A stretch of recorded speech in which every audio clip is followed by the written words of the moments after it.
Good morning. It's June 6th, and we're starting the planning board meeting. The first item is approval of minutes. We have two to approve this morning, minutes of May 9th and minutes of May 16th. Do I have a motion for approval? Move to approve the minutes. I second. All in favor? Aye. Aye. Ayes have it 4-0. The next is the approval of record plats. We have three this morning that we'll do as one. The first is subdivision plat number 2, 2022 1000 Foxborough Farm. The second is subdivision plat number 2, 2023 0640 Wolf Subdivision. And the third is subdivision plat number 2, 2024 0820 Bradmore. R60 zone, one lot. Do I have a motion for approval? Move to approve the record plats. Seconded. All in favor? Aye. Aye, the ayes have it, 4-0. The next, we have two regulatory requests for extensions. The first is Clarksburg Chase Preliminary Plan Number 120240040, Site Plan Number 82024050, and Forest Conservation Plan F20240180, Regulatory Extension Request Number 2. And then the next is we'll do them separately. So where staff is recommending approval with conditions, do I have motion to approve the extension for the Clarksburg Chase? Move to approve the extension request for Clarksburg Chase. I seconded. All in favor? Aye. Aye, the ayes have it, 4-0. And the next is Lee Meadow Administrative Subdivision Number 620230100, Regulatory Extension Request Number 3. Where staff is recommending approval of the extension request. Do I have a motion for approval? Move to approve the extension request. I second. All in favor? Aye. The ayes have it. Next, we'll move to item number 4, roundtable discussion, where we have Parks Director Mitty Figueredo presenting this morning. Welcome. Good morning. Thank you. So at the Parks Department, we want to make all of our amenities, including our natural surface trails, accessible for everyone. So last year, using end-of-year funds, we purchased our first adaptive mountain bike, and we use it at special events, routes to rocks, and for individuals who request use of the bike for their own leisure activities. On May 19th, the program access team partnered with our mountain biking friends at Moore and the Friends of the Patapsco Valley State Park to provide a training on adaptive mountain biking. They covered topics including disability awareness, etiquette, and how to use and ride the bikes. Amanda Espinosa is the Parks Department's Inclusion and Adaptive Sports Specialist in our program access team, and she recently became a certified adaptive mountain bike instructor. So now on August 4th, Montgomery Parks is hosting our first adaptive mountain biking event at Wheaton Regional Park. Since we still have only one bike, the Friends of Patapsco Valley and Lancaster Recumbent will be providing us the use of their bikes for the event. And also, I should just let you know that to help with our program Access is looking for volunteers who can serve as adaptive mountain bike ambassadors and just generally support the program. So this past Saturday on June 1st was the opening night of the Bethesda Big Trains season. This is our 25th year of partnership with Bethesda Big Train. Chair Harris and I attended the ball game, and luckily for everyone, he, not I, threw out the honorary first pitch. As I will say, as I was leaving my house, my husband said, if you're going to throw out the first pitch, do you want to practice first? And I said, no, it's okay. We've got it covered. We were interviewed after the first inning by Bruce Adams, and we talked about the partnership, which, again, has existed since 1998. The Bethesda Big Train uses Shirley Povich Field as its home.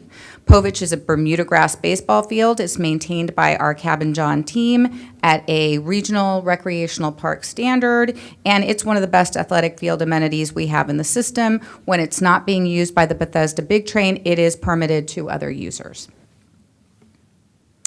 Earlier this week, Chair Harris and I visited the 472-acre site that we acquired in 2021, and that was recently rededicated in honor of former Planning Board Chair Royce Hansen.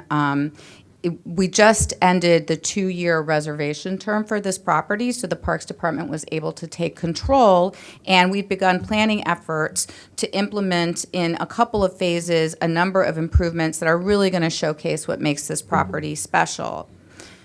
At the site, the Park Planning and Stewardship Division project team and property management met with us to talk about the work they've done so far. The site is a great example of what we refer to in the PROS plan as the overlapping joys of parks.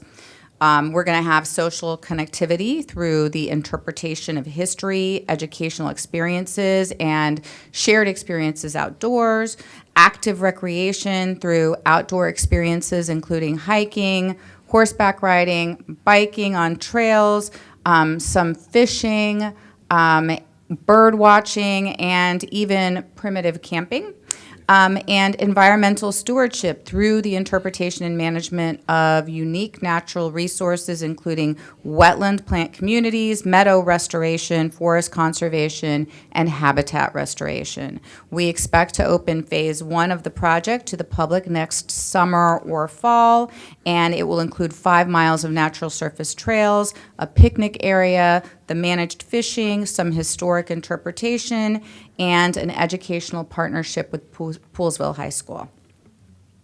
So where is exactly this park located? It's in the agricultural reserve. I don't have the address on the top of my head. It takes a while to get there. It's in Poolsville. It depends on where you're located. So it's northwest of Poolsville. Yes, yes. And we'd be happy to. So this is another park added to our number of 400. How many parks do we have? 426 now, 27? No, I think we're back at 419. What happened? We were 421. I'm not. There was a property that we disposed of. We can break it down for you later. Yeah, yeah. But we've owned this one for a couple of years now. We were just, it's just that we only recently took control of it and started planning what we were going to do with it. Was the other property used for attainable housing by any chance? The property that we disposed of? I can't recall. I think it was, parks dispositions are very rare, and there has to be a finding that there's no park purpose for the property anymore. So I believe we did dispose of a property that we had no use for, but I can't recall what it's being used for now. But I can get you more information on that. So Woodlawn Manor reopened recently. This is one of 114 historic structures in Montgomery Parks. This one is in Sandy Spring, Maryland. And it's next to, if you've ever been out there, it's next to where the park police have their equestrian facility, their barns and their pastures. It's part of Woodlawn Manor Cultural Park, and it's dates back to the 1800s. It served as the home of the Palmer family, who owned and managed the farm for over 100 years. Woodlawn Manor Cultural Park offers visitors the chance to experience the Underground Railroad Experience Trail, the Woodlawn Manor House, and as well as the Woodlawn Museum, which is located in the Stone Barn, which is a pretty spectacular building. It opened in 2016, but then it closed in 2020 for repairs after staff found a very big leak in the roof that led to a bunch of other cascading issues. They offer tours on Saturdays and Sundays for a $5 fee. Are we going to open it for activity center? It used to be that people could rent it for activities and wedding and Yeah, I believe so. conferences. Yeah. That would be good. So it's Pride Month. Happy Pride. The activation team is hosting tonight a Pride comedy show at Brookside Gardens. And other events this month include the Twilight Concert Series at Brookside Gardens, which is every Tuesday. And at the last one, apparently people were dancing from beginning to end of the concert. We had, I think, over 600 attendees at that event. We have the Oakley Cabin augmented reality unveiling coming up this Saturday on June 8th. Park Police Community Day is also on June 8th. It's a busy day. If you're into this kind of thing, Mudfest is on June 15, and we're opening Columbia Local Parks renovation on June 29th, later this month. Our summer interns are here, and I want to give a little shout out to Julie Calvert. She is working in the director's office this summer. Julie is an undergraduate at the University of Maryland studying information science. Some of the projects that our interns are working on include working in horticulture at Brookside Gardens, aquatics research, GIS support, programming at our nature centers, obviously in our director's office, and with recruiting veterans specifically. We have a number of different internship programs, and they're very beneficial to us. Obviously, the interns, and in some cases, summer seasonals, are performing work that really needs to be done. But for us, it's also a recruiting tool. You got to get them early. In fact, two that I know of, two of our division chiefs, Holly Thomas of Heffy and Shuchi Vera of Management Services, started out in parks as interns. So we think this is a very valuable program for us, and we enjoy having the interns around. They bring a lot of enthusiasm to the work that they do. Earlier this week, we hosted our quarterly climb meeting where our parks managers and supervisors get together to connect with each other and learn about different aspects of the department's work. We also took the time to recognize staff who take time out of their regular work duties to train other staff on commercial driver's licenses and first aid and CPR. These internal instructors are just another way that we save money in the Parks Department. We have 17 CDL driving instructors who volunteer to train other employees on the mandated federal requirements for behind-the-wheel commercial driving training, which is required in order to obtain their CDL license. We became a federal training provider in FY23, and to date, 39 employees have received their CDL license through our program. We have 11 first aid instructors who also volunteer to train internal staff and camp counselors, and this year we offered over 20 classes, providing this training to over 235 staff and volunteers. And here I just want to give a little shout out. This is a picture of some of our trails team, our natural surface trails team, who are part of our park planning and stewardship division.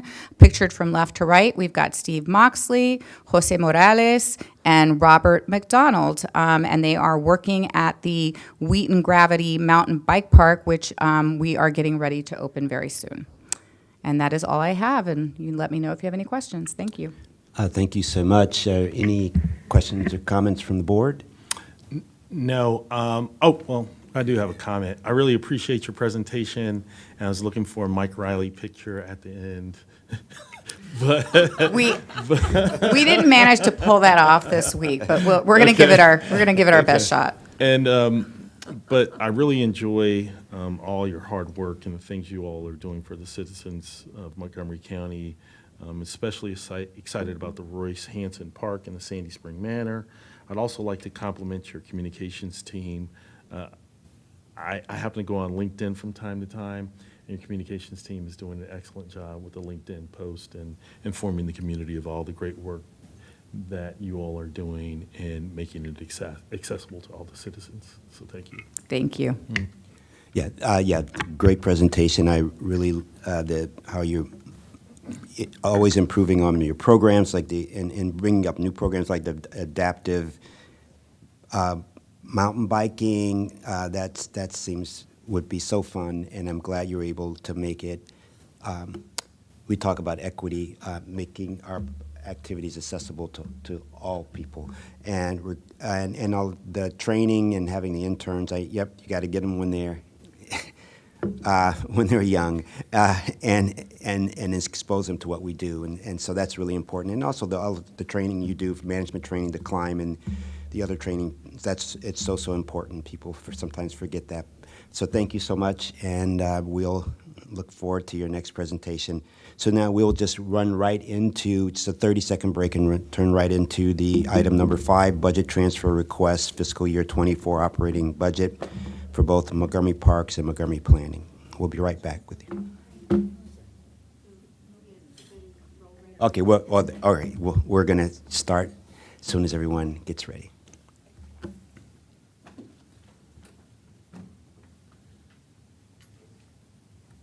Welcome.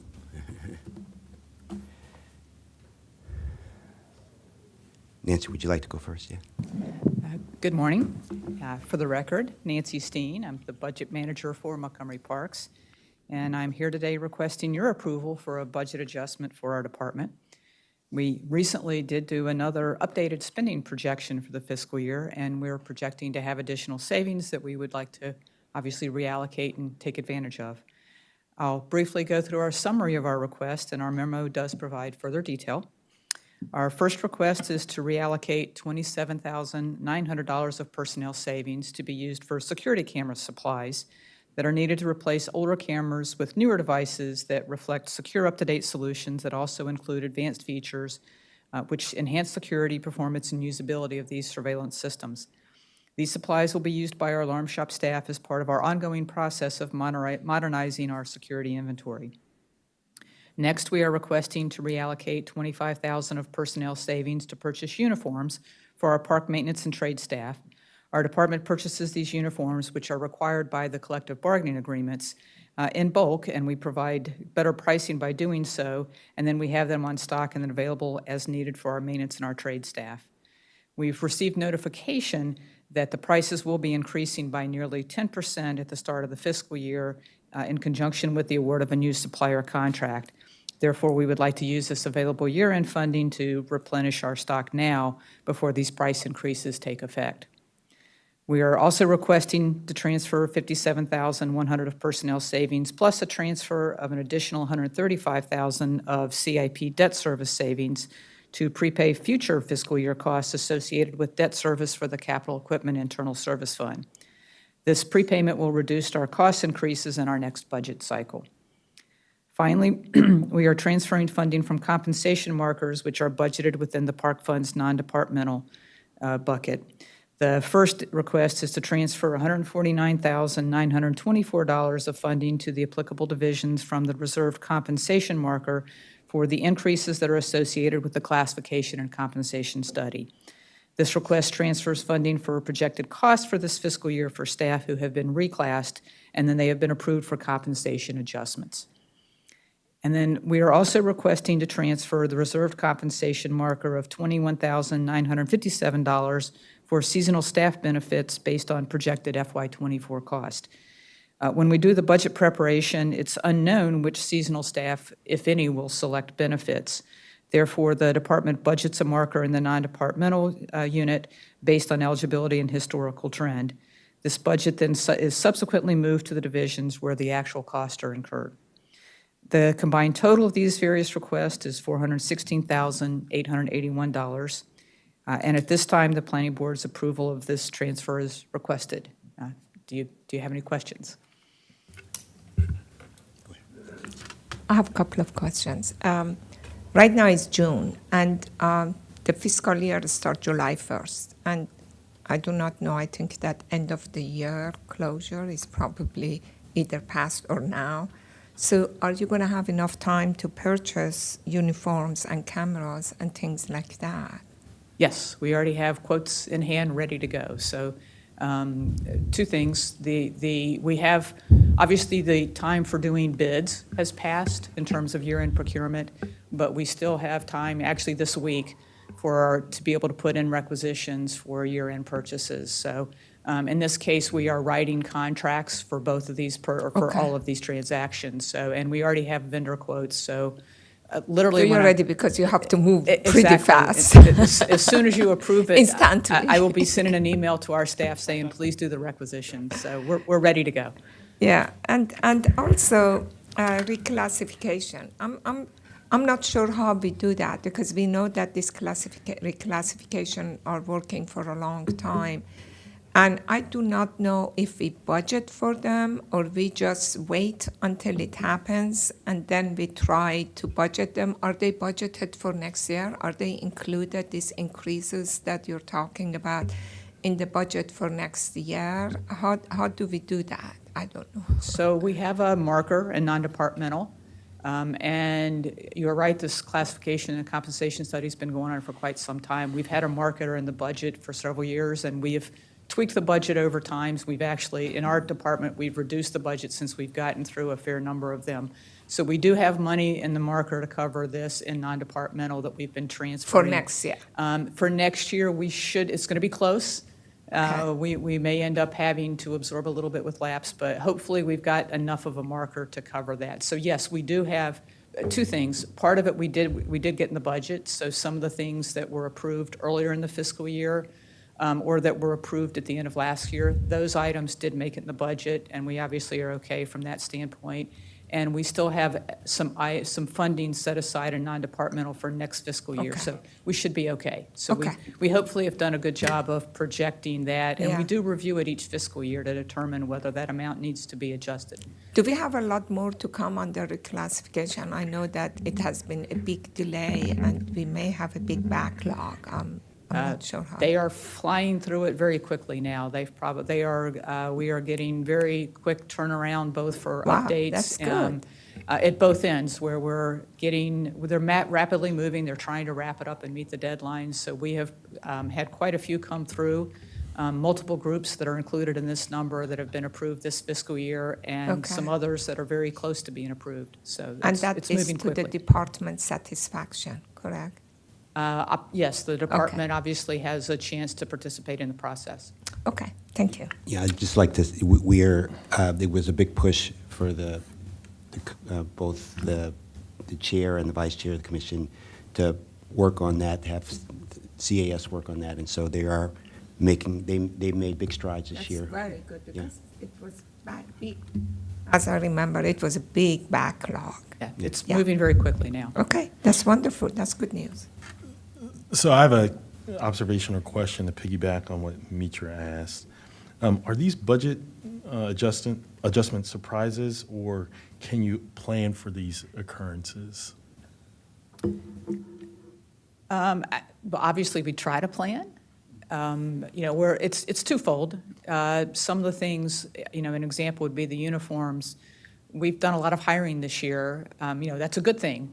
We had a lot of vacancies, and I would say in this case, a little bit of poor planning where we didn't anticipate the cost increase.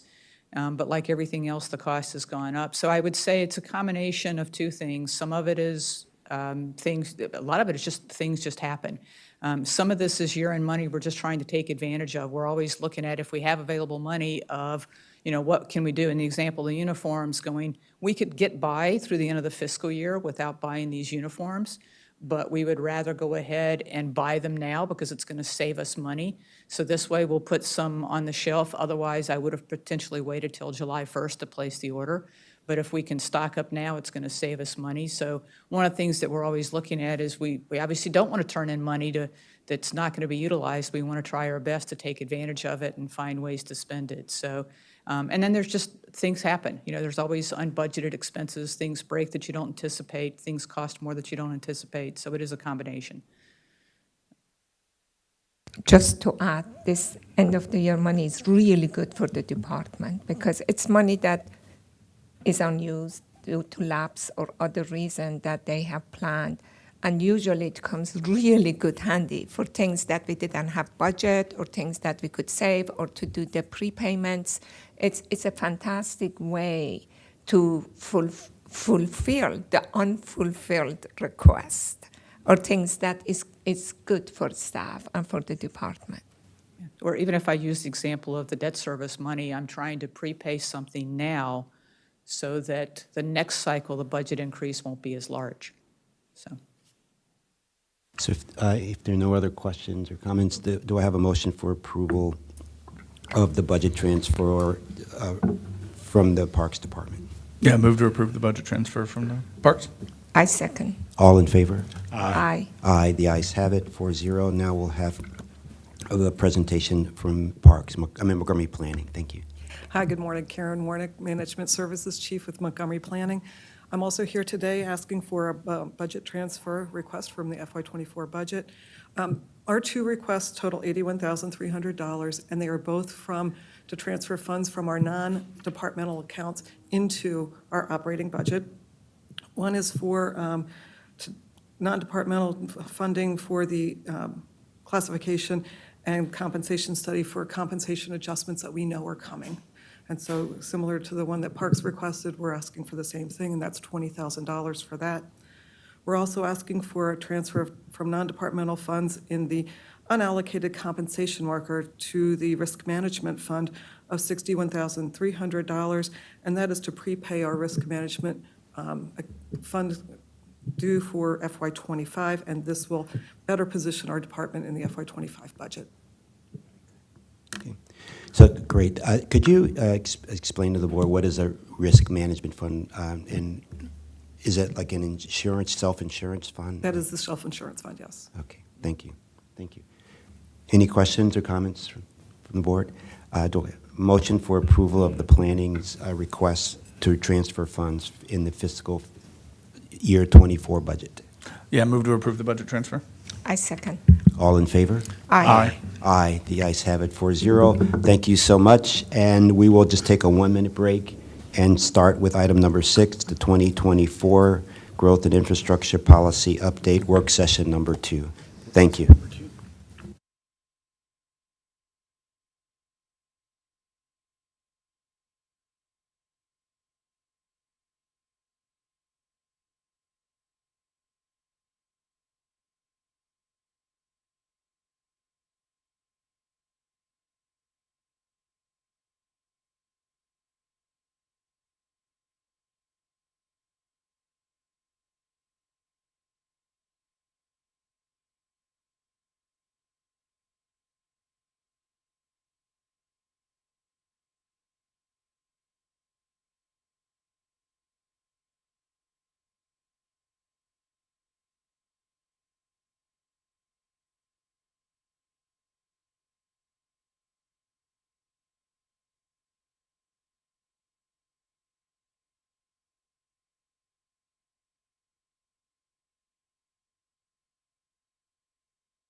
Good morning. We're on item number 6, 2024 Growth and Infrastructure Policy Update, work session number 2, where staff is recommending direction from the board on this work session, which is on transportation. And we have this morning Ms. Darcy Buckley from the Planning Department to take us through work session number 2. Welcome. Hi, Darcy Buckley, for the record, with Countywide Planning and Policy.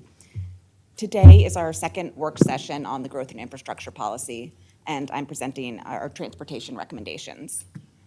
We will go through, I'll present each recommendation, we'll review the testimony that we received on the public hearing draft, and then you'll have the opportunity to discuss, ask questions, and provide direction.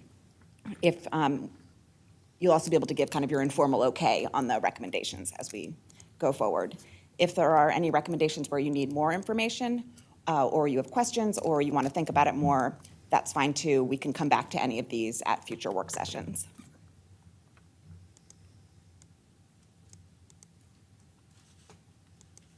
So we'll just jump into them. The first one has to do with transportation policy areas.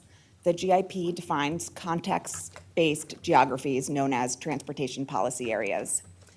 These are an essential tool in the county's efforts to concentrate growth in the centers of activity and along corridors. There are 4 designations for each policy area. There's red, which are our downtowns. These are areas with current or master planned high-density development and existing or planned premium transit service. The orange areas are town centers and corridor-focused growth areas with planned premium transit. These also typically have existing high-quality and frequent bus service. Yellow areas are our lower-density residential neighborhoods with community-serving commercial areas. And finally, the green areas are our rural areas and the ag reserve. Can I just ask you a question Yes. regarding here? Are there any kind of definition, like for the red area, what is their distance from the transit? Is it like half a mile? Is it any kind of definition that where the boundary for red or orange based on the proximity to the public transportation? So there's not a formal definition. When the policy areas were first created, many of them were what we call metro station policy areas, and those were defined as a half mile away from the metro stations. But over time, those have changed depending on land use and zoning. But it does include everything that is half a mile from the transit or maybe more, correct? For the record, David Anspacher. I'm not sure that's correct. We would have to go back and actually absolutely measure that to determine. Probably most areas within a half a mile are designated as red policy areas. But as Ms. Buckley said, when we think about red policy areas, we're thinking about a few things. We're thinking about, yes, the proximity, but we're also thinking about the master plan vision. I think we know that areas such as downtowns and town centers, the land use that is present in those types of areas is consistent with fewer automobile trips, and really that's what we're trying to get at when we designate red policy areas. So in our recommendations, we're recommending 3 new red policy areas. Those are the Great Seneca Life Sciences Center, the White Oak Village and Town Center, and the Rock Spring area.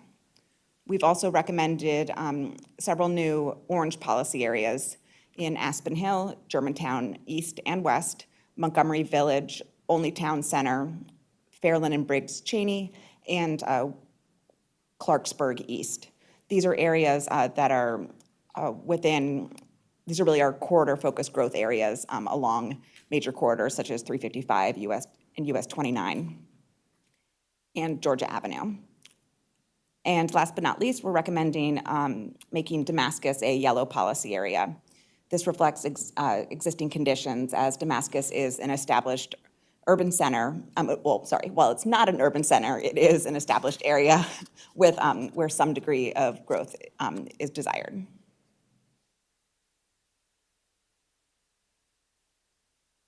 Yes, so, Yes. Oh, go ahead, please go ahead. So, and then we'll talk about this afterwards, okay? So now I'm going to review the testimony.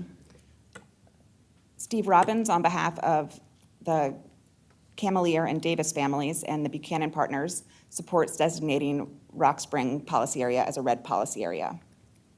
The Greater Colesville Civic Association supports designating White Oak Village and Center policy area as a red policy area. The GCCA also recommended designating the White Oak policy area as a red policy area. The remaining portion of the White Oak policy area here, I'm going to go back to this map. Although it's hard to see, but here is what we are referring to as the White Oak Village and Town Center. This is the northern half of what is today the White Oak. We're not seeing your cursor. Oh, you can't see need my to- cursor. I think the screen is to the side, so if you continue to the right, you'll get to the main screen and show your cursor. Nope, yeah, Let me try this. there you go. There you go. Okay. So today, this right here where I'm circling is the White Oak policy area. We're recommending splitting it into two policy areas. This one up here would be called the White Oak Village and Town Center area, where we're expecting denser development.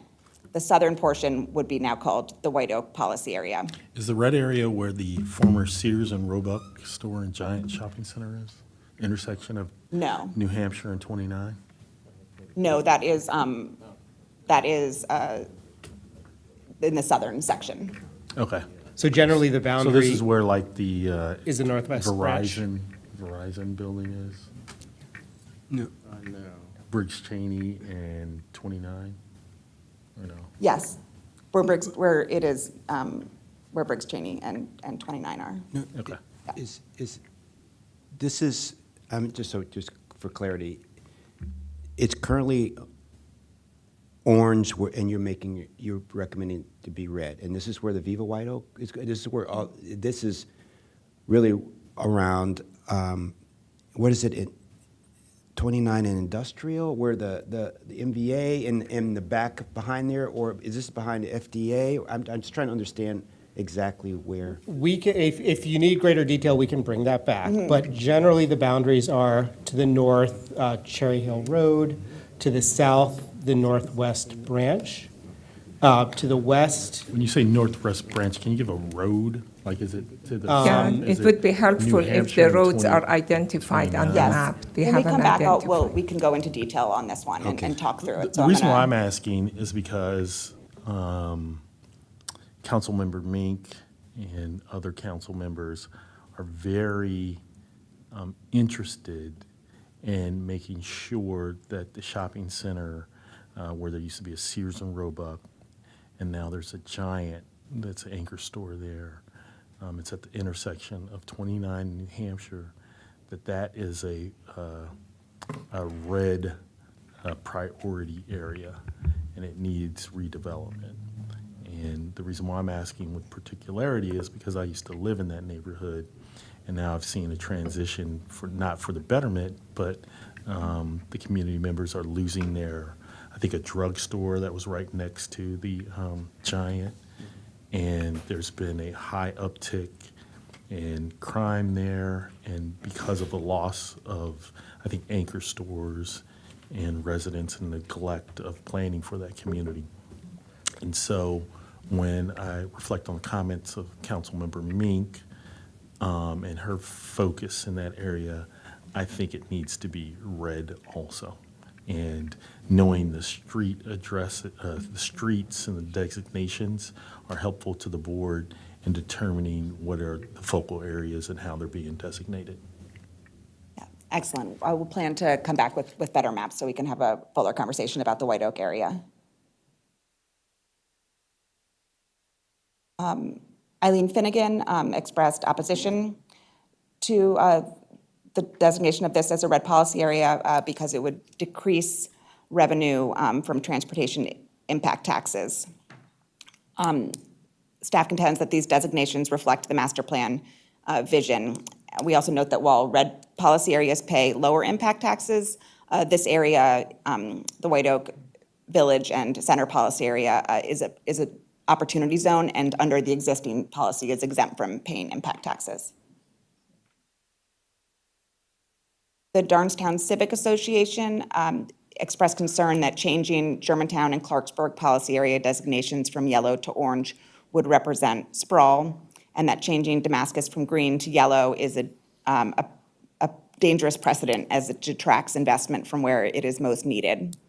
And staff response is that these designations reflect existing conditions and the master plan visions for these areas. We also note that changing the policy area color doesn't change, has no impact on the zoning or the density or what you're allowed to build in those areas. The county executive cautioned that policy area changes could undermine efforts to promote transit use and allocate resources for transit improvement. And MCDOT opposes changes until active transportation infrastructure and transit service are in place to support more intensive development. Our response is that really the provision of this premium transit in these areas is in many ways contingent upon more urban forms of development. And by incentivizing this type of development, we're really creating a ridership base that will use and will help pay for this service. So, and just a reminder that the reason we don't require development in red policy areas to mitigate traffic is because, doing so, it makes it that much more difficult for these areas to become downtowns. And it's inconsistent with urban form and Vision Zero. Yeah, just a comment. Like Clark's, White Oak area and stuff like that, I think that's where we want to promote. There's a bus rapid transit. They're trying to get that going there, and so so by having development there, they could create more ridership and for that, and maybe focus more resources on doing that. So I support those changes to the red policy area. But let's get back. So what exactly do you need from us? So you'll come back to us on the White Oak defining where, but you want some thumbs up or something on the other pieces, so we don't have to come back to. Is that what you're asking? We'd prefer as much of a thumbs up as you're willing to give at this point. Right. But okay, 1 second. I do want to, Darcy, before we go to Haley, could you go back to slide 3 for a moment? Yes. So I just want to remind you that we have definitions for each of the color policy areas. We would like to be, if the board wants to change those definitions, that's the board's prerogative. I think we would prefer to align the policy area color designations with whatever definitions that we come up with.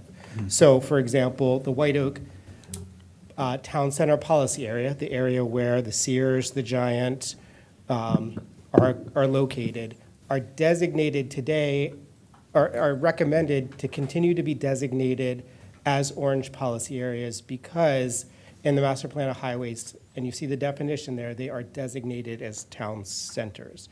So we're trying to be consistent. If we need to change definitions, we can consider that. But we're trying to be that. Okay.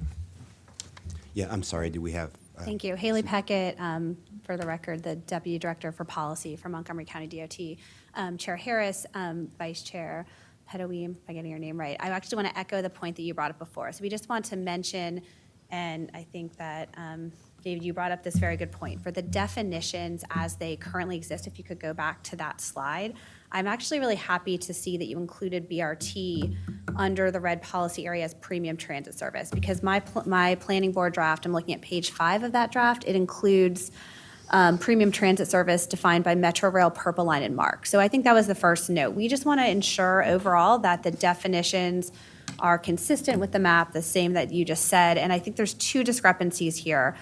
First, we need to ensure that premium transit includes BRT, and so if that is the case, then the part of White Oak where it is within a half mile of a BRT station, we would agree could make sense there.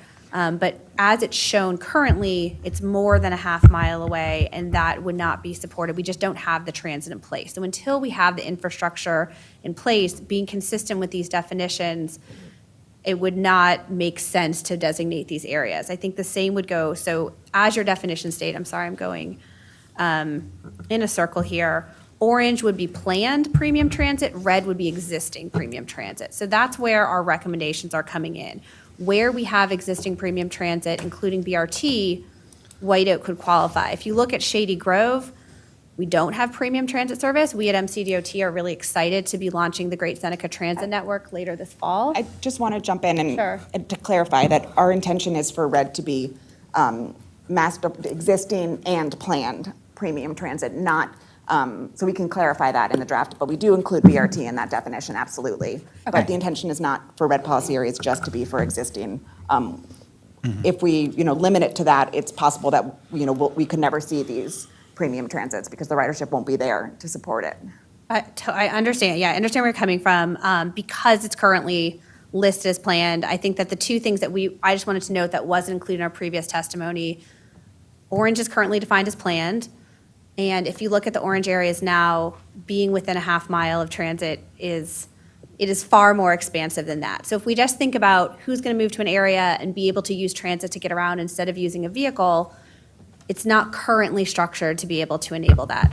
We also want to build walkable communities. We want to build multimodal communities. And we want to do so. This plan is updated every 4 years. So in 4 years from now, we really hope to have a lot more BRT on the ground. We hope to have Great Seneca well operating. And we think that would be a better time to reexamine some of these changes in policy areas. I think, if I can jump in here, I think that if we allow more denser development, we're a lot more likely that transit actually happens. We have a history of having planned transit that never happens because we always wait for the people to be there and then we never put the transit in. Just put the people in there and the transit will come.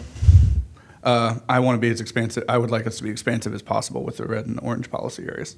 Yes. Build it for the people, let the transit move in ever after it. It's fine. It'll come to where the people are. You have. I would one, just two- offer two responses to that. So one, I think that we have a really robust BRT investment program that is funded and committed for at least 3 lines over the next decade. That's going to be almost $100 million of BRT investment, and we're going to struggle to get funding for that, but we have a plan, a lot of federal funding, and that will take us through the 355 corridor, Bears Mill Road, and US 29 Phase 2. But some of these other areas, especially getting beyond the half mile, I don't know where that funding is going to come from. So just acknowledging that. And the second piece, I think that the oranges just don't have the transit coverage right now. They're not on BRT. There's not planned premium transit. So we, again, support trying to build those dense communities, but need to have the funding to do so. Yeah. The funding will come from the people at the location. If there are going to be people there, they'll be doing stuff. They'll be creating economic development. Like, if there's people, there'll be money for the transit, and they'll put the transit there. We've been waiting a long time. People first. Transit will come. So, do you have, just so that's that comment, do you have some other things you want to comment on or with respect to what we've? I think in terms of the policy areas, that was basically our position. Andrew, do you have anything to add there? I just wanted to add to the orange part, mostly the Aspen Hill and Germantown areas where they're very wide. We do have, of course, master planned transit through those areas along the 355 corridor, but there's not that much more toward the far eastern end of Germantown, western end of Germantown, or again, the further east and west of Aspen Hill. That's where I think those could be a little more refined to focus on where the master plan BRT is, because much of Germantown won't benefit from that BRT. I totally understand your justification. I also understand what Commissioner Hedrick is mentioning. I think, in my opinion, market would decide how it would work. So I don't see a harm of having areas expanded over half a mile as long as we know that what the definition is. That's why I was asking the question to understand that how we decide these areas. But what's going to happen? The market would decide that where to put people and how they would access their, to their point of interest, whatever they want to do. We can plan, but if it's not realistic, it's not going to happen. And we will see it in about 3 or 4 years. This is my opinion. I would just respond to that and say, noted. I think that we'll return to this topic when my colleagues from Office of Management and Budget and Finance come and talk about the impact tax. Because of course we understand it's always just going to be that push and pull between encouraging development so we can build the growth and the density that we need to support this transit and finding the funding to build out the infrastructure that we'll need to get there once they're there. Well taken. I'm just wondering that maybe we could quantify what is the impact to the impact tax, and you may see that, and we could see that what and how it would impact. We're going to be so excited in 2 weeks when we come back on this topic. Next week, I think. Next week? I think it's next week. I don't, oh, man. So just so, For the record, Jason Sartori, Planning Director. I just wanted to say, I think that the thing that you're not seeing here on the screen which is on page 24 of the public hearing draft of the GIP, is the kind of refined definitions that the team is proposing, right, of what these areas are. So this gets to Vice Chair Pedoween's question. For red policy areas to capture the downtowns with current or master planned high-density development and premium transit service, and that includes BRT. And so, that when we look at what we've identified, the county has identified as downtown areas as part of the complete streets designations, area context designations, that includes that White Oak area. So we're making sure that we're having consistency between our different policies, things that the county has already identified and emphasized. And then with the orange policy areas, what we're trying to do is really capture the area that Thrive identified as our corridor focused growth area that may not be a downtown or town center already. So that's what we're just trying to build some consistency across all of the different policies. okay. All right, so does the board, support the, I support expanding the orange and the red into where it is. I think that's, make it as expansive as possible. yeah, there's consensus there. And you will come back to That's it. in the- I will And on the White Oak concur one, I know. with Dr. Hedrick. So just to be clear, I think you're concurring, correct me if I'm wrong, but I think you're concurring with the definition of the different policy areas as stated on page 24 and Director Sartori just read. I think you've asked us to come back looking in more detail at the White Oak Town Center where the Sears and the Giant is that correct? Well, just to see that, one is just a map of where all of these towns, where are you upgrading to a red, right? Okay. And then just looking in why you want to keep the center at the intersection of New Hampshire and 29A on Orange. Is that, So you concur with the general principle, Yeah. but you want to see the details. right. And then, can you go back to the definition again just one last time?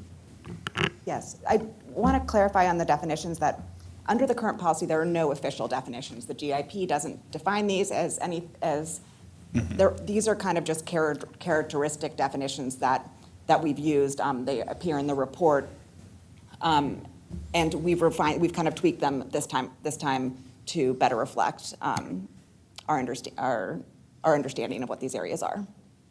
Okay.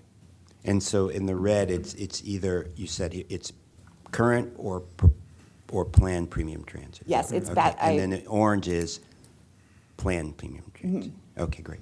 Okay, you can move on to, if the board members are fine with that, we can move on to the next. Okay. Thank you. Right, the next few recommendations are about our local area transportation review process. This, of course, serves as the guide for determining adequacy. Important to remember that it only addresses off-site transportation improvements, and it's done through a series of multimodal tests. The development applicant evaluates conditions, identifies deficiencies, and then with staff develops a list of mitigations. our first recommendation is recommendation 3.2. It is to change the threshold for requiring this LATR study. Currently, the threshold is 50 person trips, and we recommend changing it to 30 or more net new peak hour motor vehicle trips. This is an approximate equivalent of the current 50 person trips, and the idea is that it's really the vehicle trips that are the impact we're trying to mitigate. For testimony, NAOP, the Maryland Building Industry Association, and the Montgomery for All Steering Committee expressed support for this. MCDOT is neutral on it with the understanding that this is an approximate equivalent. Staff can confirm that it is. Also, we went through all of the LATR projects, and we did not identify any projects that, that went over the threshold with the 50-person trips that wouldn't also go over the threshold with the change to the policy. At our last meeting, the planning board requested that staff consider the impact of raising LATR thresholds to 50 net new peak hour motor vehicle trips. Our response is that we looked at what that would mean over the past 3 years, and we only found one project that was approved under the 2020 to 2024 GIP that had fewer than 50 net new motor vehicle trips. That one had 47 trips, and it was a daycare in Chevy Chase, kind of the Friendship Heights area, and it, in the end, it didn't have to do any mitigation because its proportionality guide amount was so low. I did a very cursory review of other local jurisdictions, and we're either about equal or maybe on the lower side in terms of our threshold. It's really hard to compare policies in different areas because they have so many different requirements.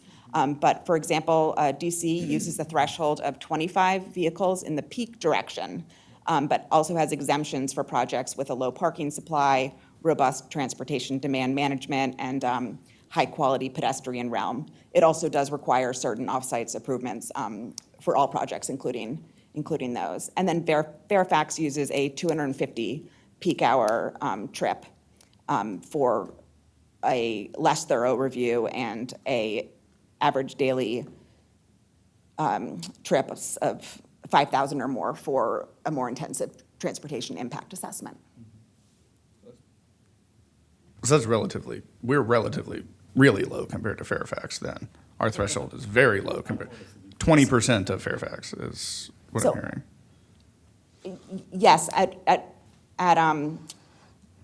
face value, yes. No. There could be, exemptions and Yeah, of course, yeah. definitions. I haven't, thoroughly compared the policies, but just from a numbers point. Also, keep in mind that ours are net new motor vehicle trips. I don't know what their policy is. If it's new or if it's new or, plus yeah. all from the policy. So, Given that, I would examine raising that threshold. So I'll just, if I can jump in for Please. one moment. There's obviously a tension here between the desire to provide adequate public facilities, making sure that our new developments are providing adequate transportation improvements, and the tension with incentivizing more development, housing, affordable housing in particular. I think you're going to hear that throughout this discussion and the impact tax discussion next week. They're both important. I think staff is trying to strike that balance, generally where this de minimis, this threshold for whether you trigger the transportation adequacy test or not is, we're trying to give an exemption to developments where the cost of the study itself, the LATR study, would likely exceed the cost of the improvements that you would have to make. Yeah. So I just want to throw that out there. No, and I understand that as a general rule, and I like that. I mean, if you're paying more for a study to determine whether or not you pay more to not mitigate things, it's a reasonable way to approach it. But I'm saying all the caveats aside, if we have a roughly comparable county within our region that has a 250 peak limit, and we are proposing a 30 vehicle peak limit trip or existing trips or what have you, we may be balancing way too much toward the other side if we're attempting to balance at this point. So if we've got existing options that work, or at least have, produced more housing with a higher peak trip, and we're at 30 and they're at 250 for all the caveats that we've said, are we balancing, or are we leaning more toward the other way? I mean, that, if we're trying to balance, let's think about if there's an actual balance between what is potentially possible and what is existing.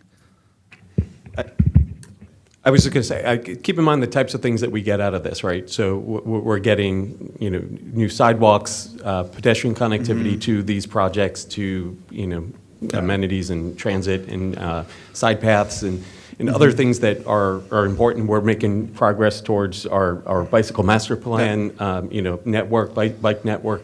And so, the county and the residents that come to, that live in these areas where these are being built, and the new residents that will be coming are really benefiting from what we extract from developers in this process. No, and I understand that, and I think that we've got an indication that we would miss maybe one, given the change that we have, given this information that we've got right here. And I mean, we got a walkway to the school with the one that was up in Damascus. That was something that was off-site. But we've also got a benefit for producing the housing that we need, and we keep calling it a crisis. So let me understand. You just have had one that was under 50. In the past 3 In years. the past. In the past 3 So, years. So yeah, so it's not that many that we have, okay? I truly support to increase it to 50. I'm with that also. This has been a heartburn. Let me just understand. So the latter just does the offsite. So how do we do the mitigations inside? That's part of the project, correct? yeah, that would be part of the project, and it's governed by all of our other, Aspect of regulations. the project. And I understand what Director Sartori says, that this provides connection, sidewalks.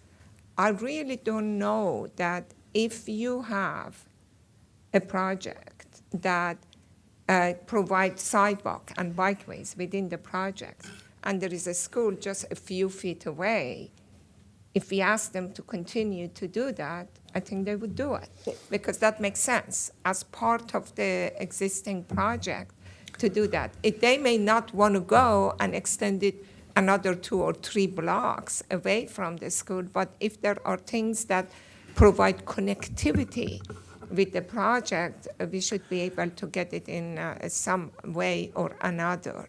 But I do understand that these offsite improvements have been an impediment for providing more housing projects that it would come. And usually the cost of some of these offsite may not be that big. And I think based on the information that you provide, I think it makes sense to go to 50. Yeah, do you want to make, and then we'll decide here and we'll move on, okay? I can provide. Rebecca Torma with DOT. I do development review mostly, so I'll give my anecdotal information that I see. Generally, I think, so I've worked with the county for 10 years. Before that, I was in Rockville. We were at 30 trips. I think that was generally what they did. It went up to 50 at one point, and then I think and then it went to peak hour. So 50 was the standard. So anything under 50, what you're not getting in the red policy areas and when they don't have to do traffic studies, residents don't know what happens to the intersections. The county doesn't know what happens at the intersections. The mitigation, we don't generally see a lot of mitigation. But what we don't get when they don't do a traffic study is not only the off-site infrastructure, but also we don't see what happens at the intersections. And so when a resident like 9801 wants to see what's happening at an intersection, we can't ask for that. Can we ask them to do an off-site? Yes. Will they do it? Are they required to do it? No.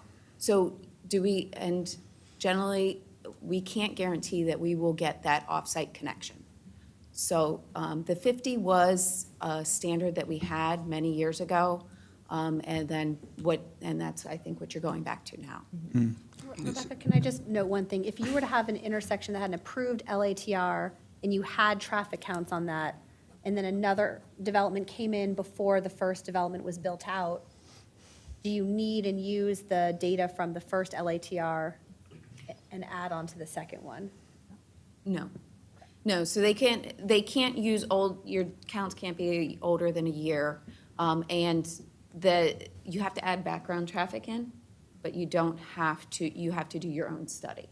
Unless, you could potentially, like if you're close together, you could use a study that somebody else did and use those numbers. But generally speaking, everybody's doing their own study. So this is, just to go over again, this study, what it triggers a study. This is the 30. Yes, it just a triggers study. a study, and that study helps you understand what's going on at the adjacent intersections, right? Is it? Yes, that's correct. And based on what's going to, you would recommend, whether regardless of who pays for it, I don't know, intersection improvements. Is that, Yeah, so, turn lanes, signal time, a lot of what we were seeing was a lot of signal timing. More recently, I don't think we've seen much mitigation in around the areas. right? And this study costs how much? It's time and money.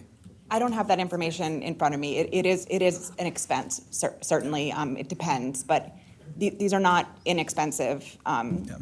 These are not inexpensive studies. The reason we have a threshold is because it's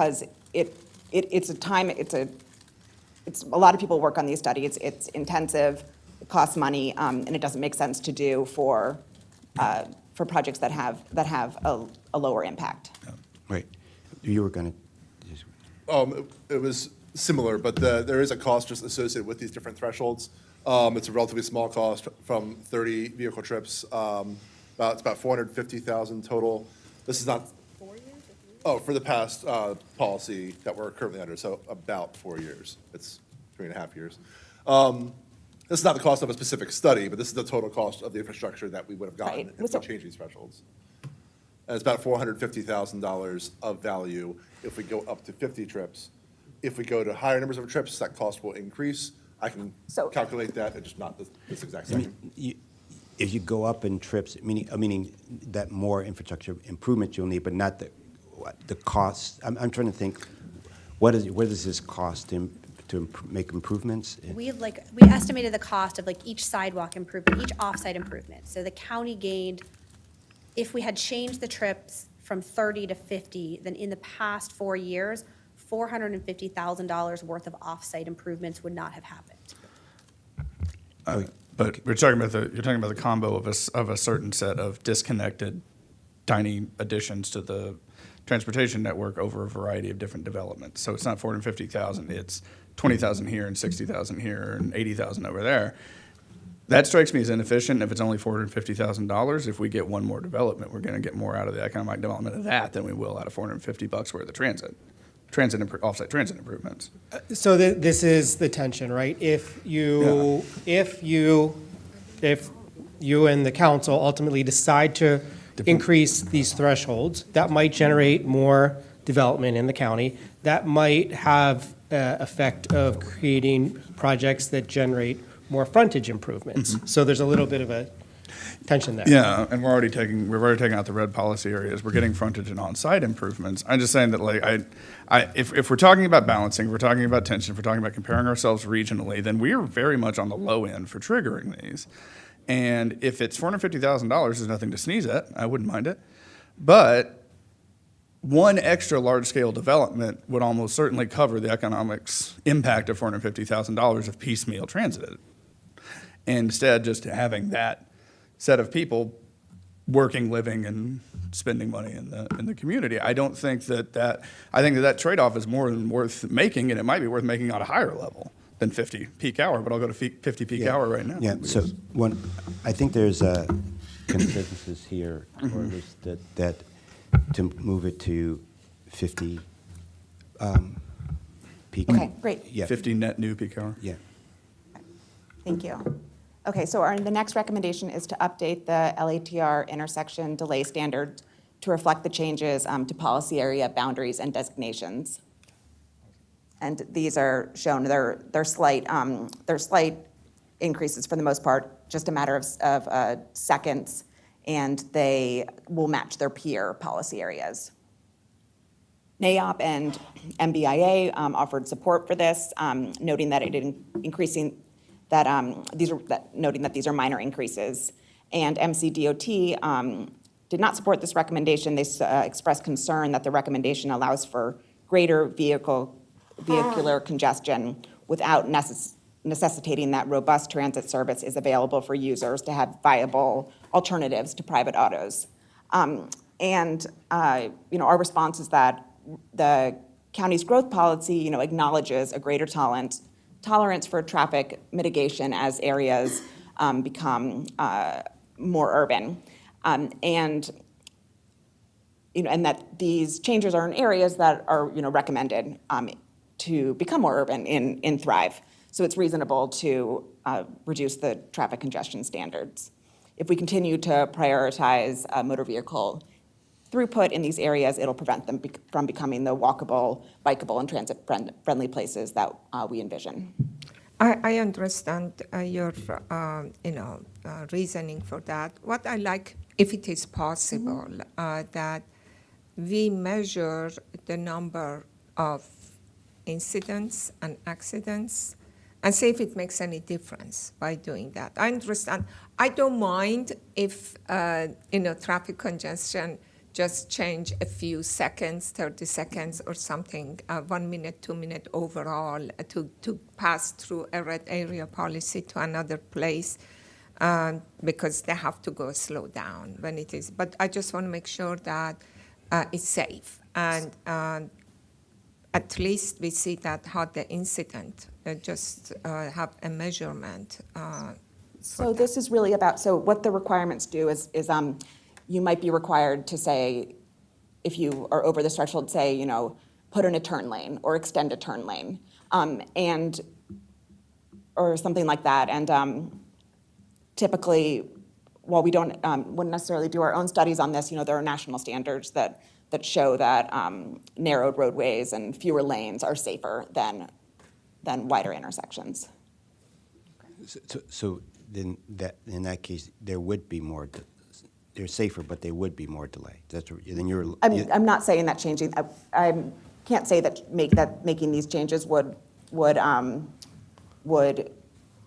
improve safety, but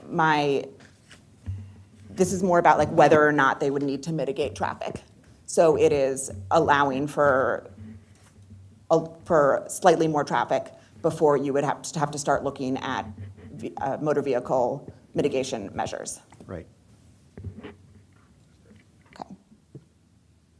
So recommendation 3.4 is we had it phrased as establish the non-motor vehicle adequacy test. We received a planning board comment last session to change the phrasing of this. So I'm going to say we're simplifying the non-motor vehicle adequacy test. This test, the singular test, is really replacing the individual pedestrian, bicycle, and bus transit system tests. It has 5 components: pedestrian level of comfort, illuminance, ADA compliance, bicycle system, and bus transit system. These are the same 5 basic components that our tests have today. So this first slide just shows the change that we're recommending to the revision.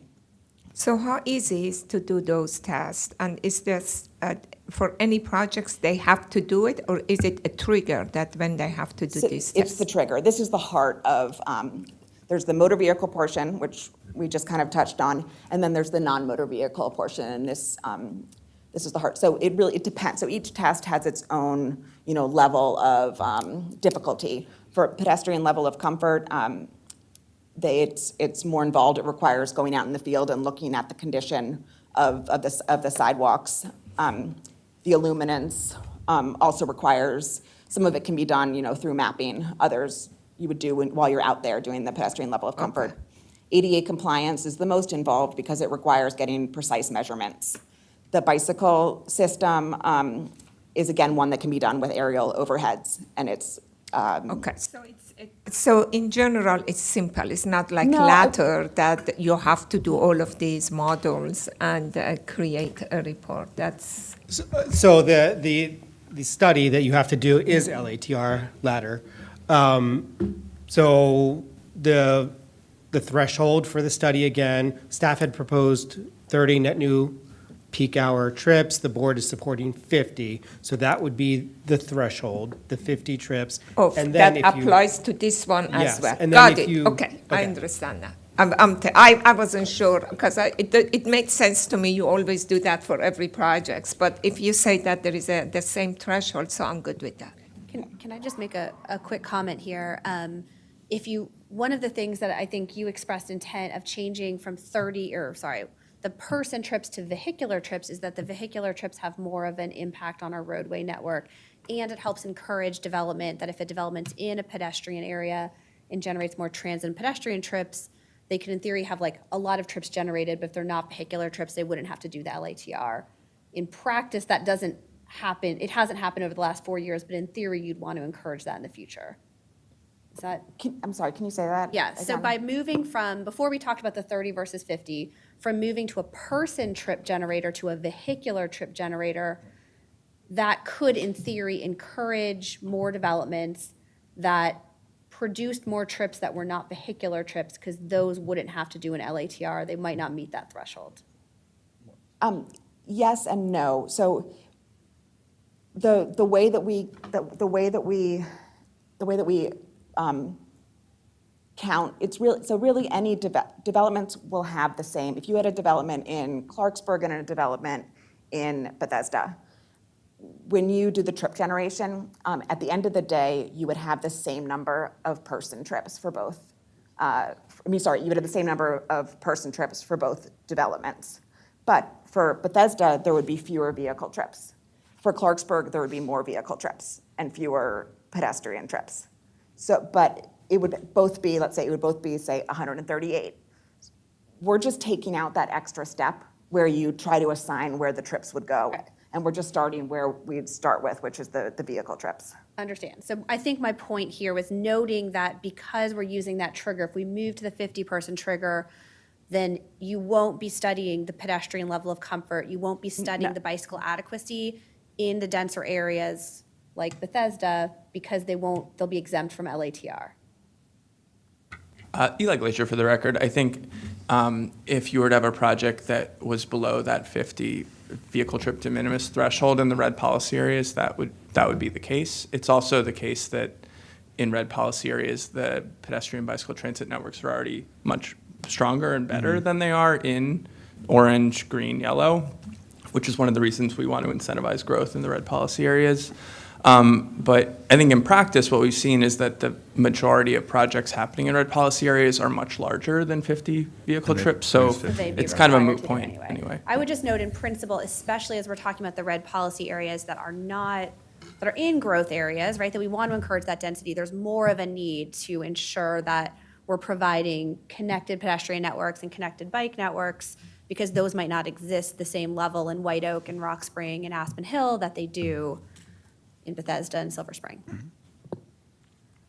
So, yeah, so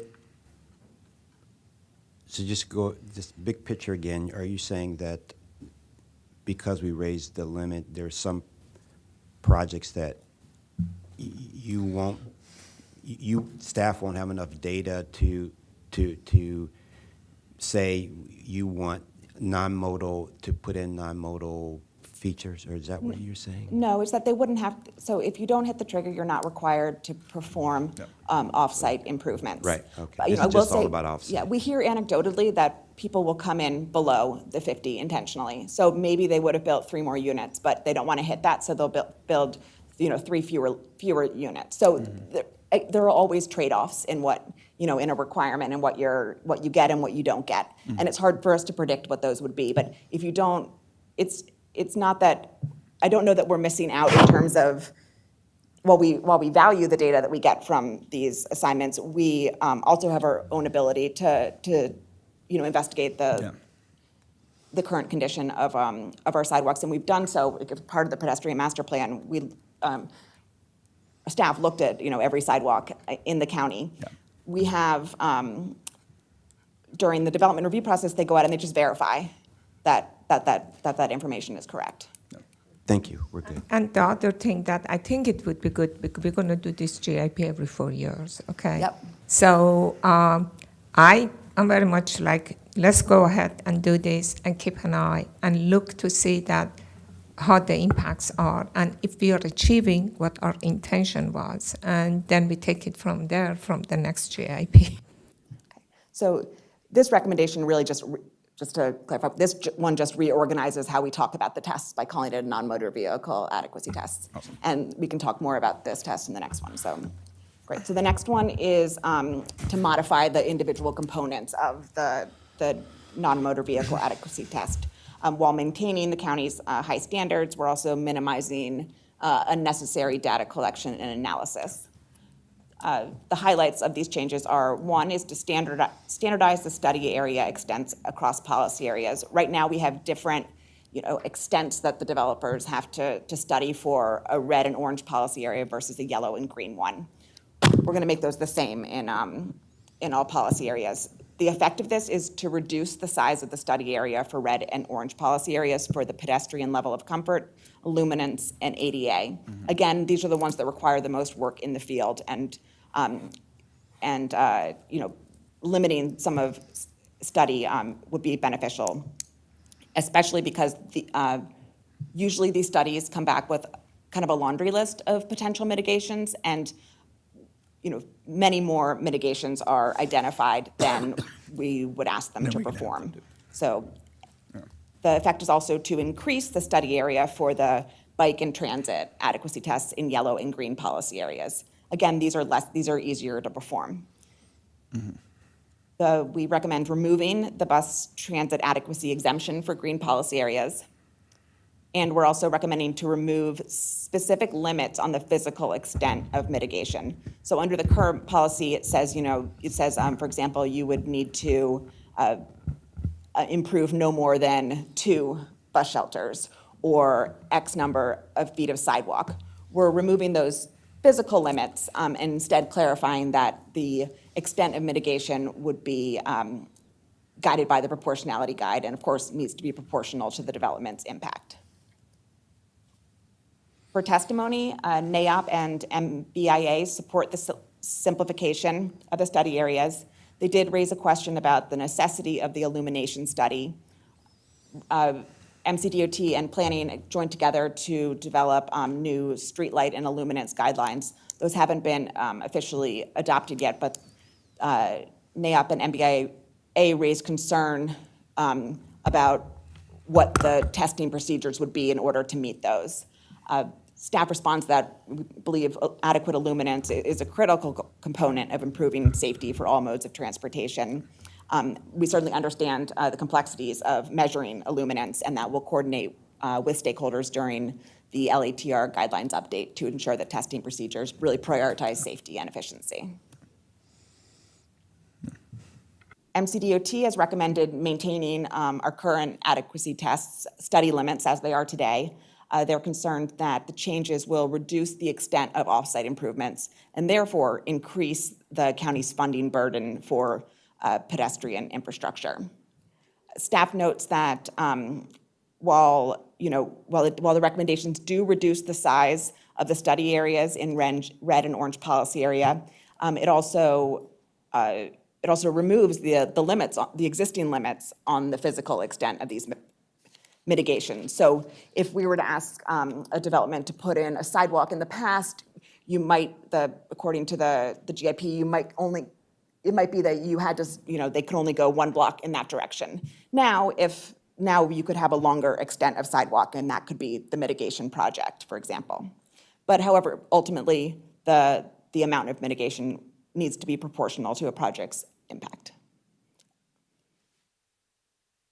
MCDOT has also recommended the study and development of a future transit modal adequacy test, or another type of transit-focused GIP policy that results in a meaningful improvement of transit service, stating that adding a shelter does not substantially expand transit access.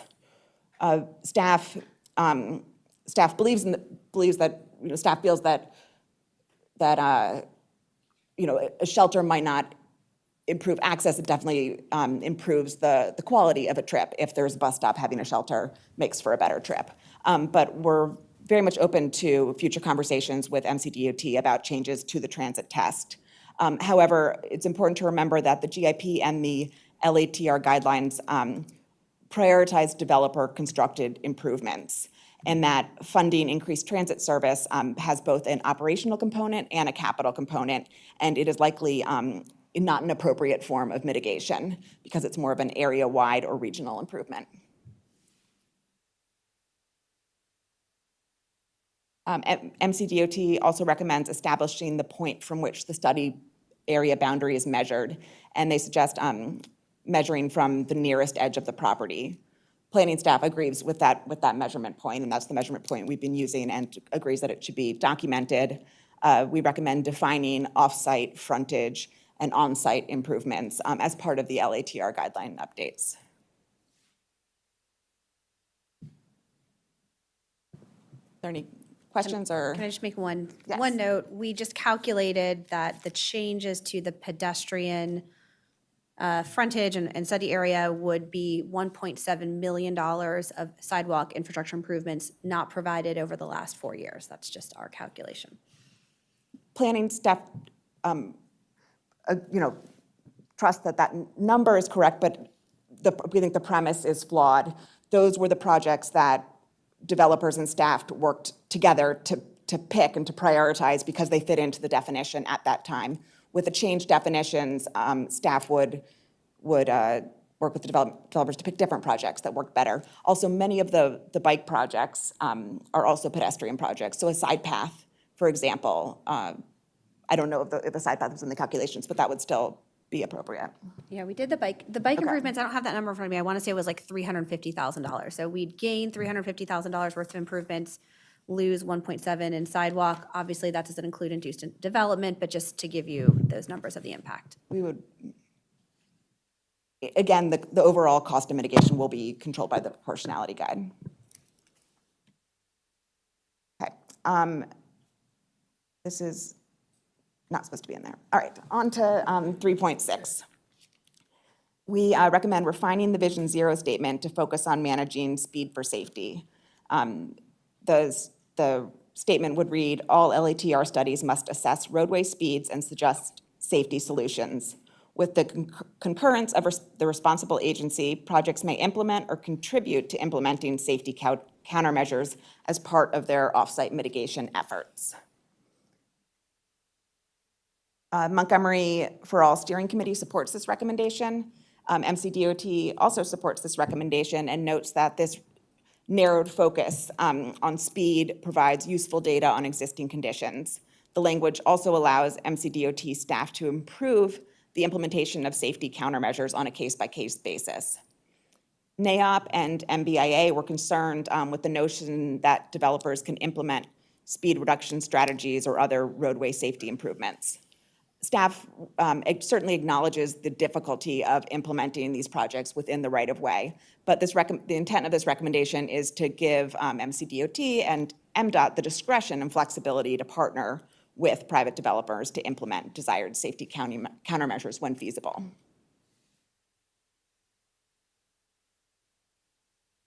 What's in this one? I just have one, not about this, but just Yep. going back, a lot of times you use the word in proportionality. Yes. Is there general agreement when you were talking with developers and whatever on proportionality? No. Yeah. So And we'll so talk how- more how about does- that. How does, yeah, okay. So we'll talk more about that Okay. in future recommendation where we talk about the guide. Okay. That's one of the big questions. It's a great question. Okay. The next recommendation is to remove the reference to the Safe Systems Adequacy Test. This was a placeholder that was inserted in 2020. Since that time, the county has adopted other design guidance, such as the Complete Streets Design Guide and related county code updates, which now provide this appropriate direction for private development, and we recommend removing this placeholder from the GIP. MCDOT supports this recommendation. Great, moving on. The proportionality guide, since you asked. So the purpose of the proportionality guide is to set a cost limit for mitigation. It's a formula that allows for predictable, reasonable, and proportional mitigation requirements. As I said before, after completing these tests and studies, the developer can have a long inventory of substandard infrastructure surrounding their site. And as you may imagine, the list of potential improvements can be long and expensive. So this recommendation really gets at how much of that list the applicant will need to do. After the proportionality guide was introduced in 2022 due to concerns about disproportionate mitigation requirements. So we have a current guide in place now that, and it certainly brought predictability into the process, but the way that the calculation works, it asks for significantly more mitigation measures in red policy areas than it does in yellow and green policy areas. The current one is based on the full extent of development, so it's based on square footage multiplied by the non-auto driver mode share in the area and a metric approximating non-auto driver mode share, and then by the tax rate for that policy area. We came to that guide calculation through a stakeholder work group. Our recommendation now is to develop a new calculation that's based on vehicle trips. So it'd be based on, and it would better account for impacts. We have hired in the process of forming a task order with a consultant, and we're going to convene a stakeholder work group that'll include MCDOT and other stakeholders to work through and come up with a guide as part of the guidelines update. So I mean, asking about if everyone was on board with how we define proportionality at the time, not really. I mean, I think there's always going to be a tension, but the current proportionality guide was arrived at through a process of stakeholder facilitation, and this update will also have that facilitation as well. So there's a shared understanding of the formula and the implications of that approach. And the goal here is to create fairness, so that the planning board doesn't have to look at each project individually and just kind of decide. You're not going on. You don't have to go on gut or what feels right. You have data, and there's a guide. It's not a hard cap, but it's a general understanding of what would be an appropriate amount of mitigation to ask for. This proportionality guidelines, it's something that I have heard so long about it, and it's that it seems like that a lot of developers or whoever that they don't agree. They think that there is not a fairness game in that, and I don't know, right or wrong, but that's what I have heard. So and I'm very happy that we are starting to look at this, and I know that we have received some comments from our constituents regarding what elements have not been looked at and what they want us to look into. So it's very important that we have an open discussion with those people that they're directly being impacted, and they use these guidelines to do that. Also, I would like to see that if we could see with some other jurisdictions that how they do it, and how do we compare with the other neighboring jurisdictions around us, that, are we, and how do they use, what is the formula? And if people feel that those formula are more fair than what we have. So this is something that, we really need to work on to come to something that is truly fair and also encourage economic development in the county. We know that we want more housing, so it has to be in a way to encourage the viability of county's economy for us. Commissioner, go ahead. Commissioner, a couple of things to note, and I just checked with Mr. Anspacher. I don't believe other jurisdictions have this proportionality type guideline.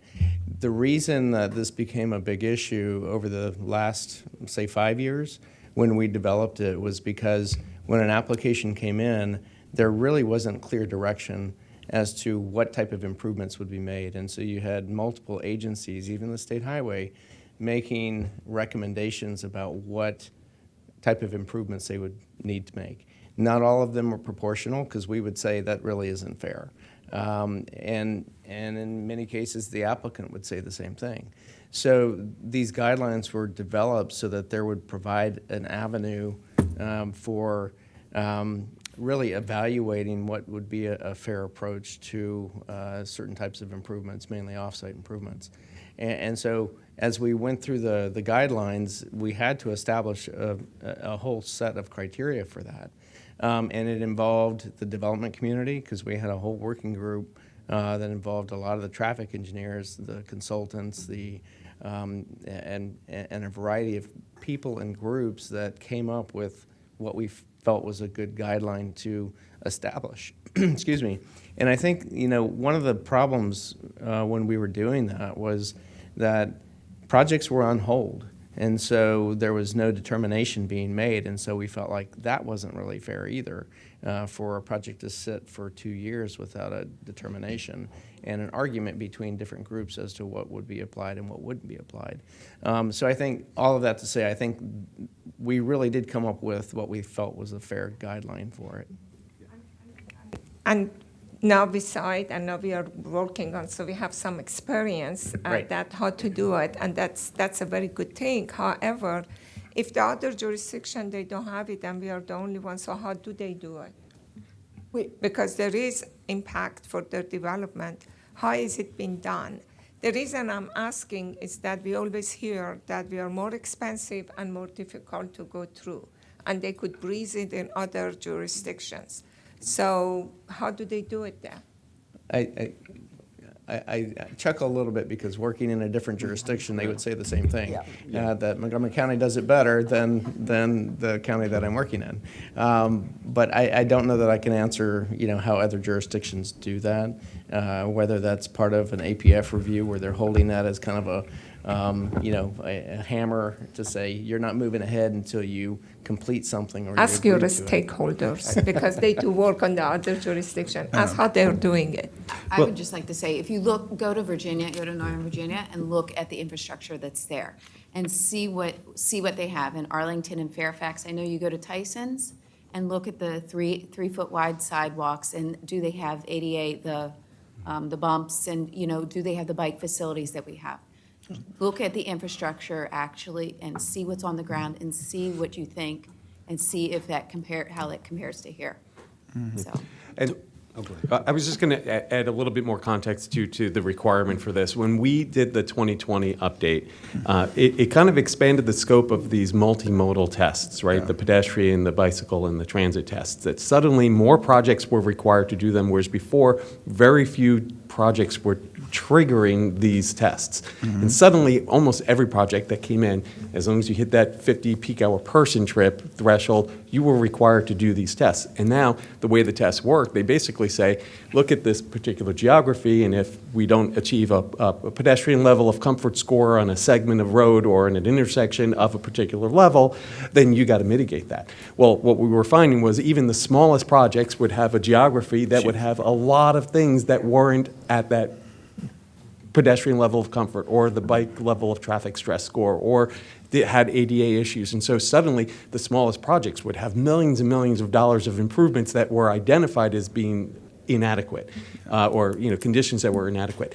So we said, well, this doesn't make them. When Mr. Cronenberg talked about projects being stalled, because they were like, we can't move forward and do millions of dollars of these types of improvements. It's not proportional to what we're being asked. So suddenly, because we were doing these tests more often and identifying inadequacies, we had to say, well, you don't need to do it all.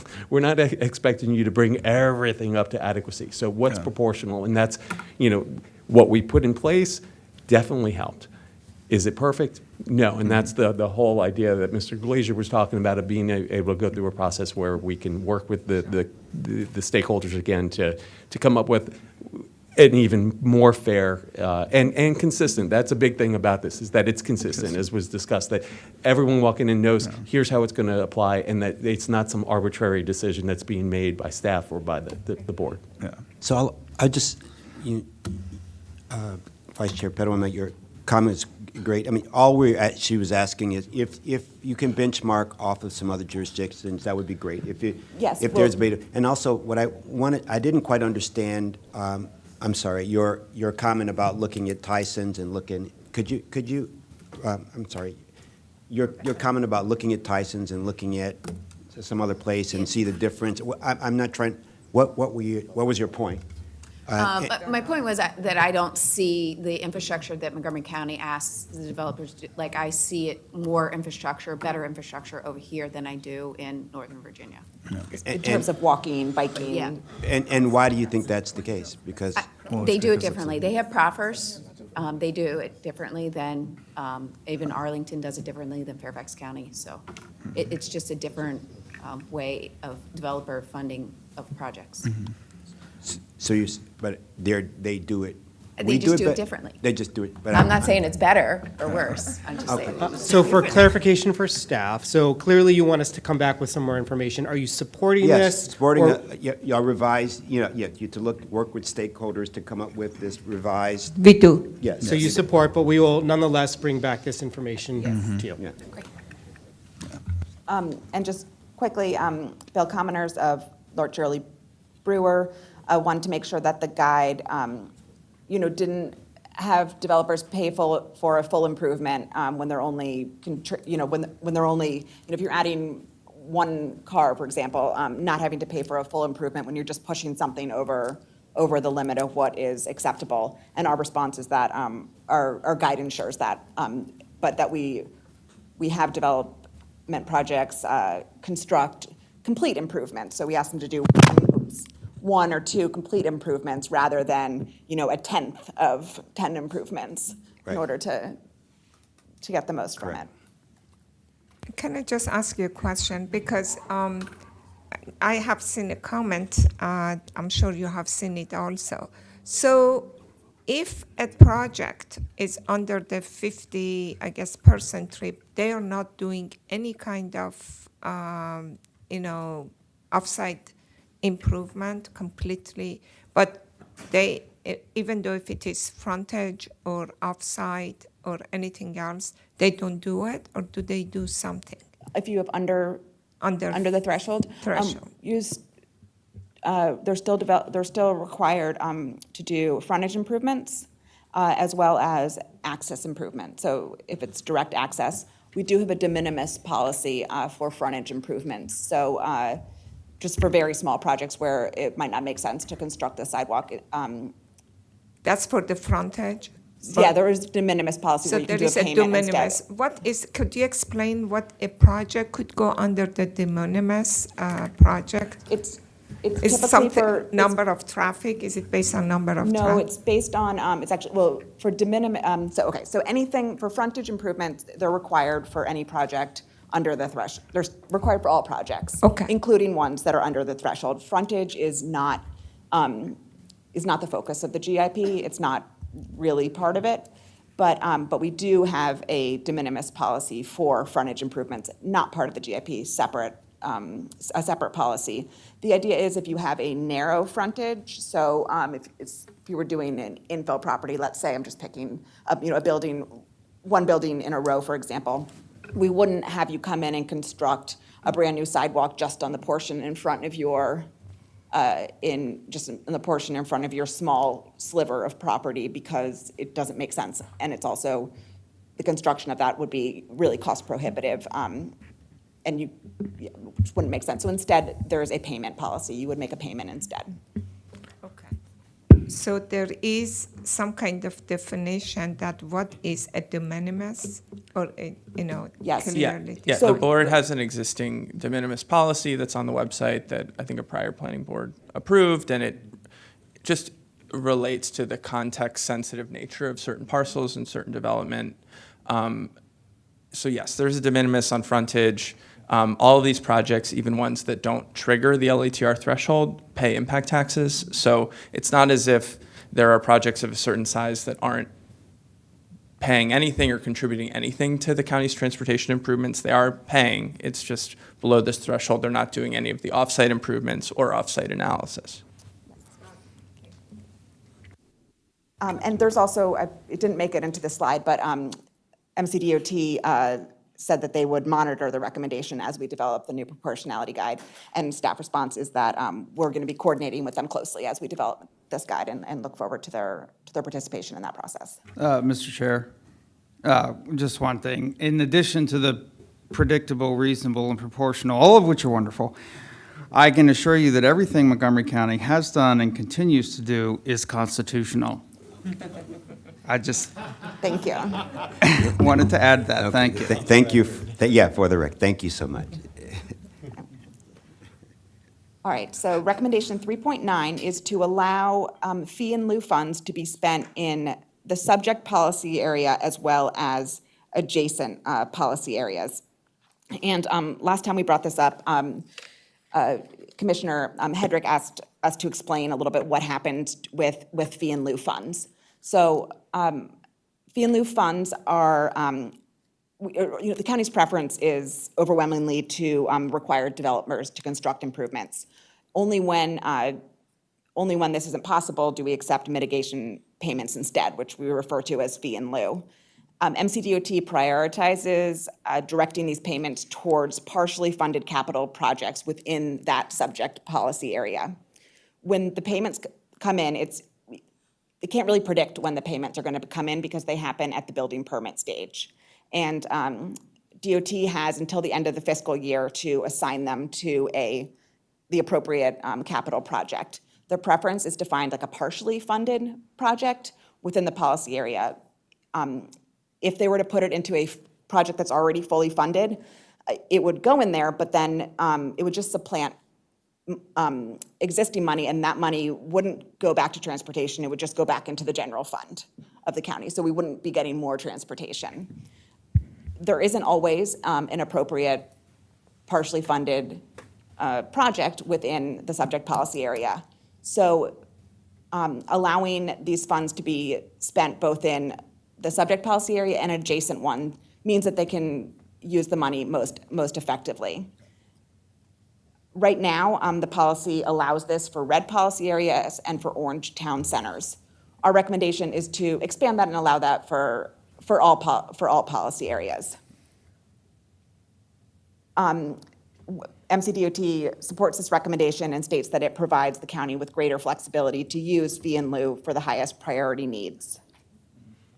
When we were here last month, Commissioner Bartley asked us about to consider the equity implications of using fees collected in an equity focus area in an adjacent non-equity focus area. And our response is that this is about giving MCDOT the flexibility to use small mitigation payments more effectively. And while it's possible to use fees collected in an equity focus area in a non-equity focus area, the reverse is also true. Well, I still have a comment on that. So when we're looking at equity focus areas and the fact that they may be a disadvantage, I still would object to the use of equity focus area funds for areas that are non-equity focused. And I think because future problems may occur or arise, and just the way, unfortunately, society and politics work, I could foresee the equity focus areas still getting the short end of the stick, and those funds that would normally be allocated or in surplus from the general fund being directed away from those areas. And so So- that is my primary concern. I definitely understand that concern. It's what happens when there's not an appropriate project. It either goes kind of into a general county fund, so it can be spent, it would end up being spent anywhere. Or it would, again, just supplant money so we would have no additional funding for transportation. This is kind of collecting payments is the least preferred way to go about mitigation. So we're already in a badly preferred situation, and just allowing for to be used in different policy areas just allows a little more flexibility to use when that's necessary, so that we can use these small dollars most effectively. Well, I'm interested in protecting the funds and making sure that those funds that are for equity areas aren't lost in the general fund. Is there some policy recommendation that we could come up with to protect those funds and treat them differently? Would, just a suggestion, we could consider adding some language to this recommendation that just says to prioritize expending the funds in equity focus areas. Would that address your concerns? Well, let me just say this. If there's some language we could add to, I agree, if it's supposed to be in the equity focus, it should go in equity focus. But however, if it's going to be lost, then I would like to, it's going to be lost and go back in the general fund. And if it can't be used, if it can't be transferred to another department in the equity focus or something, then I would prefer it be used in adjacent, whatever. But I agree with your point. If it's allocated for that, if it's supposed to be in equity focus, it should stay in equity focus. But I could see a situation if there's not a project to put it in. I do not want the money lost. I would like it to still be used for this transportation. So I don't know if you can craft some language like that, but I don't want the money go back into the general fund. It should go for transportation. We just may recommend that we bring this up with finance because we just don't want to create ourselves into a hole where we have a well-intended policy that actually ends up backfiring because the county has certain rules about where we are and are not allowed to park money. I think a well-intended policy takes in consideration the reason why we have an equity focus area and should be motivation to come up with a policy that seeks to ensure that those funds are used immediately or eventually for that equity focus area, because typically how budgets work is like when the money is lost and it's allocated to somewhere else, it's not coming back. And so there's something that needs to be done with regards to that language, and it needs to be substantial. I think that I'm fine with the suggestion, just to tell you that. Sorry. I think that the equity areas, we have a lot of other policies that focuses on these areas.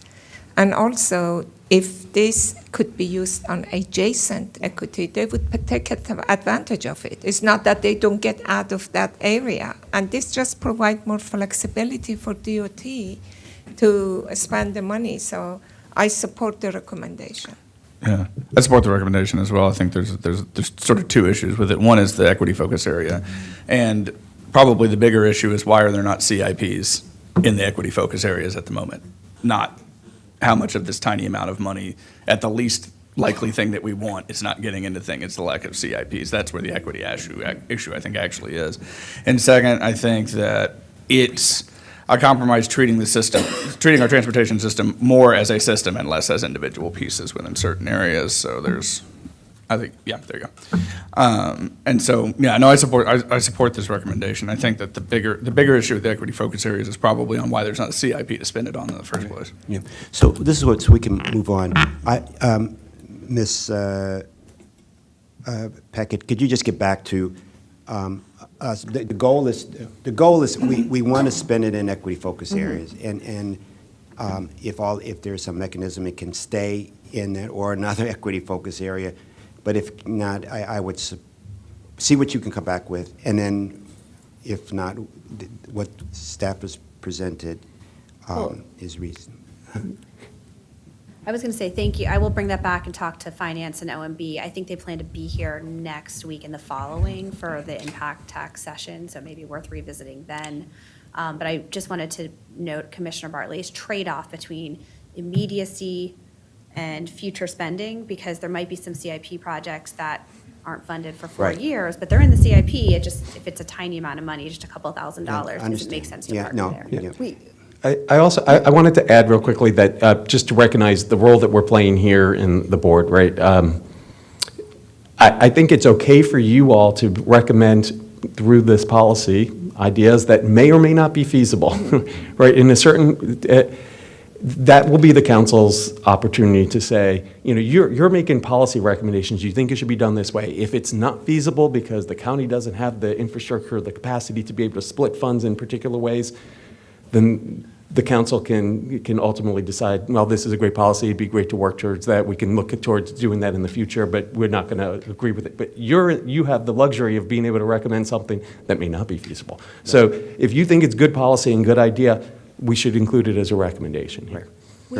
I was going to say, we can also recommend, you know, along the point that there should be funds for, you know, for example, Bethesda has a sidewalk and safety crossing improvement area, so when there's a, you know, excess or whatever additional mitigation funds, it can go into there, and it's a level of effort project, so you can add more money to it. We can recommend that there should be, you know, more CIPs created, especially in equity focus areas.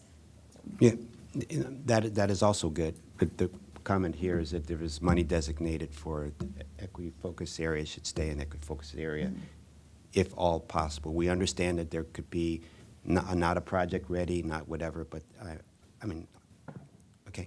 Noted, thank you. The next recommendation is very similar. It's actually, it's not that, it's along the same lines. This is about fee and lieu funds, saying that when they're collected for non-motor vehicle deficiencies, so they should be able to be used for any non-motor vehicle improvement within the subject policy area or an adjacent policy area, so that you're not just doing a bike project for a bike project. It could be a pedestrian project instead. I'll make the same note about the equity focus areas and money staying in those. And again, MCDOT has supported this recommendation. Recommendation 3.11 is to expand the current offsite mitigation exemption for affordable housing units, which it currently only exempts mitigation payments. This is the recommendation is to expand this to include exemption for constructed improvements as well. Under our recommendation, this would be like a proportional discount for each affordable unit. So, could you, Yes. You said for constructed improvements, meaning that they would not have to build those off-site? Right, so right now, if we collect a mitigation payment, if you had, let's say, 30% affordable units, you would have your mitigation payment and then we'd be reduced by 30%. The recommendation is to expand that proportional exemption to also include constructed improvements as well. It's a matter of fairness. Right. Montgomery For All Steering Committee, the Miles Group, Arlington Partnership for Affordable Housing, NAOP, MBIA, and Mike English also expressed support for this recommendation. MCDOT said it would support it if the county can develop an alternate funding source for adequate public facilities for affordable housing units. Our staff response is that, as we know, the county is experiencing a housing crisis right now, and that we must find ways to incentivize the creation of more housing. Exempting the affordable housing components from these projects is a way to balance the needs of, needing both housing and infrastructure. And yeah, thank you. I know exactly what we're doing, but I'm just concerned that we then create some kind of inequity in regard to the public facilities in areas that we have affordable housing. And most of the people that's why they need affordable housing, so it's going to be affordable housing with not enough infrastructure. That's the issue. So one way to think about it is there's one way or another, there's going to need to be a public subsidy. Either we're, the public is paying for the infrastructure, or the public is paying for more of the difference in order for the affordable housing. Yeah. And just I wanna- to build on that, there's inequities in both, right?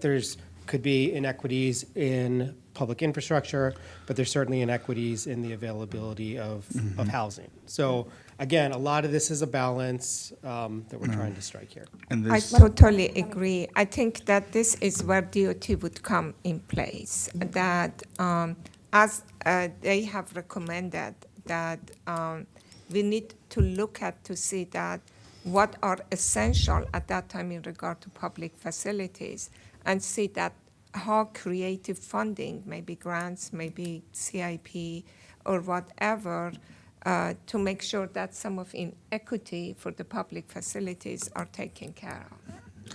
I'm gonna run through the testimony and then okay. and then hear more from DOT. So multiple stakeholders, NAOP, MBIA, AHJP, which is the Arlington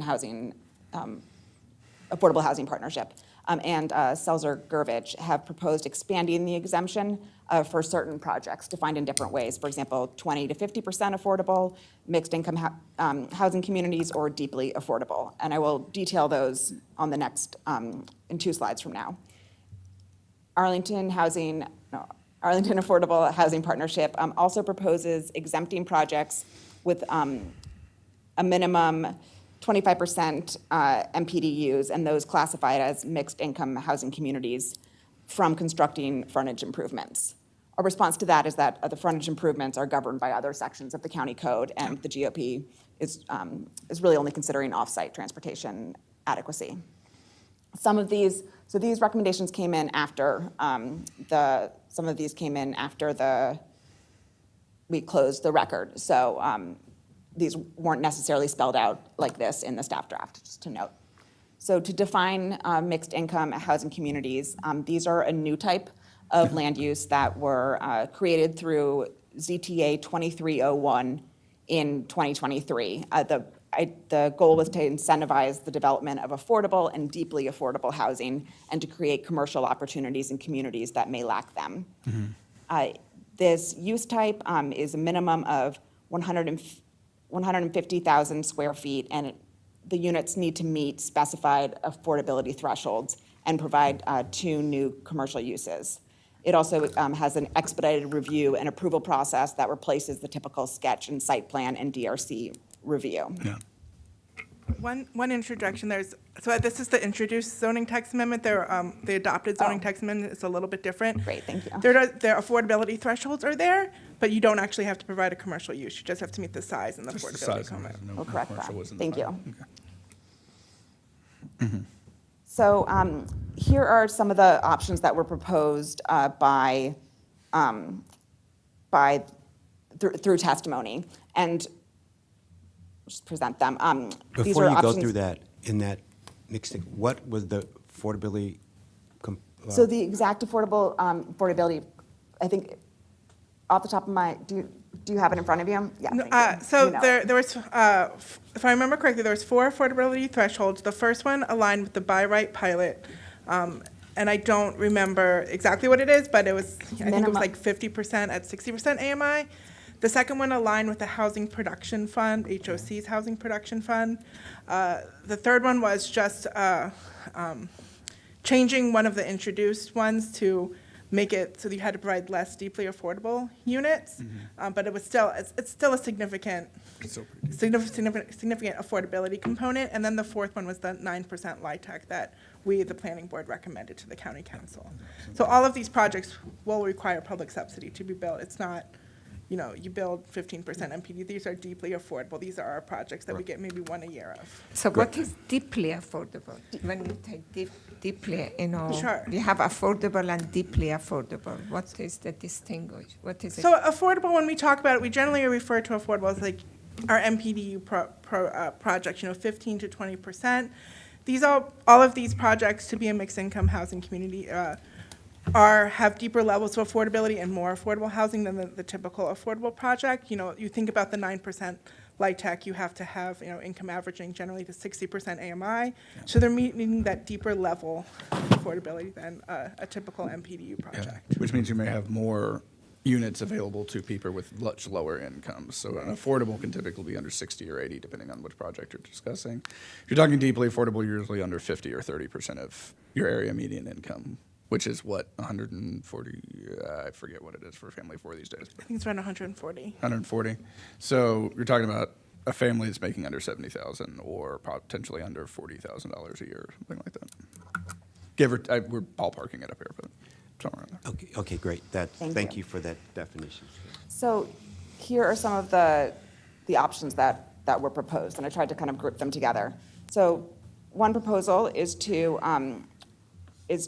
expand this by also exempting, kind of giving a double exemption, I would say, for deeply affordable, defined here as 50% AMI or less, so that for if you're getting, let's say you have a deeply affordable unit, you wouldn't be paying for mitigation on that, but you would also get like a bonus not paying for mitigation on one market rate unit. So that's one proposal. Another proposal would be to exempt all of the units, both affordable and market rate, for projects with a minimum of 25% affordable units, which would include these mixed income housing community projects. And that was proposed by the Arlington Partnership for Affordable Housing, NAOP, and MBIA. Selzer-Gervich, Matt Gordon of Selzer-Gervich proposed a similar exemption, but he suggested a minimum of 30 to 15 affordable units. The 25% affordable units comes from similar provisions in the code. For example, there's a discount on impact taxes for projects that have 25% affordable units. In red policy areas, there are no impact taxes required, and in other policy areas, they can pay the red policy area rate. So which one of these gives us more outcome? Which one of these proposals gives us the best outcome of housing? I don't know. It looks like to me that you have more projects maybe under the proposal 1 or 2. I can't tell. Yeah, so can you just go to your conclusion, and then we can, and then we can come back to that. So we don't have, this is the concluding slide. Right now, we have our recommendation 3.11 as stands. As staff, we see it, we see trade-offs in both methods.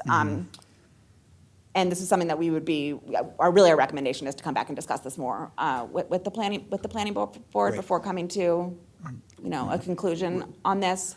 We have equity concerns about what is built, but at the same time, recognizing that,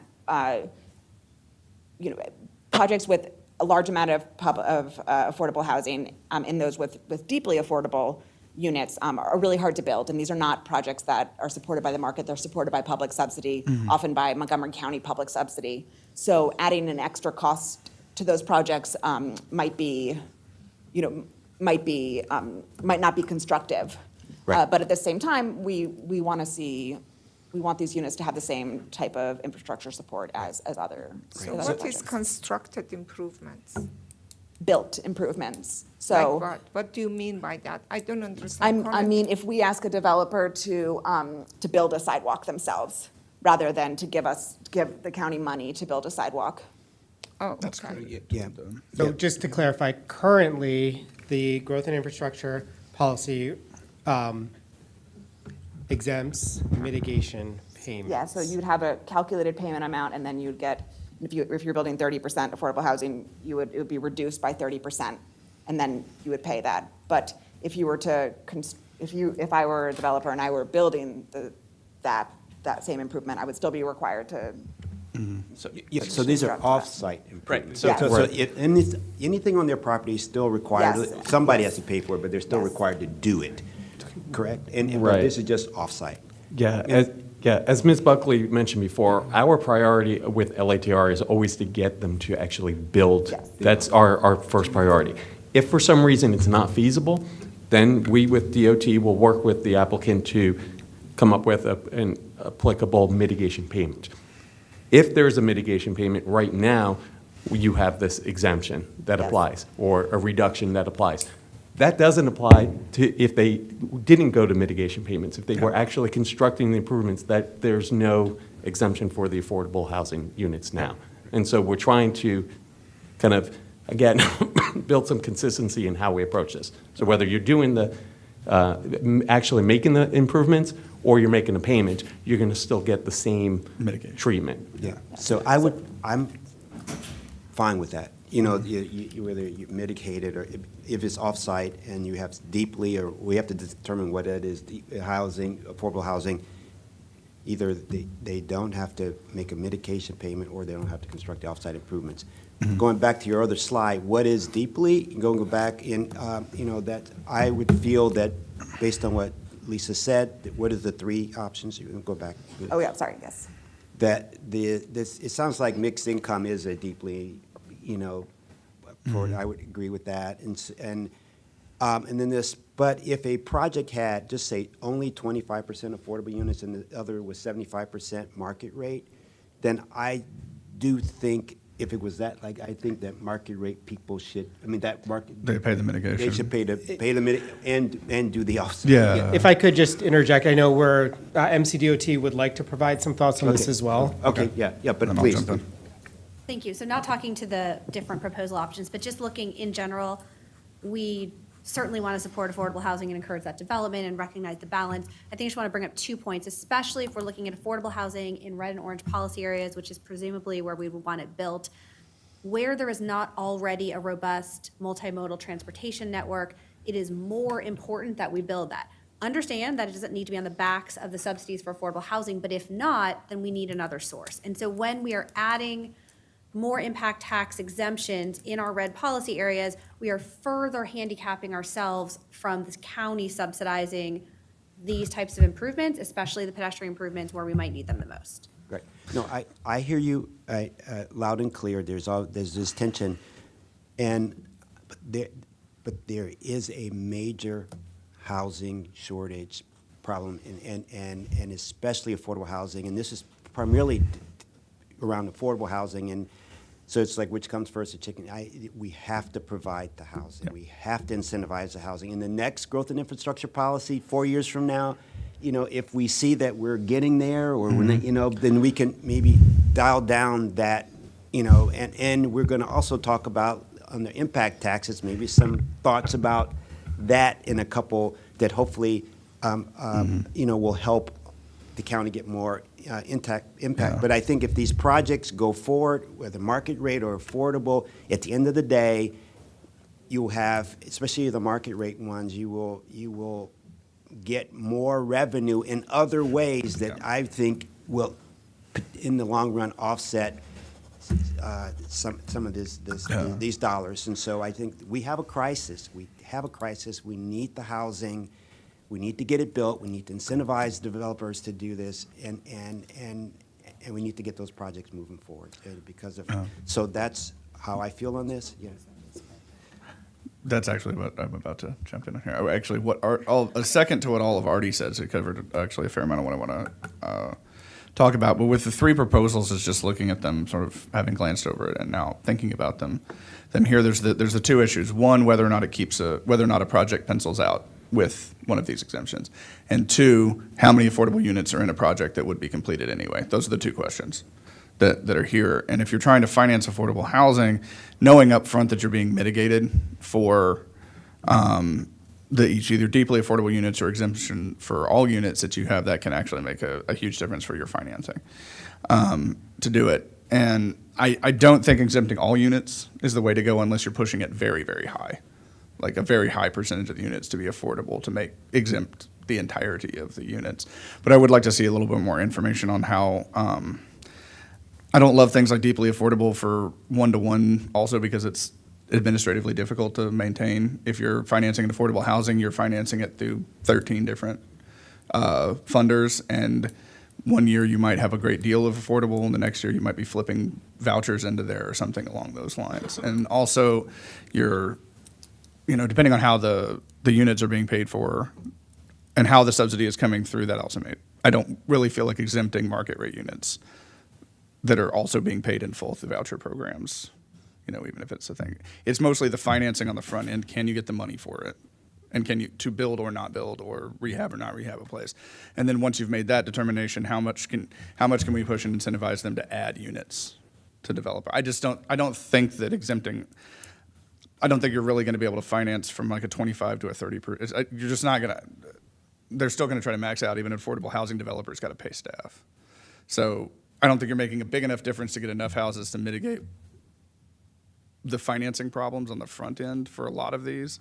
It's kind of a penny wise, pound foolish situation, if I'm making a whole lot of sense here. But I'd like to see more information about what we've seen previously with some of these. But these are pretty, I won't say radical, but these are pretty expansive compared to how you're financing it right now, and it'll make a huge difference how you would pencil out a project if you're taking these into account, and it's hard to predict. Okay, so if I'm to summarize what I think we're hearing, one, mitigation payments and constructed improvements should be treated the same. They should both be exempt. You want staff to come back with some more information, perhaps a more expansive proposal, but you need more information for that. No. I don't think you get much more above 25%. No one's going to change the change the arrangement of the units within a project that they've already decided to do above 25%. You just can't subsidize enough to do that. It won't you're subsidizing more. You can't subsidize enough to make it pencil out better to increase the number of units. So we could have on the books a nice thing that says if you get 35% affordable units, we exempt you from all the impact taxes. That's not enough to cover 10 to 15% more affordable units. Nobody will actually do it. Even an affordable housing developer is not going to be able to finance that level of subsidy. So it'd be a nice thing on the books, but it wouldn't actually create any housing. Something like the one-to-one affordable, I think, is administratively difficult because the funding sources for your individual units may change over time as you're either move in vouchers for different kinds of, when I was chairing Rockville Housing Enterprises, we had mainstream vouchers, we had HCV vouchers, we had project-based vouchers which couldn't move. We had people that could move in and out with vouchers. And if you want to go, I can show you the balance sheet. It's super fun. But I think that has more likelihood of changing the decision process of either creating an affordable housing unit or creating more affordable units within a project than something like if you get to a level, we take all the subsidies of what we give you much more subsidies, but it's not enough to cover what you would have made anyway. So does that make some sort of sense? Is that better summarizing from? Yeah, but so we're just going back. So go back to the proposal. Okay, so so this recommendation, expand the current site, we're okay with this. Okay. We're good with this. Okay. So all right. Okay. So what else did you want us to comment? Is this it? Okay. All right. Okay. No. You mean recommendations? Yeah, keep going. For this specific one. Do you want us to explore the alternatives? Yes. We want you to. Frankly, I think James, I understand what he's saying, but it got a little bit technical for me. But you have three proposals in front of you. In reality, and I understand what, in general, I think I understand what Jim is trying to say, is that we need to make sure that we have something on the paper that yield more affordable housing in this proposal. So which of these three proposals really would help and incentivize to add more affordable housing to a project? Right. Or create a project at all. That's the other issue. I think that's what it Trigger. But We'll come back with these ideas Yeah, a but we little may more. not know on this, but I think one of these things, just it's for a little clarification, I think, is that what's common in like the 1 and 2 is, are you exempting the market rate units, right? That's the and I would say my personal opinion is that only up to, like, there's some laws now that if you have, I don't know, if you have 80% of the affordable, 20% market, I don't know, the market, if it's more affordable, then they exempt also the market. And in other words, if it's more market, they don't exempt the market, in some, so that's a big picture regardless of whether it pencils or not pencils. And maybe the piece is, how much affordable do you need to exempt the market? And we can come back to us. And these are just the recommendations that we, the proposals that we received via testimony. I just kind of want to present to you, but we'll think a little bit more about what potential proposals could be, and we'll lay out the, benefits and Okay. So of those. I just want to go back to MCDOT's comment that they are looking for an alternative funding source to fill in the gap if there is exemptions, or the exemptions for affordable housing. Is that something you would like us to explore with them? I mean, maybe there's a flexible CIP program that can pair county funding with this gap that is established, but this is something we could discuss more. But typically, if projects are deeply affordable, there will require subsidy. Somebody has to pay. It's either DHCA is funding it, or there's some other source, or the state is funding it. So typically, the market can't support that funding of these things. Maybe we Somebody's should funding. look at some state and federal grant. I know that the governor was creating a lot of grant. I do not know what happened in Annapolis. I heard that some of it went through. Any of those grants could be used. I think the way that we've been thinking about it in our conversation, I mean, this is not the first that we're hearing of the DOT concern about providing these offsite facilities, especially for these types of projects. There may be some options for us to brainstorm with DOT, pairing the fee in lieu conversation, the mitigation payment conversation. Where does that money go with funding the difference between market rate and affordable offsite improvement? There may be some flexibility we can have there. Yeah, we're okay. So Yeah. I think what you also hear, we're okay to put in the recommendations. Can you find, working with you to find alternative sources of funding for these types of projects? Yeah, We're good. So is that Great. acceptable? I'm going to move on to Okay, yeah, recommendation okay. 3.312. So this recommendation is to exempt multifamily units with 3 or more bedrooms from offsite mitigation, both construction and payment. We received testimony from NAOP, MBIA, Montgomery for All Steering Committee, Greater Washington, the Miles Group, and Mike English expressing support for this recommendation. MCDOT did voice minor opposition to the recommendation because their priority is, of course, making sure that we always have adequate public facilities. But it acknowledges that the expected fiscal impact and constructed impact is really minor. They also, because of the limited number of multifamily house units with more than 3 bedrooms. MCDOT also suggests clearly defining what 3-bedroom units or 3 or more bedroom units, what that means, and whether it includes something like a group house. And we agree that it would be helpful to define these, and we'll be discussing that more during the impact tax work session. So 3+ doesn't include 3, correct? No, it has to 3 be, or 3 does or it 4. include 3? It does include 3, Okay. yes.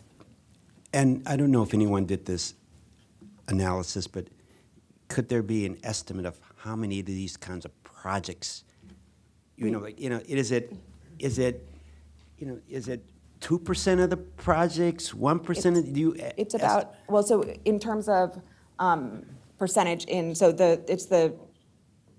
if you're building an apartment building an apartment building, developers prefer to build studios, 1 and 2 units. 3 units, you could have 2 apartments and make more money than you would from a unit with 3 bedrooms. Right.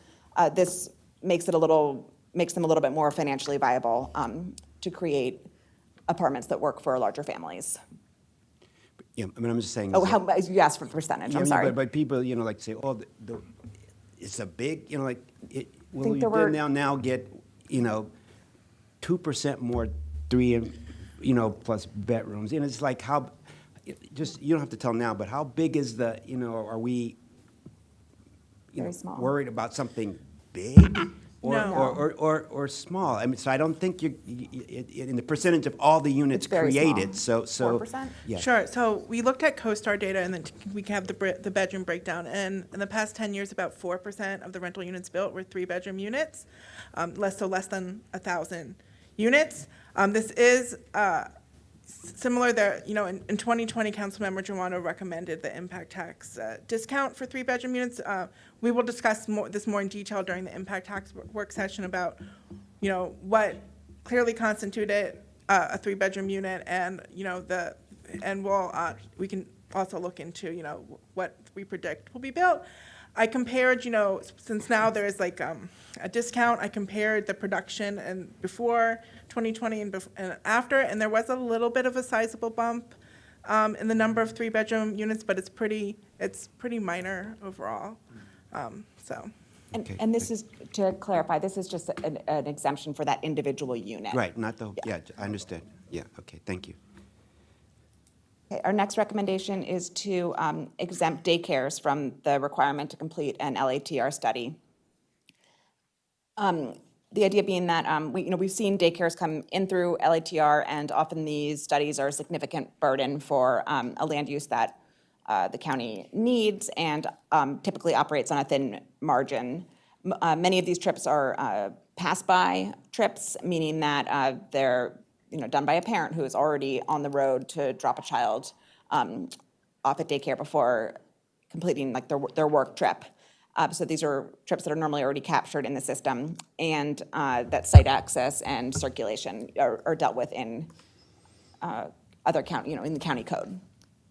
So we've, in terms of testimony, NAOP and MBIA support the recommendation, noting that the traffic impact from daycares are minimal beyond the site driveway, and MCDOT opposes the LATR exemption. They maintain that we should keep LATR requirements that where we have them now, because they're a critical tool for measuring impacts and determining the need for improvement. The staff response is that the cost of the study is often greater than the required mitigation. It can really be a significant burden. In the 4 that we've seen come in over those 3 years, none of them were required to construct an improvement, and the ones that did, the ones that had to make a payment, it was less than $10,000. Yeah. Anything to make daycares easier. There's not nearly enough of them. We need more, we need bigger. Anything to make it easier. Because of that, you said that based in the past, what they would have to pay is really pretty much de minimis, and the cost of doing the study and stuff like that, I would also agree that with the staff's recommendation. Thank you. Okay. I don't know, but Commissioner Padua or Mr. Bartley, you have any comments? I support it. I am very supportive of it, and it's great foresight and care for families, so I support it. Thanks. Recommendation 3.14 is to extend the bioscience LATR exemption for another 4 years, so that applies to applications filed before January 1st, 2029. Right now, it would expire January 1st, 2025. NAOP and MBIA support this exemption. MCDOT neither supports or opposes it. They remain neutral because it wouldn't have a fiscal impact compared to our current policy. Bill Commoners suggests that, so right now there's a 3-year limit. You don't have to do LATR, but between approval and filing for a building permit, the project's only given 3 years to file for the building permit. And Bill Commoners from Lurch, Early, and Brewer suggested that this may be overly restrictive due to what he referred to as the non-linear nature of many bioscience projects. What that means is that bioscience projects are controlled by different forces other than our typical standard market forces. A lot of it has to do with grant funding or new technological advances, so the timing of them can change. And having that 3-year timeframe brings an added level of uncertainty into these projects. Planning staff agrees with that. noting that bioscience facilities are one of the only non-commercial projects that are really moving forward right now and are a critical part of our economy. So we've recommended striking the three-year approval limit from this temporary suspension. So that means that they don't even have to come to extend it, or it could be like 5 years, 10 years. What's going to happen to waiting 5 years or 10 years? They can just move on. No, this could be, we would look at it again right now it would expire in, because it says, it has to be a plan that's approved between 2021. No, I support the striking it. I'm just saying that what's going to happen if it is 5 years or 6 years? What is the guideline that they have to do? It's just I want to be clear that can they just go directly to the permit, or do they have to come back to the planning board? What is? It would go under the standard adequate public facilities life cycle, which is 12 years? Okay, as long as it's a clear guidance Yes. that what's going to happen next, and you guys are okay with it. Yes. So it wouldn't hang out there forever? No, it would be like every other project where it expires. This was an added requirement in order to encourage projects to go fast. Is a speed to market encouragement in order to. Do we have that for every other projects, or was No. this 3 year just for bioscience? Because of this temporary suspension of LHER, it included that it would need to happen in the next 3 years. So it was just for bioscience? Yes. Okay, yeah, then it makes sense. Thing on that? No. Okay. I thought it existed for all commercial projects. Okay, so the next one is to establish these new NADMS goals for new policy areas and other areas without goals, and to update the NADMS goals to reflect recently adopted master plans. MCDOT supports the establishment of NADMS goals for new policy areas, but it wanted to partner with us and to review our calculations on these new goals and to work on them together. And we have a meeting already scheduled for next week with planning staff and MCDOT, so we can go over them. And we recommend that we return to the board on this one once we've met with MCDOT and explain our calculations.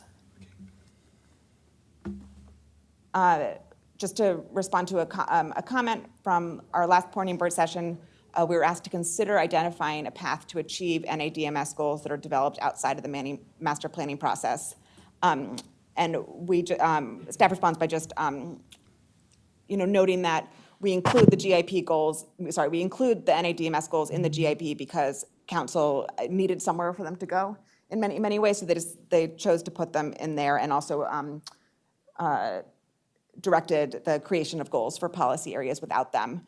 However, so the GIP isn't the best place to think about the path forward necessarily, but planning staff continues to look for opportunities to increase NADMS in countywide planning efforts, such as the pedestrian master plan and the master plan of highways and transitways. I just want to say one other thing on the NADMS, and this is that the same way that we talked about the chicken and the egg, that put the density in and the transit will come, the opposite is sort of true for the NADMS goals. So because we have these next gen in our code with the regs forthcoming, you could actually, the people might not pay as much on the front end in terms of their impact taxes, but then they get penalized on the back end if the infrastructure isn't there, if there isn't transit options, then people won't be able to come, and there's some concerns from council about this. So I just want to recognize that balance. We can talk more about it as we do our later work sessions. See where we are on time. So next is recommendation 3.16, which is kind of generally to revise the GIP resolution text to reflect updated county plans, policies, laws, and regulations and guidance. MCDOT has supported this recommendation with the goal of modernizing and streamlining existing regulations and guidance. NAOP and MBIA request revisions to the applicability of the GIP so that development projects that have filed applications but have not yet been approved by the planning board will be able to take advantage of the proposed changes. So in our draft text right now, it says this resolution takes effect on January 1st, 2025, and applies to any application for preliminary plan, site plan, building permit, and other application that requires an adequate public facilities finding that is filed on or after that date. The request here is so that, plans that already have applications submitted but haven't come to the board yet can use the new, the 2025 GIP. Our response is that in some ways the LATR guidelines can address this. There are times where it for the most part would be okay to revise the plan, but if it's going to require like substantial changes to a project, we would expect the applicant to resubmit it because it could be a lot of work for staff. But we plan to provide guidance in the guidelines about how to deal with minor revisions. But we do recommend a revision to the text itself, to that same paragraph. We want to change the word filed to accepted. We've been using the word accepted in other parts of how we talk about documents being submitted. Filed, it could be an incomplete application. It doesn't mean it's moving forward. It can be in the system for 10 years. So just want to clear that it's an accepted application. So application that has been accepted to date, and it's working through, even if that project is approved after January 1st, 2020, it would not be subject to the new GIP. I think because this says it has to be accepted after January 1st, 2025. That's what this language says. I'm going to let Jason. Right, so any application that is accepted through our intake team, at which point then once it's accepted, that's when it gets pushed out to all of our development review committee participants for their review. Before January 1st would continue to fall under the existing GIP that we have today. Yes. And LATR guidelines. However, when they go to, something like an impact tax is paid at the time of building permit. So it'll depend on what, policy area you're in. It also, but when it comes to something like the new proportionality guide, that's governed by the LATR guidelines. So we don't need to, I would expect that we would be all right using, the board would want to use the most recent proportionality guide amounts in order to guide the cap. So I think we would, but that's not specified in the GIP itself. I'm a little confused. That's okay. What you said. The question. I guess we don't see what the. Well, I think that what NAOP and I guess MBI, I don't know. They ask that, okay, if we put an application and we pay the application fee, but hasn't come to our review yet, can they use this discount or this new proportional, the new latter, okay? That's what they're asking. I think that's a reasonable question to include, that if it hasn't come in front of us, or else they can easily take the application out and reapply again and pay another application fee. That doesn't make sense. Or maybe we could just tell them that if it's a big change, we can apply, keep your same application fee. I don't know how much is application fee, frankly, is if it's a big deal or not. But if it's that they have to reapply. Mm-hmm. And the difference is that now they have to wait that 90-day period that it comes. So why can't we just say that it does include also those applications that they haven't applied and not come in front of the planning board? What is it the problem if we do that? So I want to clarify for one thing that it's unnecessary to say that in the GIP. The GIP doesn't refer to what version of the LATR guidelines the the applicant is using. So I want to make that clear. Two, it's making it so it's just applications that have been accepted. That's a really big blanket policy. And often the projects have gone through a significant, they could have gone through a significant amount of review by multiple agencies, and that staff has put a lot of time into. And if you're making, if you're then going by a new guide, it could make things no longer, you would have to redo a lot of work. And in those cases, we would expect them to file a new application. Yeah, I mean, I think the word accepted is what really matters, because like she said, they can just file an application with a plan and sit on it and never do anything about it. We want them to be accepted. They can continue to be reviewed. So generally, when we know that a master plan is going to be approved before a development is going to be approved, we say, hey, this master plan is coming on board, you need to comply with it. And so we continue to work with them through the process.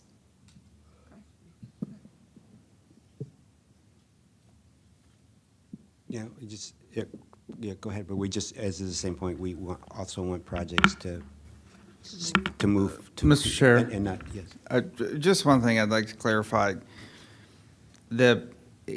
If an application has been filed but not yet accepted, it's because our intake people are waiting on additional information from the applicant. No, I understand. Okay, I just wanted to, I think that might have gotten lost in the shuffle, that it is an issue of making sure that it's complete. No, it's accepted, but say it was accepted, I don't know, 3 months ago. Right. Right, and so the applicant's thinking, but they know a big change is coming. And if it has a major financial impact, I guess, they'll have to change it, I guess. If you've already reviewed it and you made your findings, they'll just, There's also, we're recognizing that, there are smart, savvy folks who are out there with applications that are either holding on to them, waiting because they see some of the recommendations Right. here, and they may wait until they know that they can fall under the new policy. Right. Or they're trying to get them in quickly because they want to fall under the existing policy. Right. So that's in part why it gets adopted November 15th. It doesn't take effect until January 1st. And so I think that it's clear that the correct language should be accepted. Right. But then the question that they're raising is the example of the ones that were accepted maybe today that might be going through an extended review process that at a certain point they might say, it's beneficial for us to go under the new policy. Can they opt for that? Well, then you get into the issue that Ms. Buckley talked about, just this, well, we could have done a lot of staff work, Right. county staff work on evaluating a plan that now needs to be evaluated differently. I think that I totally get it. Maybe we should put the language to be flexible for staff to be able to do either way. Either say, well, this is a minor change, we can just go ahead and do it, it's not going to really impact it. Or this is a big change, you have to go to reapply. But rather than just put all of them out that you have to reapply, I do not know if there is any way to put a flexibility for staff to decide that, we can go under the previous application. You don't have to wait another 20 days or 30 days or 90 days. My suggestion is to put that within the LATR guidelines, because it's not necessary for it to be within the growth and infrastructure policy text itself. Great. Okay, the next one is just to update the LATR guidelines. People are in favor of, MCDOT is holding its judgment. So, which we, and we look forward to partnering with MCDOT over the next few months, along with other stakeholders as we revise these guidelines.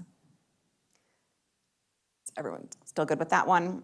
And finally, last but not least, is stakeholder coordination. Just to mention that we'll continue to work with SHA and state delegates to codify SHA review times and clarify mutual expectations.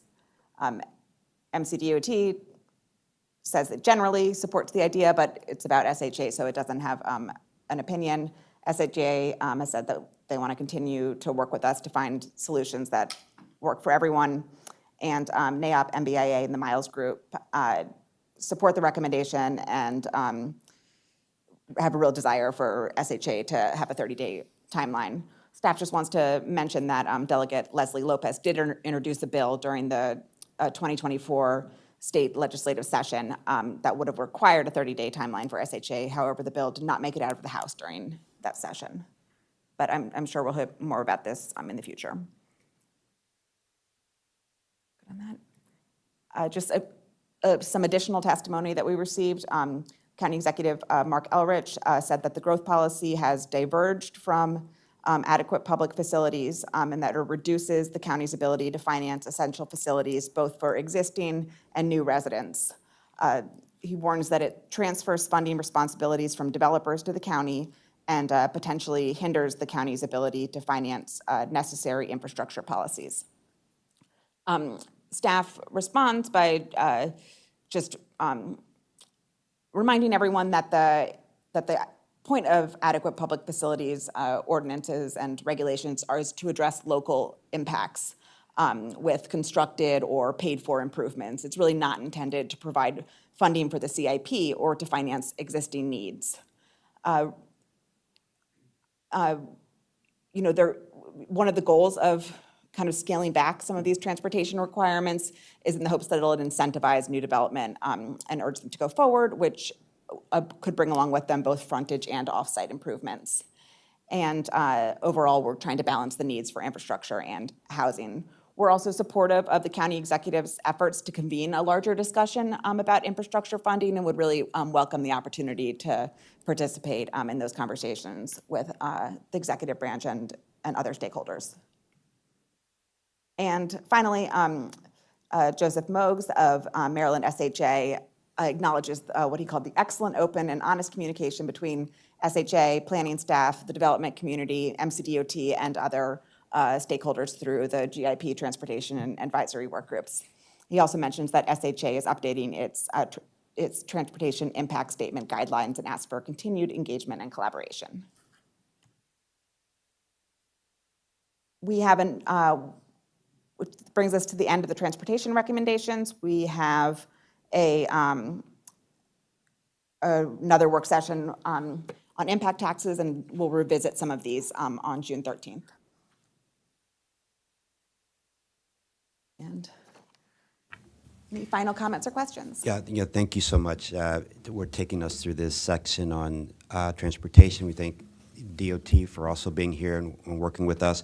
And I just want to go on the record as saying, yes, we know and we support the county executives' concern about needing more money for infrastructure improvements, and we look forward to working with the executive branch on looking at other potential options, models for how either other jurisdictions are collecting funds for infrastructure improvements, and I think it's a great, that's important. Just how can we have a better model? So we look forward to that, and we're hoping that can start sometime soon, and we have some recommendations. Okay, but thank you so much. And if there are no other comments or questions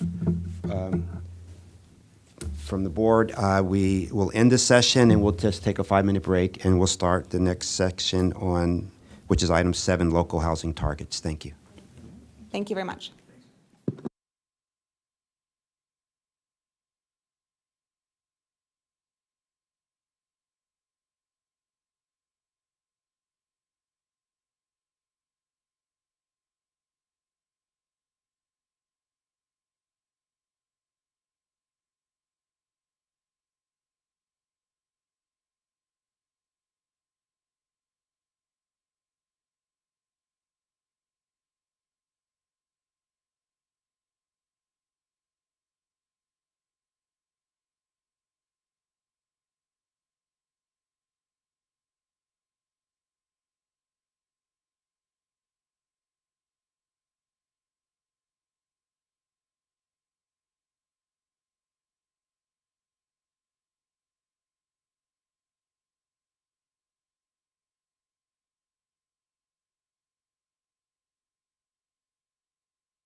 Good morning. We're on item number 7, local housing targets, where staff is briefing us on this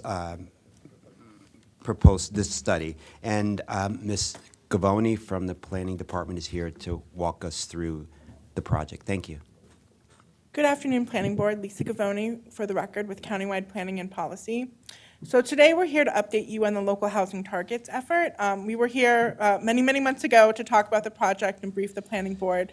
And so we've written a memo, we briefed the Planning, Housing, and Parks Committee, and we're here back to brief you about the status of the project. During that time, we worked with the Department of Permitting Services to get a clear understanding of the number of units that have been permitted so far. We've made a concerted effort to better understand our current pipeline and subsequently to consider what the potential role of the unbuilt pipeline should play in our local housing targets. We also, because of that, we modified our recommended methodology for the local housing targets, and we'll discuss that today.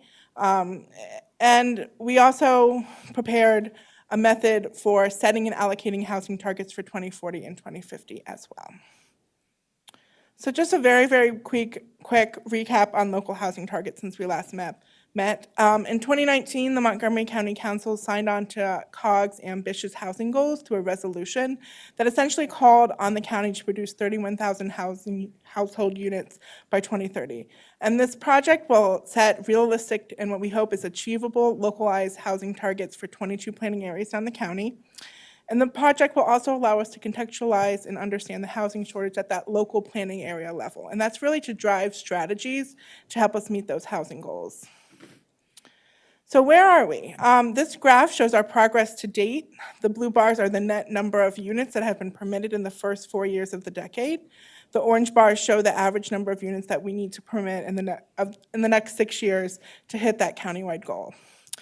And I want to be clear that the building permits represent net new units. So demolitions with a corresponding building permit were removed to ensure, to the best of our ability, that tear down replacement homes and replacement of and redevelopment of existing multifamily were not accounted for. We're only accounting for the net new units.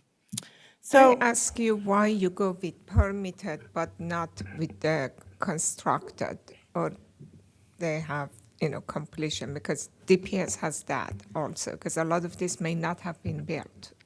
So we hope that everything that's permitted is built. I think not that necessarily. I know it's not necessarily, but this is probably the best data source that we have. The other data source that we have is the State Department Assessment and Taxation parcel level data that has the year built.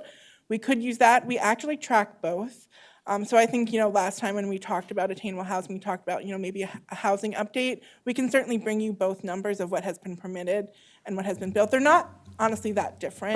But at DPS, if you got this information from DPS, they do have also, because anytime when a unit is completed, they issue occupancy. Right. So those occupancy would show the ones that have actually built, and because they issue it, then they should have the number available. Just curious that how different it is, because I know some buildings, they get the permit, but they don't build. That's something we can definitely look into. I think, we're having ongoing conversations with DPS about their data, and we can certainly look into that. So just to recap, we've permitted around 9,500 units through 2023. That puts us about 22,900 units under the target pace of 12,400, which is where we should be 4 years in. And so this effort is about allocating the remaining target to local planning areas and to set localized housing targets. This is showing where these units have been permitted so far this decade and how they're distributed across the 22 planning areas. Not surprisingly, about 1/3 of all units that have been permitted are in the Bethesda Chevy Chase area, in the downtown Bethesda area and Chevy Chase Lake. But I also want to, call your attention that when we talk about housing production in the county, we do tend to focus a lot on the Bethesda and the down county area, Silver Spring.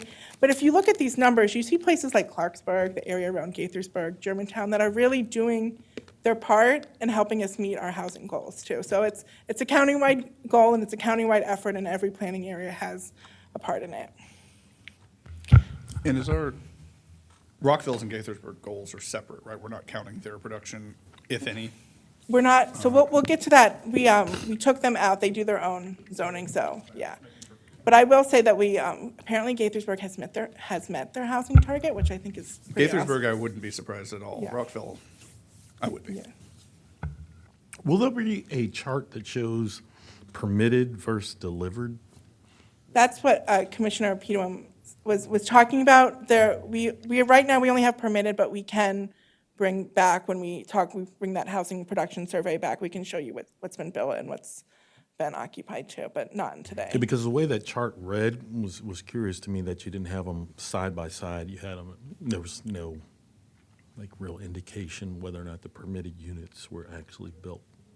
Sure, we can definitely come back with that and follow up with that information. I think we were just trying to simply illustrate where we're seeing our building permits, but we can certainly bring that piece back to it too. And these permits are per unit, they're not per building, correct? So Correct. if you have a high rise that is 20 floor, they may have 400, so this is the 400. Correct. Okay.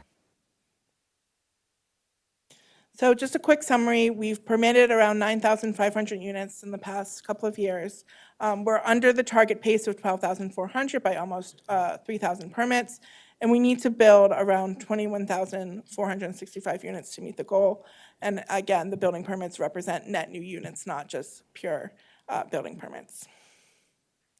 So really quickly, I'd like to walk through this chart to show you like how the remaining countywide target has been calculated. So our 2020 to 2030 forecasted growth is 31,000 households. The county assumes one housing unit is needed per household. Per the council-adopted resolution, we need to produce an additional 10,000 units to make up for years of underproduction. That gives us a total of 41,000 new units by 2030. We then removed Rockville and Gaithersburg from this total, which then put the share at 31,000 units again. And since we've permitted around 9,500 units already, we removed that number from the totals, meaning we need to build 21,465 units. I'm just curious, how did that additional targeted units came out to be for the county, 10,000? Sure, so it's a little bit of an exercise with our household forecast, and I have our forecast expert in the audience should there be any questions, but generally, I believe it was around 9.1 of the forecast is that the COG staff and the housing directors had noted that, there's been years of underproduction since the Great Recession that we never really picked back up with housing production. And so they said we need to make up for years of underproduction to kind of get housing where we need to. So what they did is they calculated the region-wide household forecast and the percent that each jurisdiction was of that forecast. So, for example, Montgomery County was 10% of the region-wide forecast at that time, anticipated growth, and so we got 10% of that additional 75,000 units that COG stated that we need to, and so that's how it's just an exercise with COG staff. So jumping right into the 2030 housing targets, the methodology that we previously discussed with the planning board and the PHP committee focused on 5 index factors. There's that Thrive Growth Area map, that map that I'm sure you've seen all many, many times ago, that the share of the planning area that's located within that corridor focused growth area and the limited growth area as identified in that Thrive map. The household forecast, a planning area's share of the county's 2030 household forecast from round 10.0 of the COGS cooperative forecast, and zone residential capacity, which is a planning area's share of the county's zone residential capacity, reflecting the growth vision established in many of our master plans. And I want to highlight the activity center density because we updated that from the last time we briefed you. This factor now relies on downtowns and town centers identified in the 2023 pedestrian master plan, which are based on master plan visions, land use, and zoning. And then finally, there's that premium factor, that extra weight that's given to planning areas with high shares of their area within the Thrive Corridor Focused Growth Area, but they've seen very little recent housing growth. So very quickly, following our last discussion with the board, there were 4 identified methodologies and weighting options to allocate the housing targets across the 22 planning areas. There was the first option, which was planning staff, which provided an equal weight of 30 index points to the growth area, the household forecast, and zone residential capacity factors, and 5 index points each to the activity center density and the premium factor.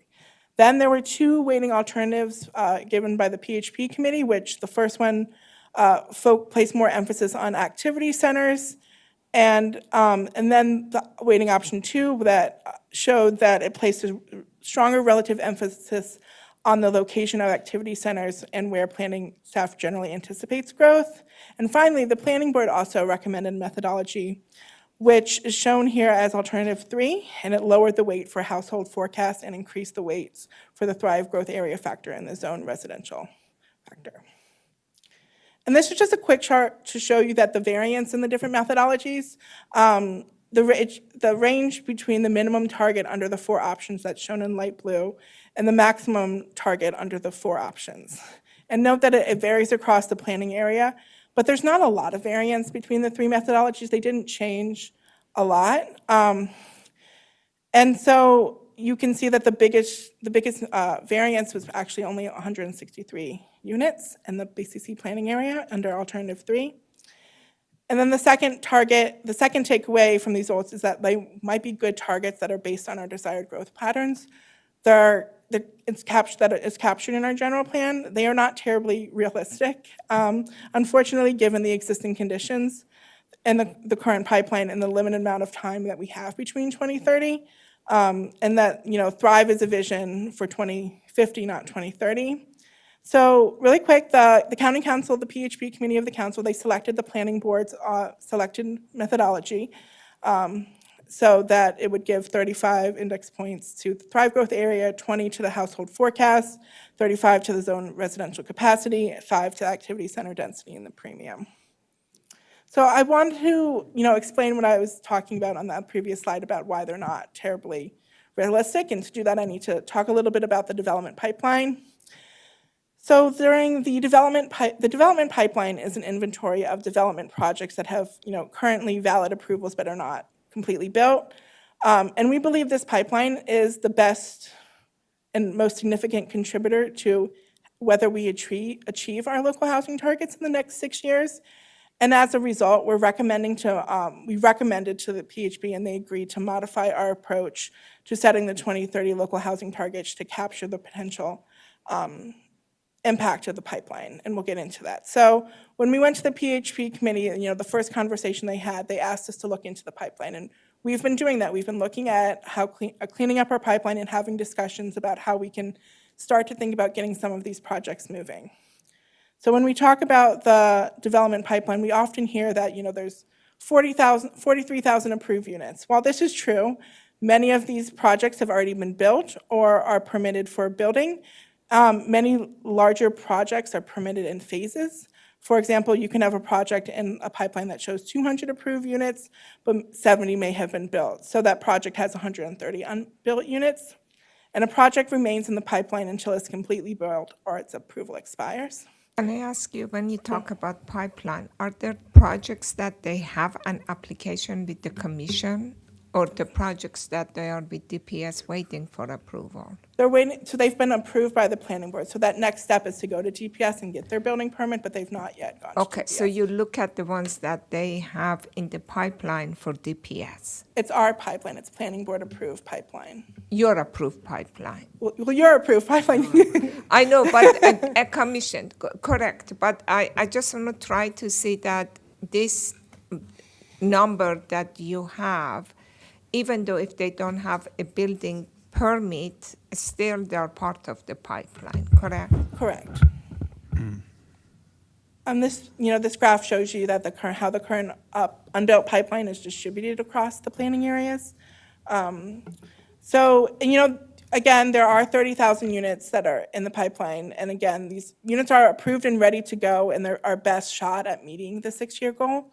And we are also continually adding to the pipeline as the board approves developments on a regular basis. One of the other things is, the pipeline is very important, but it's not a guarantee of being converted into real housing. So to better understand this, we looked at the 2018 pipeline and the current 2024 pipeline, and we compared them to see, just to understand the historical rates of converting pipeline projects to built projects. We found that over the last 6 years, the rates of converting unbuilt pipeline to built units varied by planning area pretty drastically. For instance, in North Bethesda, only 15% of the unbuilt units in the pipeline in January 2018 were built as of January 2024. But areas like Clarksburg, Potomac, Damascus, and Bethesda Chevy Chase all had conversion rates of 80%, around 80%.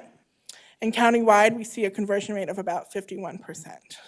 And I also wanted to, caution about North Bethesda's conversion rate is that there are a lot of projects in North Bethesda that were approved after and got built, and that they are moving. North Bethesda also has a lot of big projects that are approved in phases that are moving, but slowly. Think of projects like Strathmore Square, which is probably one of the biggest projects in the pipeline, if not the biggest. It's moving. We're actually going to, so it takes time to build housing. Yeah. So you've got an approved, oh, go ahead. I'm just wondering that what happened? Why is it that the 15% for North Bethesda, that's 2018, and now we are 2024, so it's about 6 years and they're still not moving? I think some of them are moving. We've talked to the regulatory team, and we do believe that they're moving. I think that right now it's a really hard regulatory environment in terms of financing and interest rates and rising construction costs. So I think that, generally, the conversion rate is probably going to slow down a little bit, but part of this project is we're going to look at ways to help move it. The other thing I would say is, there are big projects in North Bethesda that are moving. Yeah. So I wouldn't put too much weight into it. I think, 51% countywide, half of our projects are moving within 6 years. Doesn't sound great, but I actually think that it's projects are moving. Yeah, this says two things to me, and I'm just interpreting based on the numbers. The first thing is it's a financing issue. There was massive credit crunch right in the middle of that time, and these are larger projects. And the ones, if you look, if they're, if you've got Potomac, Clarksburg, Trevilian, Damascus, those are all going to be relatively smaller and easier financed projects, and most of them, I would imagine, like we talked about recently, the one that was in Damascus that was 30 or 40 units. That's all built in one big go. So your denominator and your numerator are the same. Like, it's built, it's now 100% built or 0%, not for like a larger project, 15% built and then 30% built and then 40% built, and then maybe you get several years down the road in the phasing process. So this strikes me as like there's a structural issue. Down County has larger phased construction, right, which is more likely to interact with the financing issue of needing to finance it in phases, and that being a big crunch within the last couple of years. Right, and I think, if you look at the projects where they have high conversion rates, there are places where it's a little bit easier to build, like Commissioner Hedrick said, comparatively to Down County. And Bethesda Chevy Chase probably has a high conversion rate because of rules in the BOS that they basically have to move quickly or else they lose their approvals. So I think that, that's part of it too. That excess density that makes sense. Right. So using the last 6 years as a proxy, we decided to estimate the anticipated number of 2024 unbuilt units that would be built in each planning area over the next 6 years. This chart shows you the conversion rates that we use for each planning area. For 10 of the planning areas, we use the countywide rate because the 2018 pipeline conversion rates were based on too few projects or too few units. We are using the counts in the last column here as part A of setting the 2030 local housing targets for the planning areas. And, we just discussed this, but, part of this effort, it needs to be to figure out the impediments to get these pipeline projects moving. And if we focus on that, it's possible that we can achieve a larger impacts from the pipeline toward the local targets in some of these areas. And also, the last 6 years was marked by a pandemic and, other impediments like higher interest rates, higher construction costs, which can be impediments to converting the current pipeline. But based on the historical pipeline conversion, we estimate that the current unbuilt pipeline will produce around 13,600 units. And so, let's go back to our countywide target for a second. This is the table that we showed earlier that demonstrated how we calculated a remaining countywide housing target. If we expect the current pipeline to produce 13,600 units countywide, it leaves around 8,000 remaining units to achieve the countywide target, which can be allocated across the 22 planning areas using the weighting methodology we previously discussed.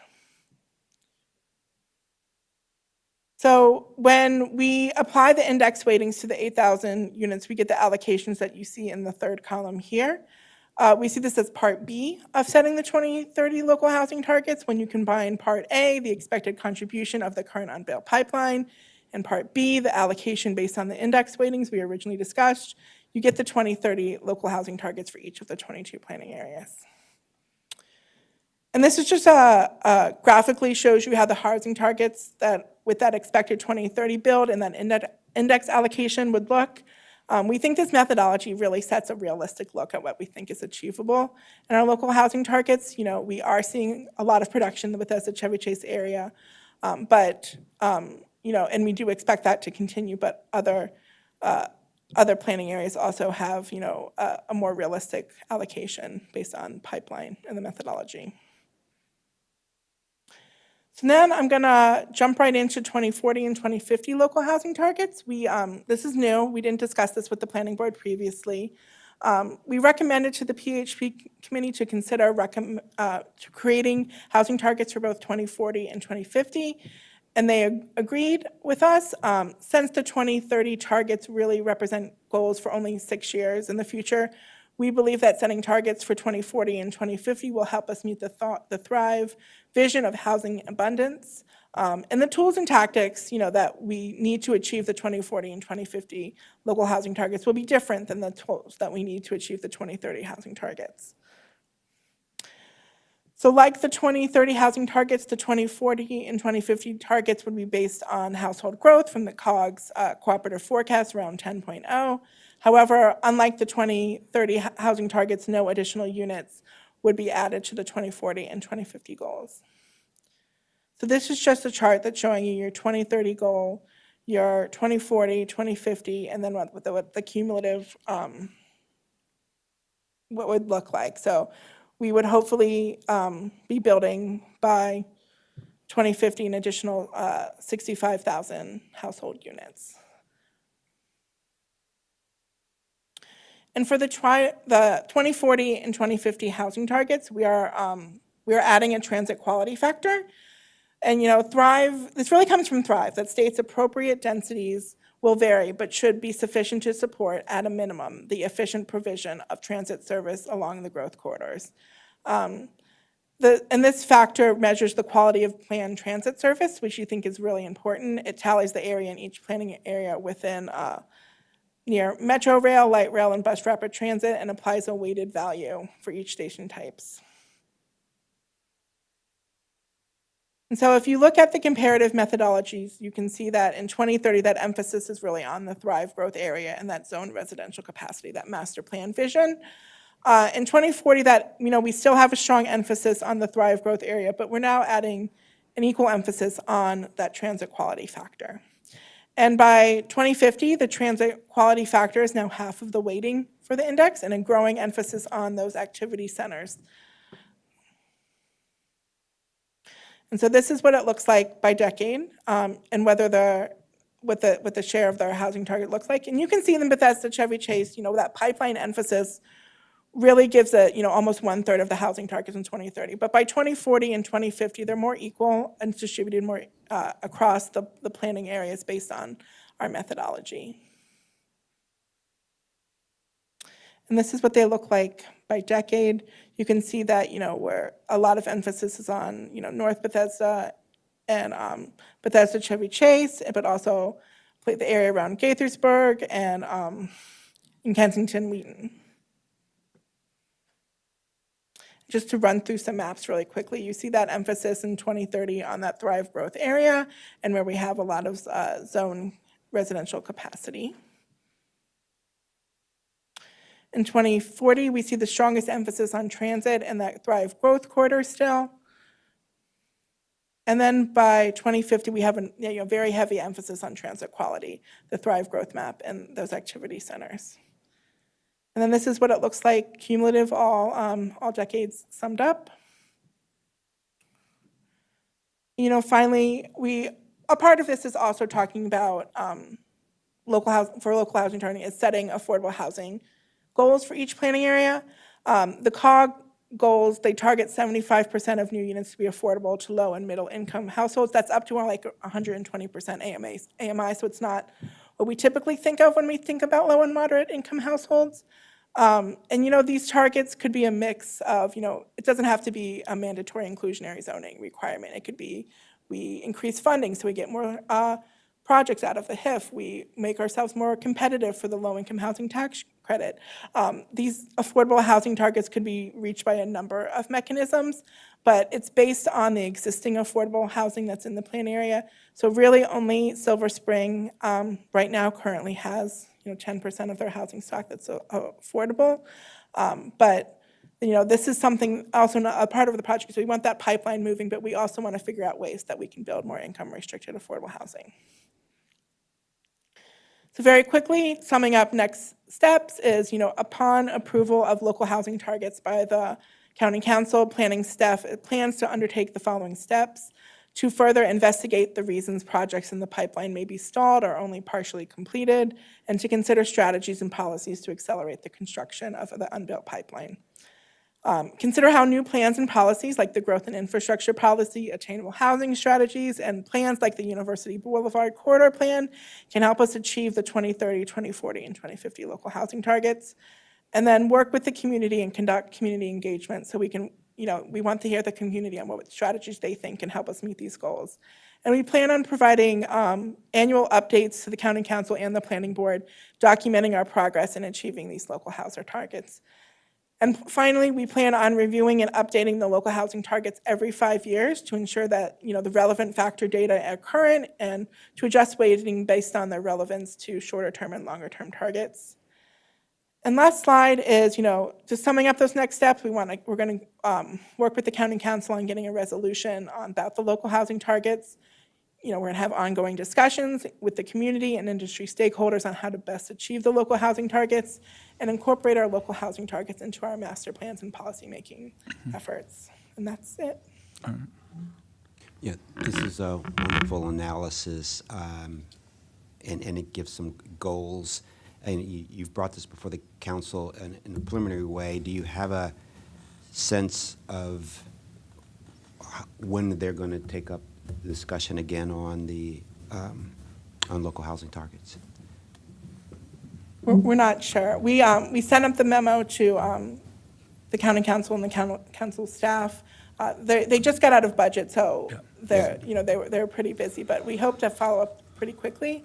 I think that we're hoping for a resolution sometime in either the late summer or early fall. Yeah, and also looked how you looked at the existing pipeline and was able to decipher the likelihood that some of those will go forward and how you used that in your analysis. That was great work in that way. Okay. Yeah. So other comments or questions? Yeah, no, I really, this is really good. I really appreciated the sort of the different scores on Thrive and Transit and how that sort of weighted as the decades go on. I had two real comments. Number one, have we considered just dropping, like not factoring Gaithersburg and Rockville into the analysis? Like that's not an area that we control, and I don't think we can rely on 10,000 units coming out of Gaithersburg and Rockville. I think that, is it worthwhile to take that out? We did. Okay. No, I mean like not decrease the numbers because of Rockville, add that 10,000 that we assume that they're going to create back in. But that's, so they are members of COG2, and Yes. they have their own allocation. Ours is the remaining difference. Just Yeah, for but the I mean, county. I understand, but scale-wise, we're going to have to make up the deficit for Rockville. Like it's going to have to come from somewhere, because they're not going to get it. They're even further behind than the county as a whole, as far as I can tell. And so, like, I wonder if it's worth not giving an adjustment for Rockville and Gaithersburg. But Well, I mean, it was largely based on what the council adopted, right? Yeah. So we're working off of what the council has already said is our target, at least for 2040 and 2050. I noticed that's it's different, discounted significantly, which I think is a more reasonable approach to what we might actually get out of that. But that's just I thought that because I think that to reach the targets as we're obviously saying with the pipeline and the conversion rate, we need to overshoot those targets by quite a bit.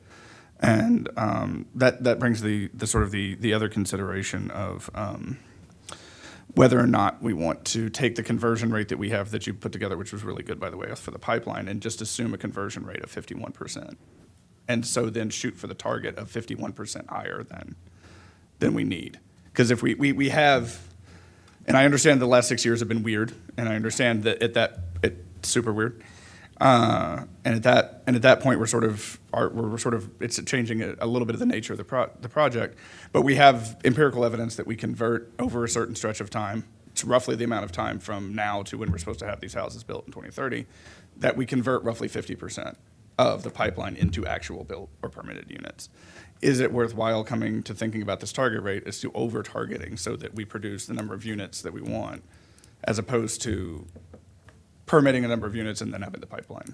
No. There's a pipeline, we've got a factor for Rockville and Gaithersburg, we've got an already permitted. Do we need to factor in a pipeline? And so target higher to produce the number of units that we want. I don't necessarily know if we need to target higher. I think that like when we work on the pipeline and like getting those projects moving, hopefully we achieve a higher conversion rate of 51%. So it would kind of, we don't need to change the target because our goal is to get, a lot of these projects moving. I'm just saying empirically, our higher conversion rates are in areas where we're producing lower numbers of units. So your Poolsvilles, I was looking at the last one, like the Poolsville, those are high conversion rates, but they're relatively a low number of units. And there's higher number of units in Bethesda, which also had a high conversion rate, but then Silver Spring and them were in the 30s and things like that. And Tacoma Park had like 4. And a high target that they need to meet. So we know that there's going to be some slippage between permitting and in the pipeline. There's going to be some slippage. And does it need to be 50%? Maybe not. It's been a weird 6 years. But is there some factor to include to up the target rate to account for there being, in all areas, some slippage between the number of units that are approved and the number of units that are actually put out, so that we target for what, if you're, I'm gonna use an aiming of gun metaphor. Sorry about that. But if you're aiming a long way away to target, you aim above it so that it hits down where you want it to go, because it falls at some point. And so, I think we need to aim a little higher so that we actually go for where we're sort of trying to go. And if we overproduce, oh no, oops, costs will go down for people, hopefully. So it's a thought to add some sort of conversion rate or some sort of adjustment rate in here for an assumption of how much that pipeline will convert. And that can be high. I'm just saying that do we want to overshoot at some point? It's something that we can bring up when we go to the full council and discuss our methodology with them. The full council has not yet seen any of this. So that's something that we can bring up, No. I think the conversion rate will be hot. It will be talked about. It will be a discussion point when we go to full council, so it's something we can bring up in that context. And also, 2030 is 6 years away, and then 40 is 16, and they're so far away. The only one that is closer is 2030. I think you're going to do this annually, or you're going to do it. I think it could be somewhere that we could check to see how in reality things are moving. And we don't want to target something that, I do not know if you target something really high that it's not feasible. You want to target something that at least, I do not know. Well, if you go back to achievable, or you want to just go really high and just say that whatever we get. The assumption is that we're using it. I'm saying that if we want to target, that we might need to take into account empirical evidence we have that the target should be raised at some point because there's a slippage between approved and constructed. And if we go back early in the presentation, we've seen what we've produced over the last few years, and we're at 60%. And there you go on that one. We need to on average permit about 1,000-ish more units than we have at any point, give or take 1,000, than we have in the last 4 years of this time. So we're not permitting enough, and we haven't in the last 4 years. If we're going to make goals, we should produce goals and targets that are high enough to account for the fact that there is slippage between what we're targeting and what we're actually getting out of it. And so we're going to need 1,000 more permits than we're getting at least per year. Yeah, good point raised. I think as we move forward, Lisa will bring this up with council, potential, and also maybe a good check. We're also checking with DPS.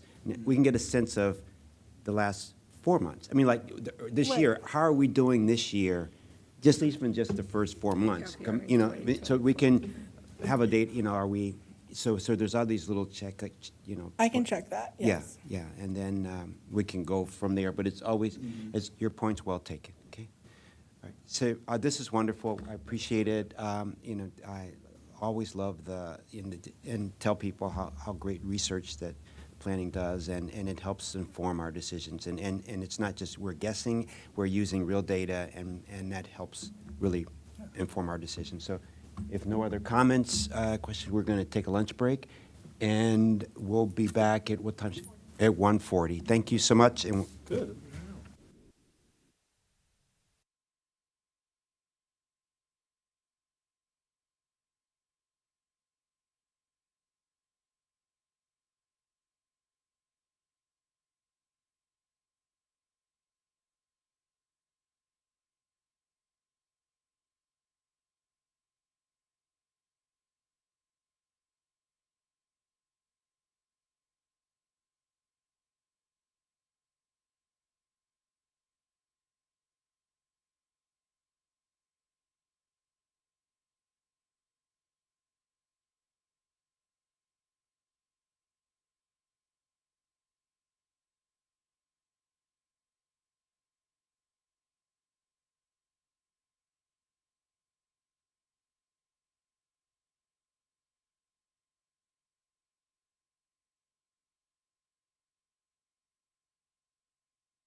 Good afternoon. We're on item number 8, briefing on recent research and economic and income trends in Montgomery County. Ben Kraft of the Planning Department will give this presentation. Welcome, Ben. Thank you, Chair Harris. For the record, Ben Kraft, Research Planner with Research and Strategic Projects. So let's get right into it. So what I'm going to go over today is a few of the research projects I've done, really a couple of them that talk about economic trends and income trends over, roughly the last decade and a half in Montgomery County, and compare, and that compared to the region and the nation.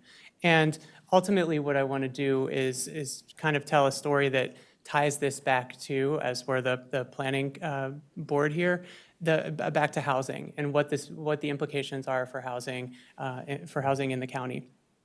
So first, I'm going to talk about very briefly about some research into key economic indicators that was in a quarterly economic indicators report. So those indicators in a regional and national context. But for the most part, I'll be spending time talking about the income shifts in Montgomery County. So how our county is changing along income lines. And then try to tie that all back together for what that means for Montgomery County, the challenges and the opportunities in the future. So just to summarize what really are the key points here of all of this, the Montgomery County's economy, this is something that's talked about a lot. I've mentioned it a few times. It's growing slowly, but really its trajectory, when you look at it in the context of other similar counties in the country, it's not completely out of line with what we might expect from other counties like Montgomery County. Although it does have one indicator that is far behind, and that is the income, in this case, the per capita income of residents. And what I find with further research is that that's largely due to imbalanced growth among residents at different levels of income in the county, and specifically that the county is losing middle income residents fairly rapidly and also gaining low income residents very rapidly. Really what this comes down to, and there's multiple causes for this, as there are for everything, but in a lot of ways, that one of the main causes is the idea that we kind of have a zero-sum housing market. We have different groups that are essentially kind of out competing other groups based on where they fall along the income lines, and that is, it's pushing certain groups out. And it doesn't need to be like that, because if there is enough housing, there could be enough, that we wouldn't have this dynamic. So I'll talk about that too. How we can ease that tension. So what most of this boils down to is this chart. You may have seen it already. It's out in some blogs and some reports. But what this shows is that from 2005 to 2022, roughly, the low-income population, and I'll explain how these are all low, middle, and high is categorized in a second. But for now, what this shows is that the low-income population of Montgomery County increased by about 88,000 people over this period. The middle-income category decreased by about 26,000 people, and then the high-income category increased by about 67,000 people. So that is pretty significant growth at very different ends of the population continuum, of the income continuum. So I'm going to put that in our back pockets for a second, because I'm going to preface that by some other research that really is what led to that chart, to the research that created that chart. So for planning here, we collaborate with Montgomery County Economic Development Corporation, and every quarter we put out the quarterly indicators. So back in the third quarter of 2023, I did this special look at these 3 key economic indicators and where Montgomery County stands in them compared to where the Washington, D.C. region stands compared to other large regions, and then where Montgomery County stands compared to other similar counties across the country. So for brevity's sake here, I'm only focusing on where the Montgomery County comparison to other counties, but the rest is, obviously, it's in the report, so anyone can reference it there. What this research did is it took Montgomery County and created a set of peer counties, which is very simply took where Montgomery County ranked in total employment in 2004, the beginning of the study, and then took the 15 counties that ranked above it and 15 counties that ranked below it, and just total jobs, just to get a similarly sized set of counties. And so just to sum a lot of that up, looking at these three indicators, I don't think I explained what the indicators are, but the first indicator is just very simply job growth.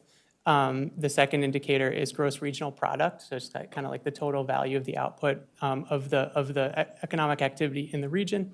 And then the last is per capita personal income, which is the BEA, Bureau of Economic Analysis, calls it personal income. It's basically just per capita income. They have their own kind of way of calculating it. But what this results in is that the Montgomery County is kind of in the back third of this group. So 23rd out of the total of 31, counting Montgomery County in job growth rate.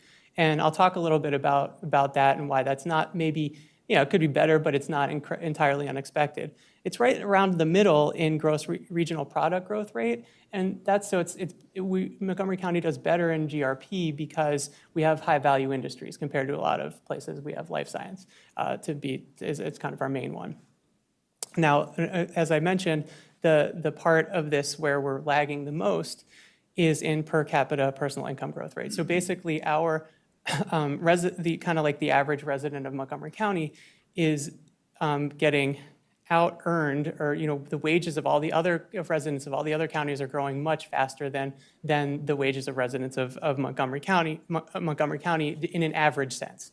And that's kind of foreshadowing what we'll be talking about later with how the income dynamics are shifting, because that's really what's behind a lot of this. But just staying on county or employment growth for just a bit, just want to explain why, where Montgomery County stands in these rankings and kind of I guess what that means for thinking about Montgomery County. So if you look over to the left of this chart, this is just job growth rate. So it's kind of normalized for size, even though these are all kind of similar sized economies in the first place. If you look over to the left of the chart, let's see if I can, it's always hard to find, there we are. Some of the tallest bars, just kind of, this is a generalization, but you've got places like Travis County, Texas, that's where Austin is. You've got Mecklenburg County, North Carolina, where Charlotte is, Salt Lake, the county with Salt Lake City, Utah. You go, and then there's Denver, there's Duval County, Florida, which is where Jacksonville is. So a lot of these counties, and then of course you have Kings County, which is Brooklyn, New York, and Queens County, which is Queens, New York. These are the places which are, it's hard to compare these in a lot of ways to Montgomery County, in the sense that, Queens and Brooklyn are just kind of their own outlier counties for a lot of reasons. And the rest of them are basically core cities, mid-sized cities that are the core of their metropolitan region. And they're in the south and west. They're behind Montgomery County in development stages, and they're also the center of the economic activity of their region, where we are not. Montgomery County is, while it is a very large economy in its own right, it's also very dependent upon the economy of Washington, D.C., which is the center of the region. That's what the core main city of our region. So for kind of these historical, geographic factors, it would be, it'd be hard to expect Montgomery County to be necessarily competing with these places in job growth. Again, this is a general trend. There are certain, there's some outliers here, but in general, that's why we see, certain places growing rapidly, other places like Montgomery County not so much. And if we look over to the right of the graph, and we can see places like Middlesex County, New Jersey, or Montgomery County, Pennsylvania, farther down, Westchester County, New York, Fairfield County, Connecticut, Bergen County, New Jersey. These are all very similar counties to Montgomery County in the sense that and actually I'm going to go to the next page because you can see this geographically. They're all, there's really a lot, if you kind of dive into it, there's a lot of similarities here. They're all suburbs that are to either the north or west of a major East Coast city. They're so kind of like on that Atlantic coast fall line, which was very significant geographically and historically for why cities developed. they all, almost all of them have some sort of very well-known kind of like old money inner ring suburb, like Chevy Chase, like Scarsdale, like the Main Line in Philadelphia. So there's all these, all of these similarities. They basically, because, and it related to those suburbs, they have their origins as commuter suburbs for their major cities, and have emerged to have really large economies by themselves with headquarters of major corporations.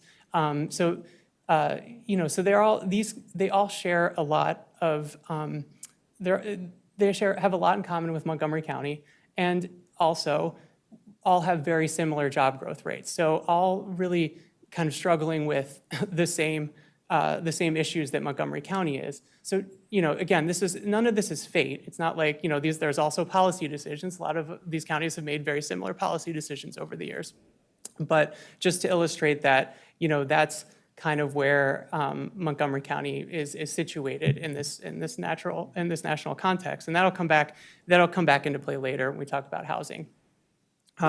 But so to bring back this idea of the per capita personal income part of it, as I already mentioned, there's a report, there's a series of blogs that talk about this on Third Place, and but really the main point.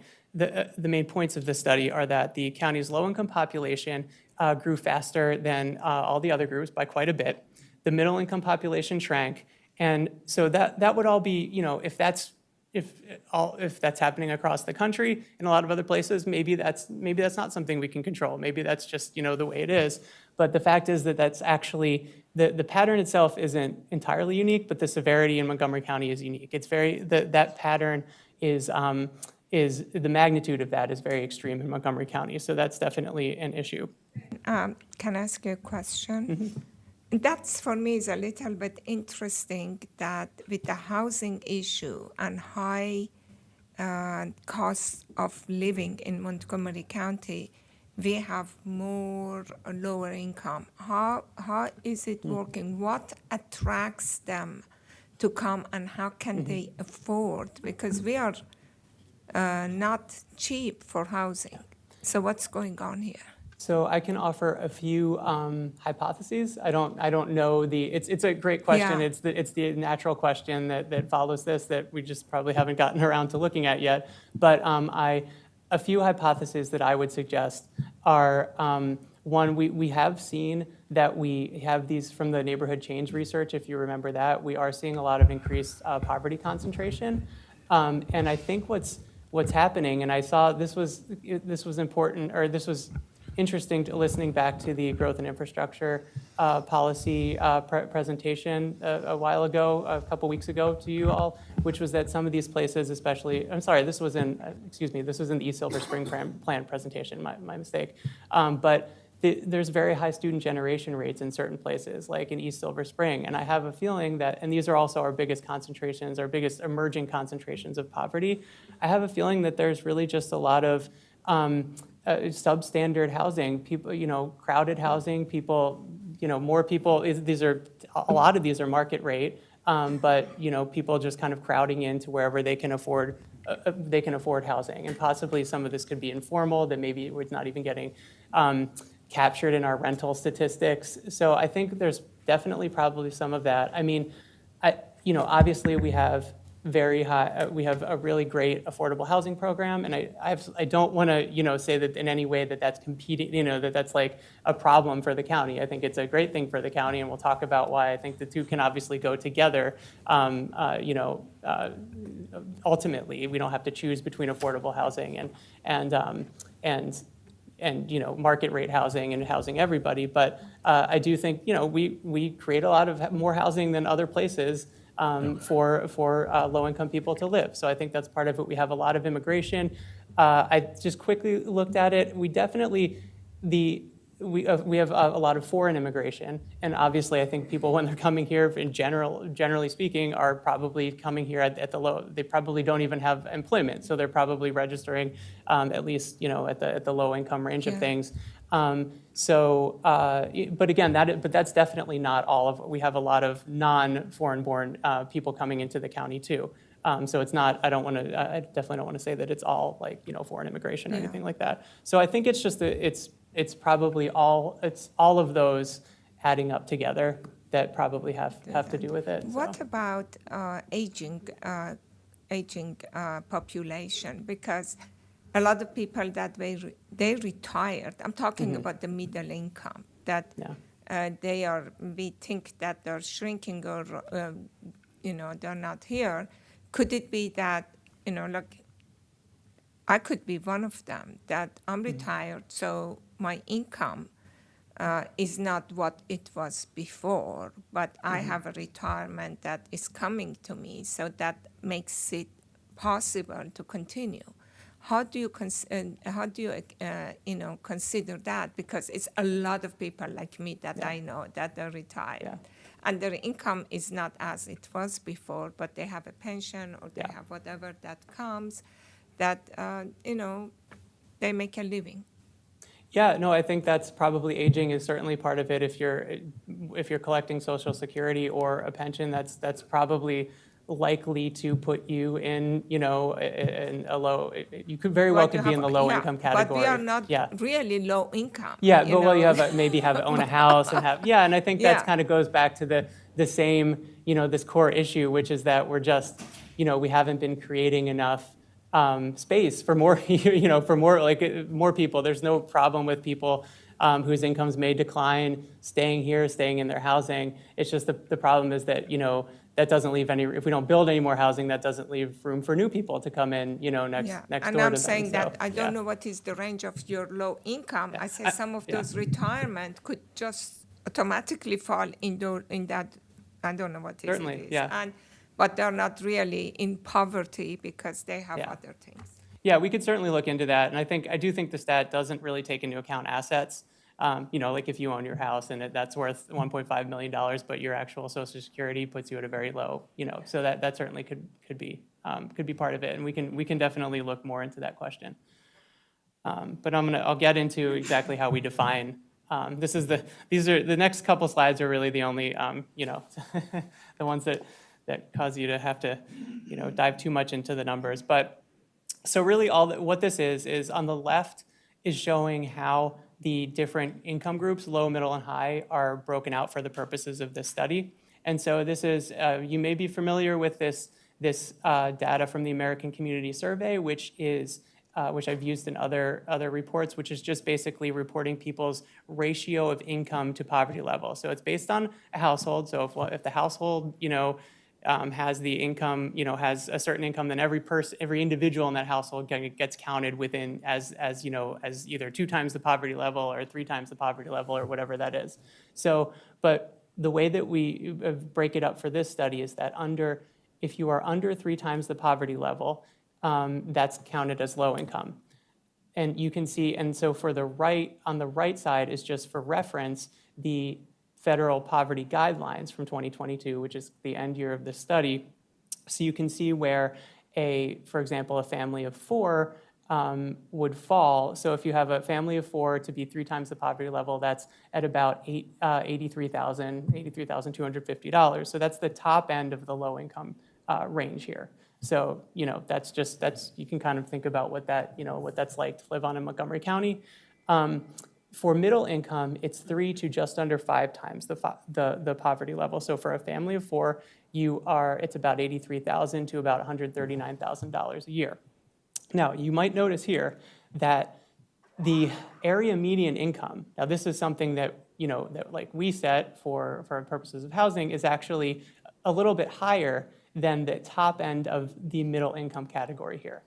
Now, that is unfortunate, and I wish that wasn't the case, but that is the highest that this category goes in the American Community Survey is the 5 times and above. It doesn't disaggregate any farther. So really what we're capturing, we're putting a lot of people who probably we would consider to be middle income in this high income category. So that is a problem. Now, what I expect would happen if we were able to disaggregate farther at that level, we would probably see even more extreme trends. In other words, losing probably more middle income people than we're actually seeing here, because we're just basically missing half of the, of the Montgomery County middle income population. So just as a caveat there, that's kind of what's going on. And we can feel free to come back to that if you have further questions on that. But this chart is just to give more of just a qualitative idea of what that means, what kind of jobs we're looking at in this, especially in this middle income range. So this is if you have a single earner household. These are the average ages or average wages for these very typical jobs that are, really important to the community to have.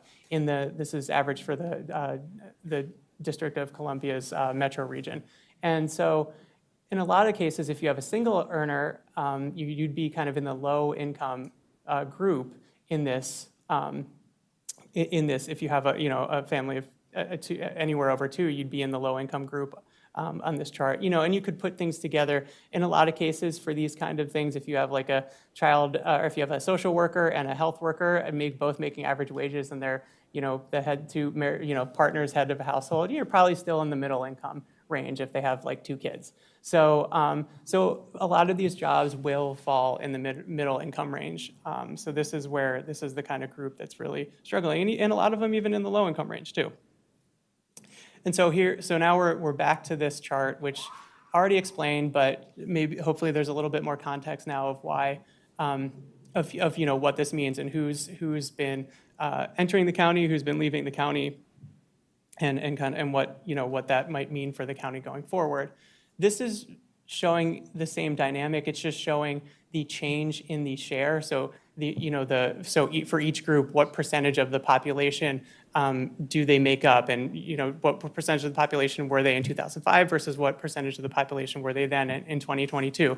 So really, the low income and middle income switched places. The low income population increased its share by 5%. The middle income population decreased its share by 5%, and the high income population share was basically unchanged.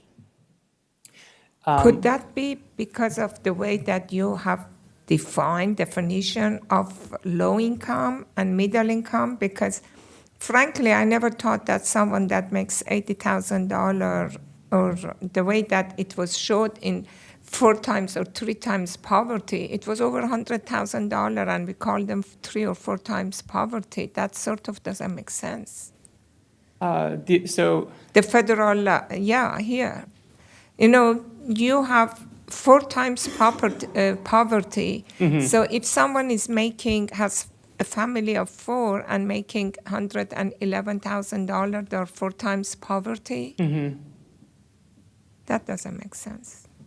They're living in poverty. No. Sorry, It's just a relative. If poverty is $7,750, 4 times that amount is 111. It doesn't. It's not saying. I really don't know what 4 times poverty level means, or 5 times poverty level means exactly. The poverty level, if you can see my cursor, is So if you're called 4 times 400, and they also say 400% of the poverty level. You would be, you're looking at this based on your family size. You're above the poverty level. Oh, yeah. Okay. You're above. You're not 4 times more poor. You're okay. I was thinking that this is something that. I'm sorry. Yeah, I know. I said, what does it mean that they're 4 times poverty level? Okay. Above. Okay. That's a good point, and I shorten it because a lot of times they say it in 100%, and I do this just to not take up so much space. But that's a good point. I will keep that in mind for future. So sorry about that. Yeah. So everything above the poverty is not in poverty. You're above poverty. So, and again, poverty is it's kind of arbitrary. It's not totally arbitrary, but it's not some natural number. It's decided by, people that work in health and human services based on, wages and income. So, and it changes every year. But on the bottom of that, you showed where it fits in terms of something you may be more for the area median income. Like, so 4 times above the poverty level for a family of 4 is at $111,000, which is maybe, 55% of the area median income. So, we talked to get an MPDU, you're somewhere around 60% of the area median. Yeah, that's a good point. Actually, thank you for reminding me, because I did mean to bring this up, that, MPDUs usually top out at about 65 to 70% of area median income. So That's kind of roughly, like you're probably it's still in the low income range for the most part. Maybe in the bottom of the middle income range. LIHTC is about average, it's an average of 60%. So yeah, for the most part, you're going to be in our housing programs, you're going to be in low income, although probably the bottom end of middle income may still qualify. Okay, so back to here, yeah, we talked about the shares and how the shares were changing, really low and middle just kind of shifted. And this is just to look at it so you can see kind of over time. And so there was a period where the middle income, that's the dark blue one on the bottom, was, it looked like it may have been creeping up. But after 2013, which seems to, in a lot of things I look at, be some sort of inflection point in the county with federal sequestration, a lot of things seem to kind of take a downturn then. But that's when middle income really started to fall. High income seems to be flattening out in the last few years. And then low income does seem to be kind of diverging away in the upward direction relative to its, its 2005 level. So again, this would be, this is all needs to be contextualized with what's happening elsewhere. If this is just something that's the norm, then, then that means that we need to have some different approaches than if it's unique. And so we can see in Fairfax that, again, directionally they have the same trend. The difference is that it's much less pronounced. So while we gained almost 88,000 low-income residents, they gained about 33,000. They're a slightly bigger county overall than we are.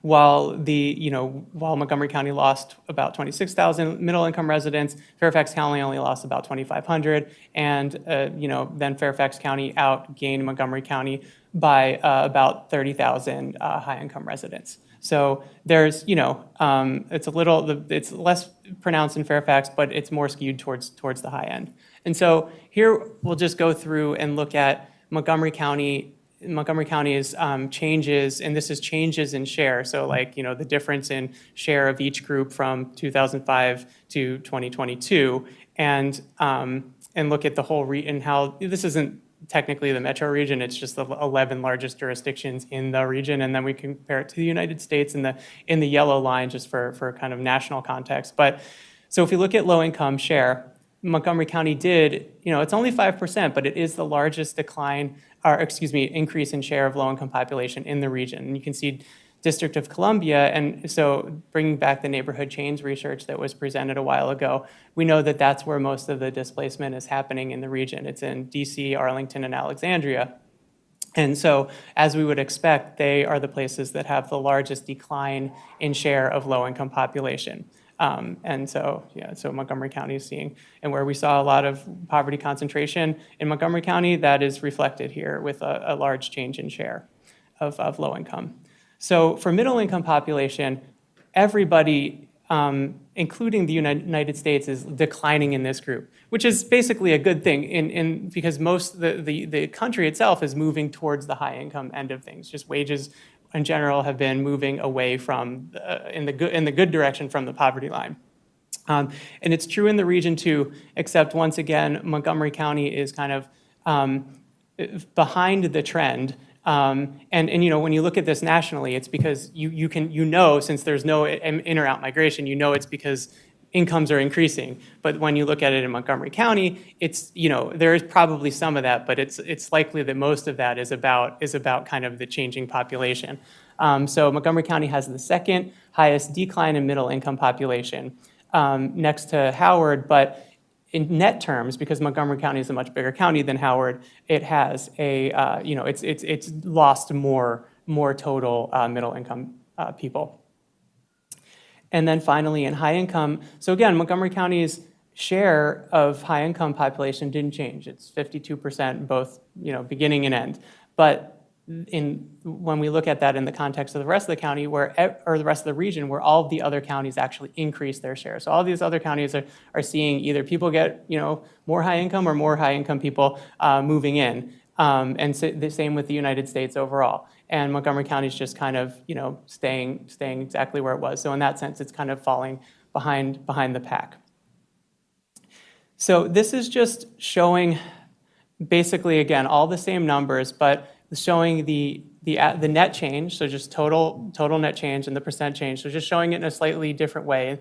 And there's a lot here, but a couple things I'm going to point out are just that if we look at the outlying counties, Prince William, Loudoun, Frederick, and these are kind of the counties that are known for, it's where we've known their populations are increasing. We know they're building a lot of housing. We know a lot of that's probably single-family housing. They still have the land, but these are places that are growing in every category. And I think we might not, and we'll get to this. We might not want to grow in exactly the same way as they are, but the point is that it is possible to add residents at every income level. And there's nothing inherent about kind of like growing one, but growing one income range, but losing another. So that's to point that out. And also that, even though everyone is almost everyone is losing shares of, the percentage of their low-income population, or their middle-income population is declining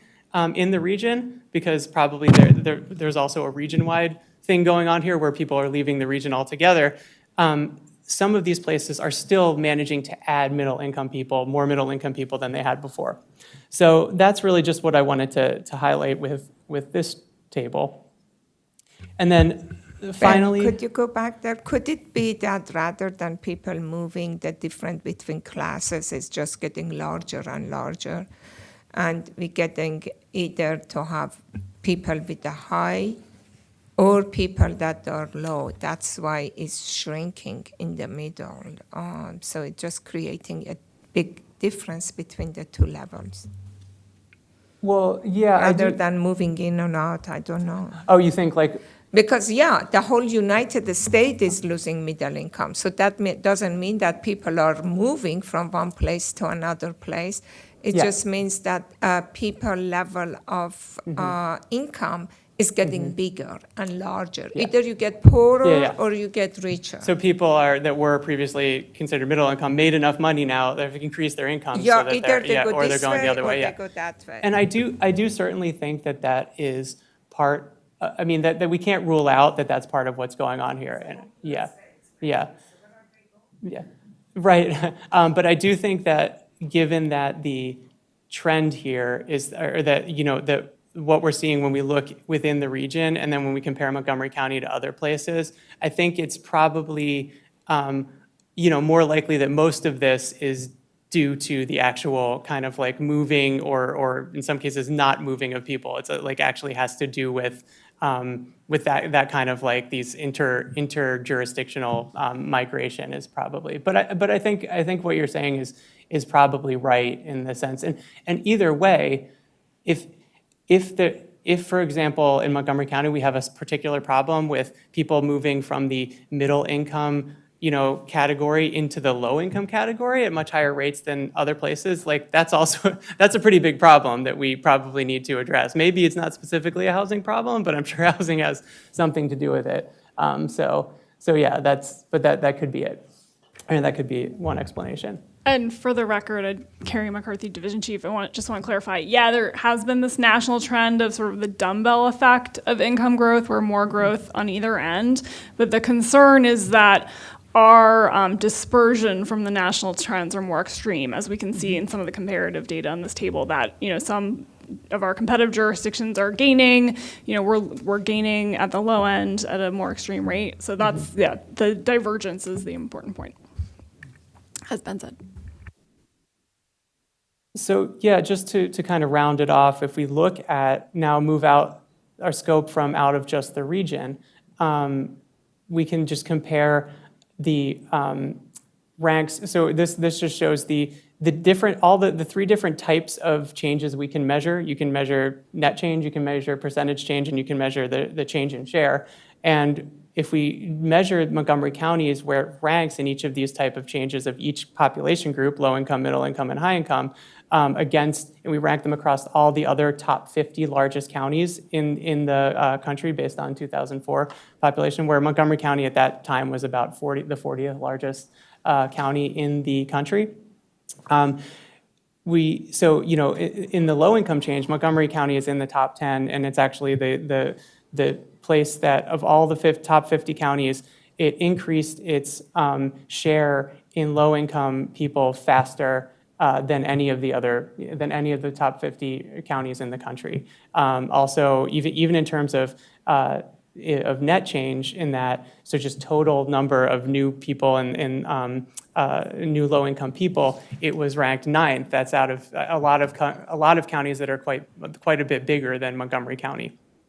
And so I think that goes to the point, Commissioner Padim, that you were making, which is that, you know, if we were seeing, you know, the actual wages change within Montgomery County and people, you know, like actually changing their own economic status at such big numbers, it would be weird. It would be odd to see Montgomery County so different than what the rest of the nation in that trend. Then, you know, there'd be something else going on there.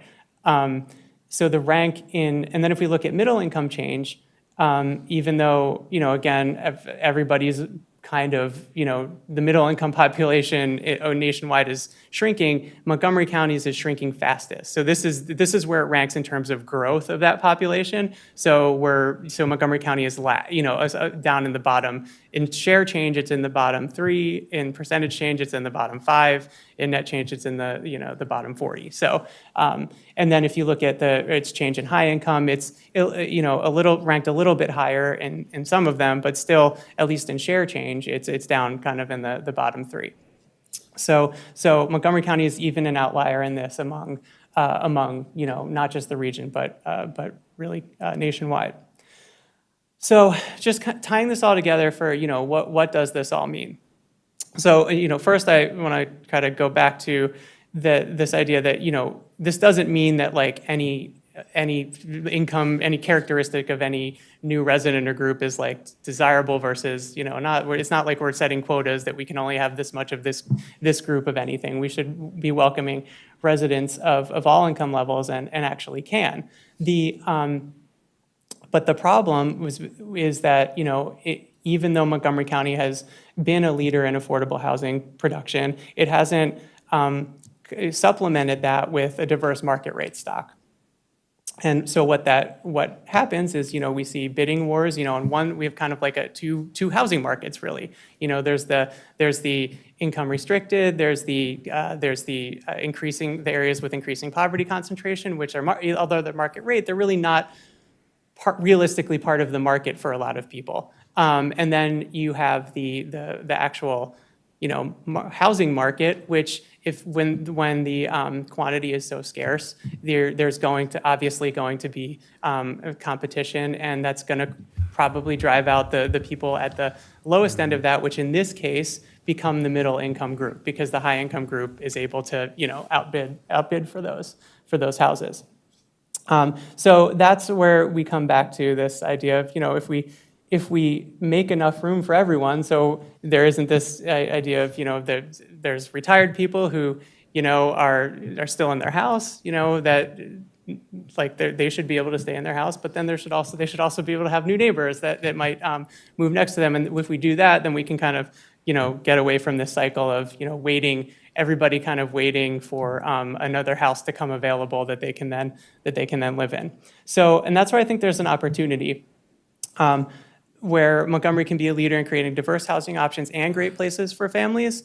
And so the thing about it is that, or where this opportunity is, it's like, so if you remember the counties that I was talking about before, the counties that are very similar to Montgomery County geographically and historically, these suburbs of large major East Coast places, they're, you know, with the exception of the income changes, they're all in the same boat that we are. They're all having housing problems too. They have all grown up mainly around, you know, with some small urban centers, but mainly with low density suburban housing. And their housing is very expensive, and they're kind of struggling with what to do, and maybe not all that, you know, receptive to changing kind of the status quo. So, you know, the other places that are growing really fast, they just haven't quite gotten there yet. You know, they just have a lot more land. We've already used up all our land.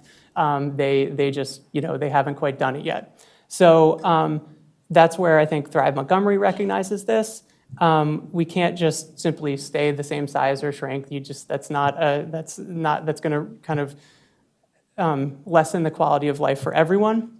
And we need to, so that's where we need to add more housing where it already is. And I think like this is where we can be innovative. And I think attainable housing is already trying to do this, attainable housing strategies where, it's just the fact that we have kind of either kind of a large multifamily building with a 2-bedroom apartment is the biggest kind of thing you can get, or a single family house is, that's partly a policy choice and just a legacy of policy choices in the past. When if a point that Montgomery County can use to be competitive with is to try to find new ways for the people that may be going to Frederick or Loudoun or Prince William. Maybe that's just because there isn't a place where they can find a suitable trade-off. We can't really build, for all intents and purposes, there's not going to be much more single-family housing.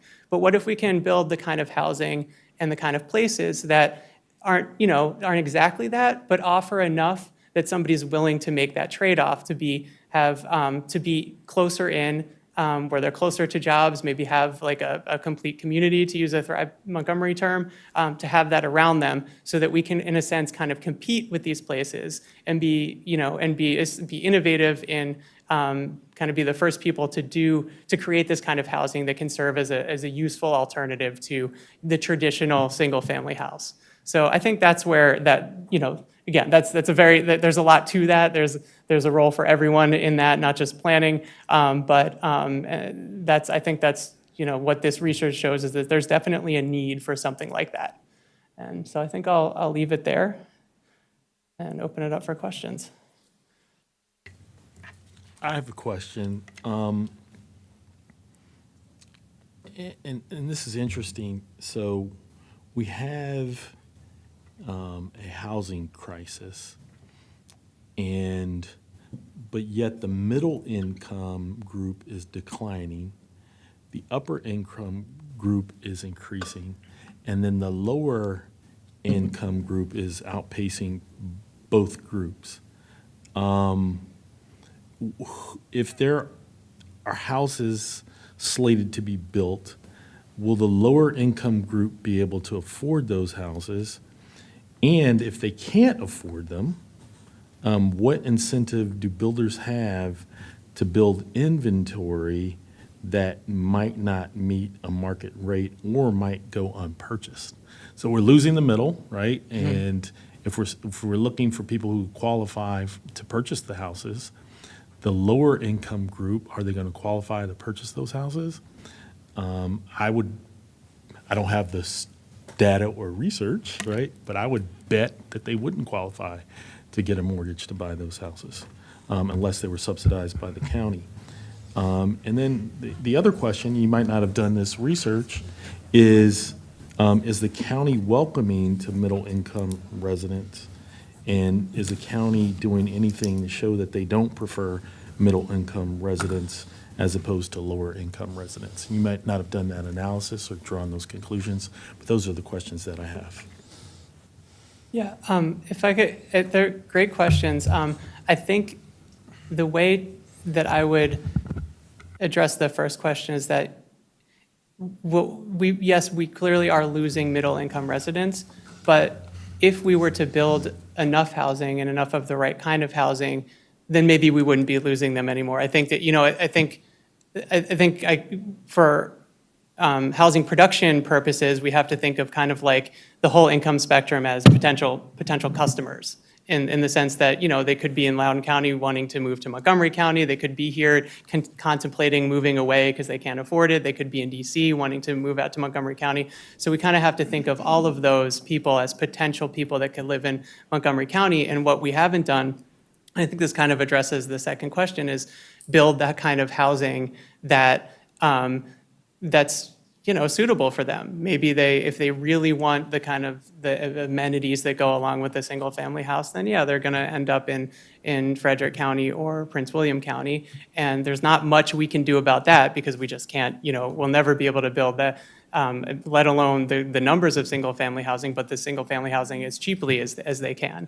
But again, what we can probably do with strategies like attainable housing strategies is encourage the type of housing that might be suitable for a person that maybe just doesn't exist yet. I mean, we've kind of, the housing construction and development world is, they're doing their best, but they're kind of famously not innovative in the sense that they get a model, that they get a few models that work really well for them, and if they're profitable, they kind of continue to do it. And of course you would, but I think that's probably partly where it's our job as the planning board or the planning commission.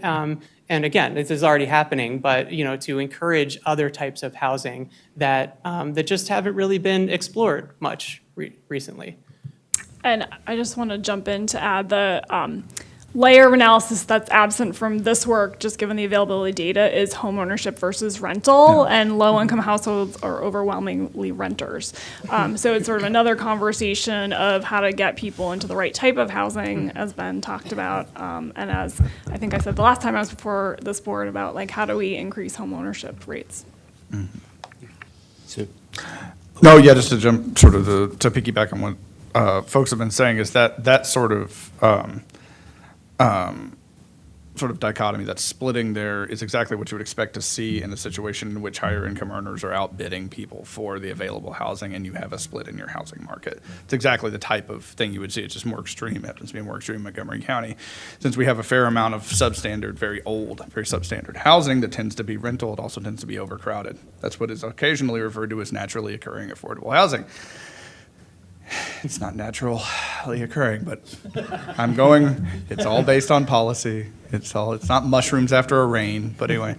But overcrowded substandard housing, that's what a lot of affordable housing developers tend to purchase and rehab as well. That's what tends to be purchased up by affordable housing developers, at least what we did over in Rockville. And then that middle and upper income, as holding all other things constant, which you're largely doing at this point, you're just outbidding the lowest people that would be capable of, in previous times, purchasing a low-end home or a starter home or whatever you want to call it. And that is going higher and higher and higher and higher. This is exactly the sort of data outcome you would expect to see in that case, and it's just that those people are getting bumped out. yes, and I also agree with the comments, and that what I took away from this, and I liked how you said we need to make enough room for everybody, right? The middle class has been carved out. When they want to start a family formation, they can't afford homes in Montgomery County. Yeah. So either they're here, want to do home formation, can't find it, go elsewhere, or they want to come in. They were considering Montgomery County, can't afford it, so they don't come here. Yeah. The people that can afford that, the higher income could bid out other. Yeah. So that group is going to, stay there, and then they're lower. We're now majority minority, so we have a population that also needs housing, and and then the lower income as they try to grow. So I really feel that lead into the attainable housing, how that will create more housing, all types, all income levels, so we can have this middle income families be able to afford to buy here. So we're really, thank you for this, this information. It was made it more and more clear that how this middle income families just really can't afford to have home ownership in the county. Okay. Just one more question. When we are talking, I think the idea is, I don't know, I'm asking, that is not that everybody be a homeowner. We want everybody to be able to be living affordably. So even though that people cannot buy, but they're able to rent, and rent is affordable, that is good. So I do not know exactly if we're going to just push for home ownership or rental, because we don't know when a multi-building is being reviewed and approved, if it's going to be condo or if it's going to be rental. We just know that it's going to go out there and it's going to add to home ownership. Well, I agree with you that we also need rentals that meet the middle class too. So it, you know, but I know there's also a strong need for home ownership as well. So yes, I agree. A rental. Yeah. Yeah, ma- for low and middle and income. more income, yep. Yeah, I think low income probably is going to be rental. And hopefully when it comes to the middle income, the way I saw this, that it could develop more to affordable housing to buy. And then, you know, hopefully this turnover helps. If we get more of this turnover, we get more people to come at different levels. Yeah, I think that the, just like housing typologies, ownership models, there's no reason why there shouldn't be more options for that also. And I know that that home ownership is talked about often as a wealth building strategy. And, you know, there's no denying that it is, based on the way that our like real estate situation is set up.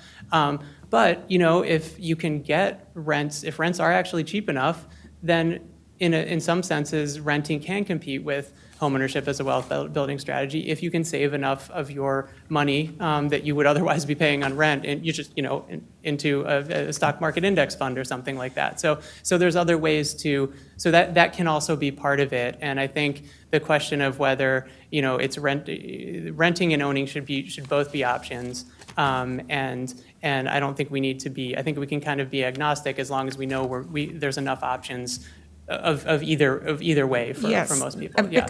I know this fact. It's something that I guess we need to think about, is that we are pushing right now all over ownership of multi-family buildings. Mm-hmm. I know for a fact, because my children are like that, they're going to shy away buying condos because of the condo fees.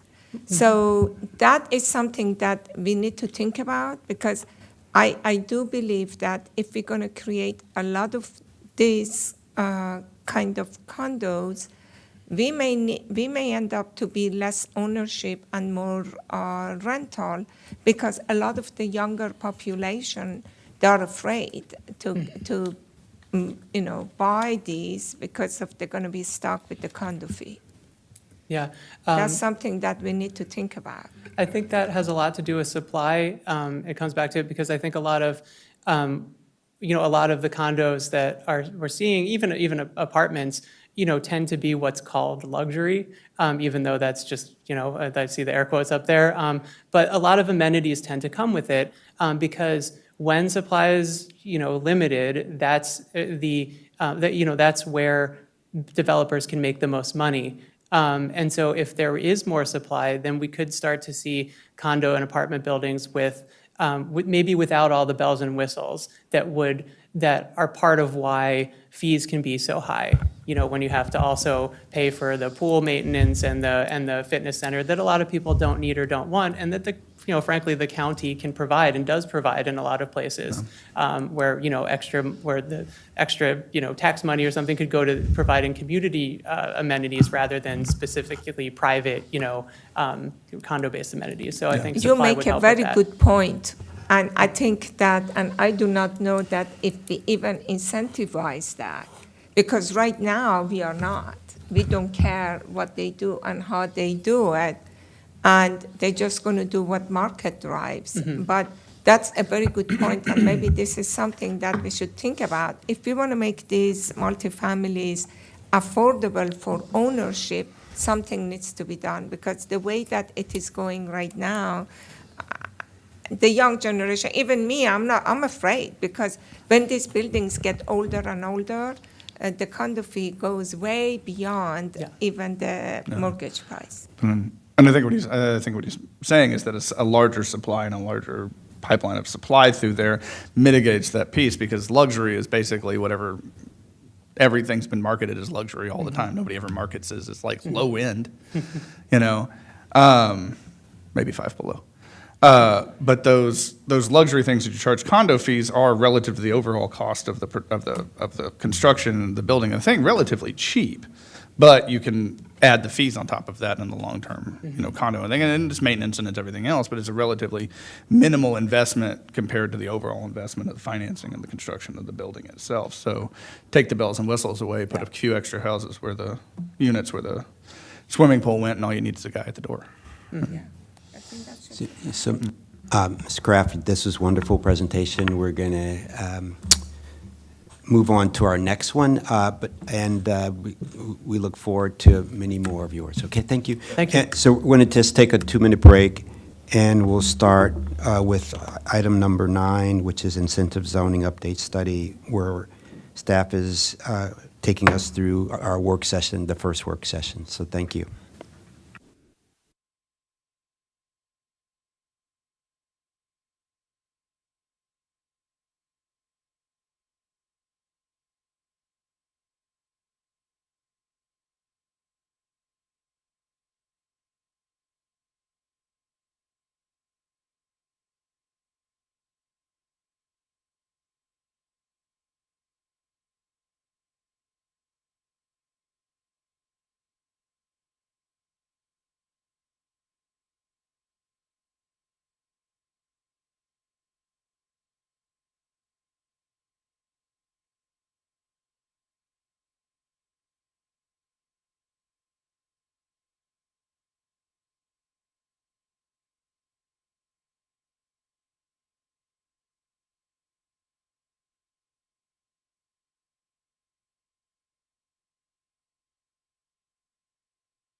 Good afternoon. We're on item number 9, incentive zoning update study.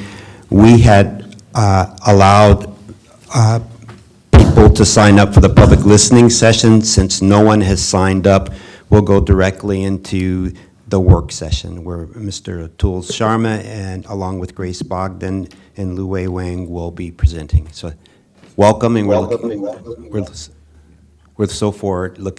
looking forward to your presentation. Great. Thank you. Good afternoon, members of the Planning Board. For the record, I'm Atul Sharma, Assistant to the Deputy Director, and I'm joined here with two of my esteemed colleagues. Lu Wei Wang is a planner in the Director's Office, and Lu Wei's really helped do some very great geospatial analysis that has helped us form some objective recommendations.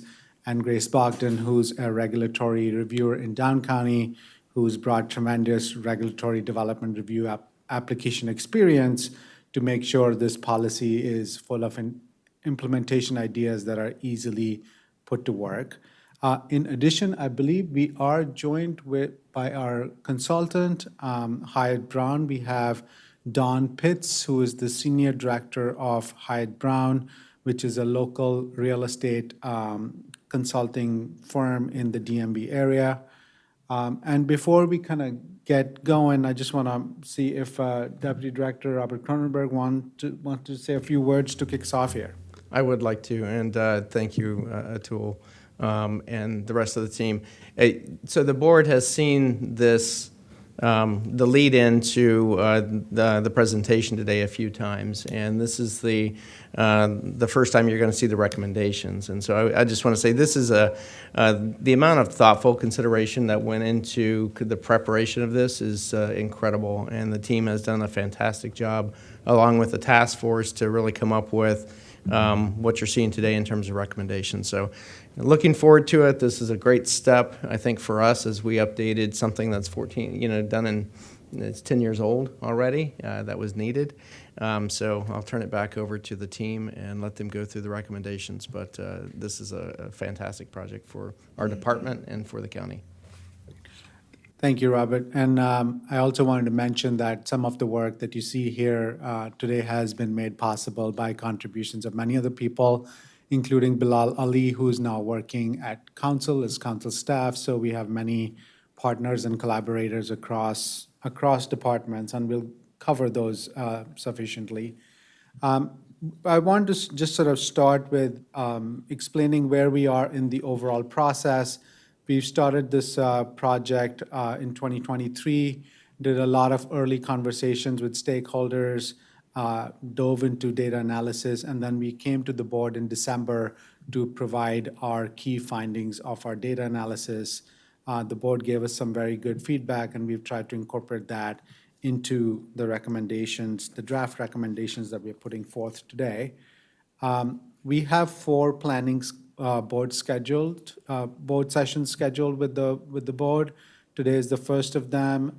We have them in rapid succession every week, 3 in June with a backup date in July. And the main purpose of doing this over multiple sessions is this is a pretty complicated policy, touches a lot of different things. So we are really trying to start at the big picture level and then drill down into details of specific public benefits, and also then focus the third working session on how to implement this policy. So we request the board provide us feedback and comments in each session based on the information that we're sharing. And then at the end of the working sessions, whether it's the June 20th one or the July 25th one, we will recommend that the board approve that staff transmit these recommendations to County Council, which will kick its own set of process for review at PHP and full council. And we'll talk about the next steps as well. So today we have on our agenda, we're going to do a brief recap of what we learned from a summary of analysis, and also how the current policy works. We'll show you a few examples to break down these technical concepts into real-world demonstrations. We will then really today focus on the bigger picture and how we approach setting up this updated menu of public benefits and how to apply this policy individually to each of the 4 zones. And that's a really important recommendation we are bringing forth, because currently this policy applies to 4 zones, and we think it can be applied more strategically. And then this will be a lot of technical information, then to make it more sort of grounded in reality, we've tried to compare the existing menu to what we are proposing side by side in the presentation, and then we'll use a case study project to show the public benefits that the project provided in the current menu and what would be the options for that project given the current draft recommendations.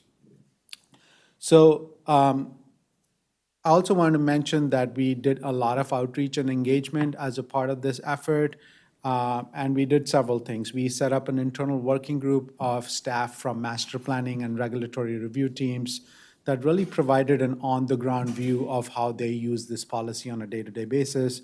We set up a technical working group that included developers, design professionals, land use attorneys, real estate experts, engineers, and a lot of staff from various county agencies, including DPS, DOT, Department of Housing and Community Affairs, as well as members from the county executive's office and council staff. We really want to make sure we get that broad perspective before we got to this stage of coming up with the recommendations.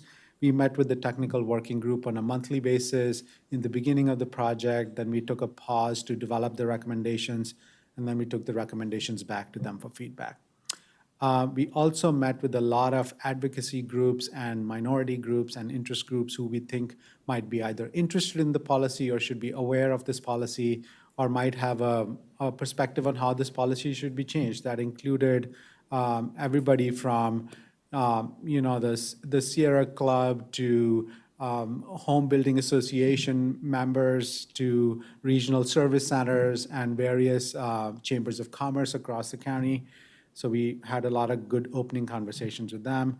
And then in May, we had a couple of virtual open houses, which were open to anybody to invite the broader community into the discussion and make sure we heard their feedback. And all along the way, we've ensured to put all our work online to be publicly accessible. That's available on our website, including a data hub that we created especially for this project that shows in a very user-friendly interface what public benefits have been received to date between 2010 and 2022, which is when we collected our data. So let's do a quick recap of how this current policy works and what we are trying to achieve. So at a very high level, we are trying to update the public benefit point system, which really is a way for us to make sure that projects in these 4 zones, the CR, the CRT, the EOF, and the LSC zone, provide adequate public benefits in exchange for the ability to build to the higher levels of density that are provided near transit or in clusters of office and life science development. So that's the basic of the exchange is like projects get to build to higher density. In exchange, they provide public benefits.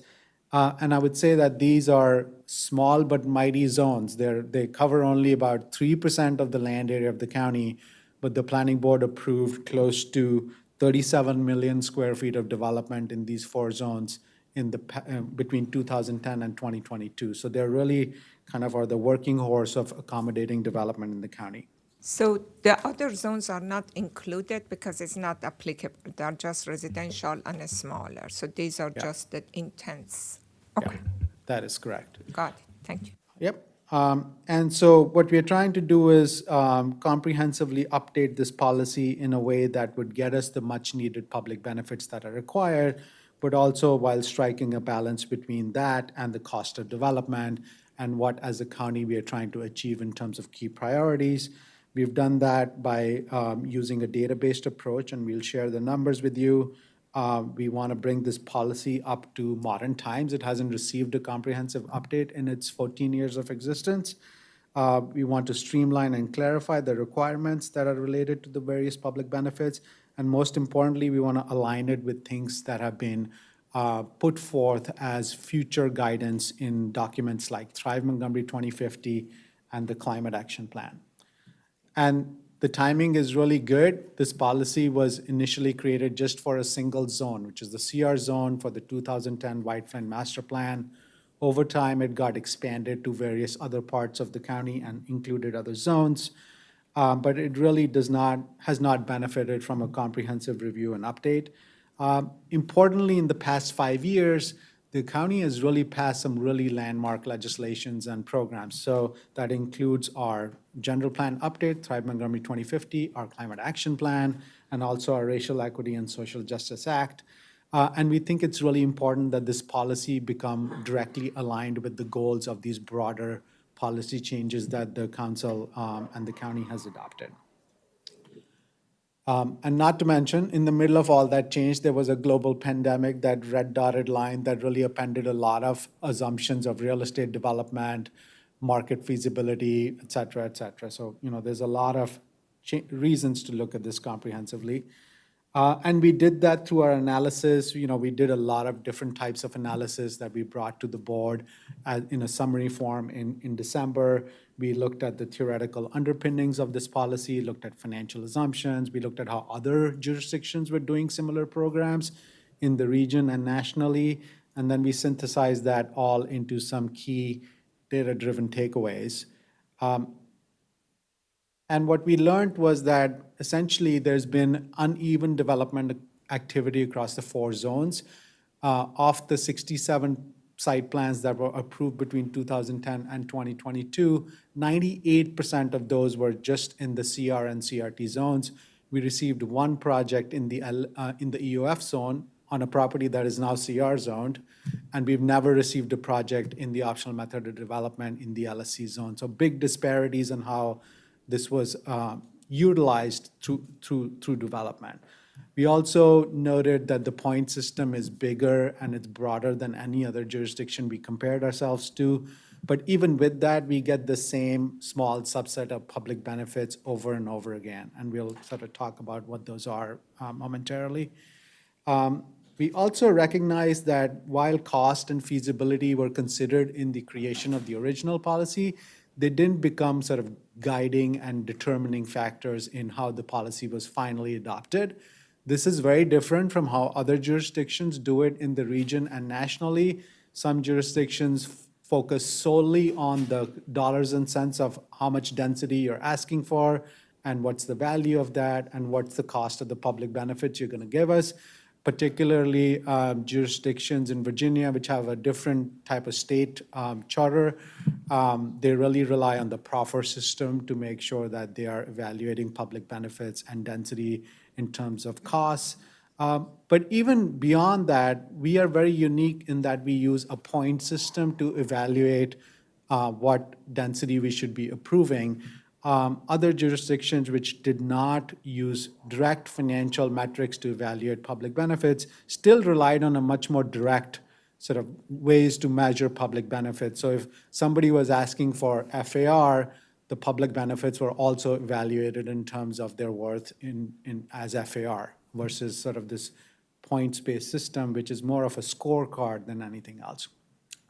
And then, as I mentioned, we recognize that we need a much stronger alignment with updated county goals, and this policy really needs to reflect these new legislations that have been passed. And a picture is worth 1,000 words, so here's 2 graphs here that show some of these points.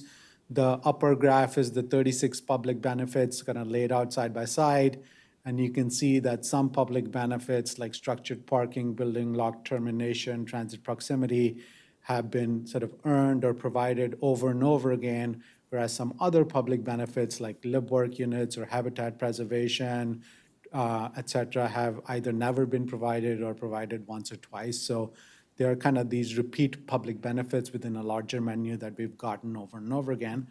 And then the image on the bottom shows how what we get typically in master plans is in developments is not what we prioritize in master plans.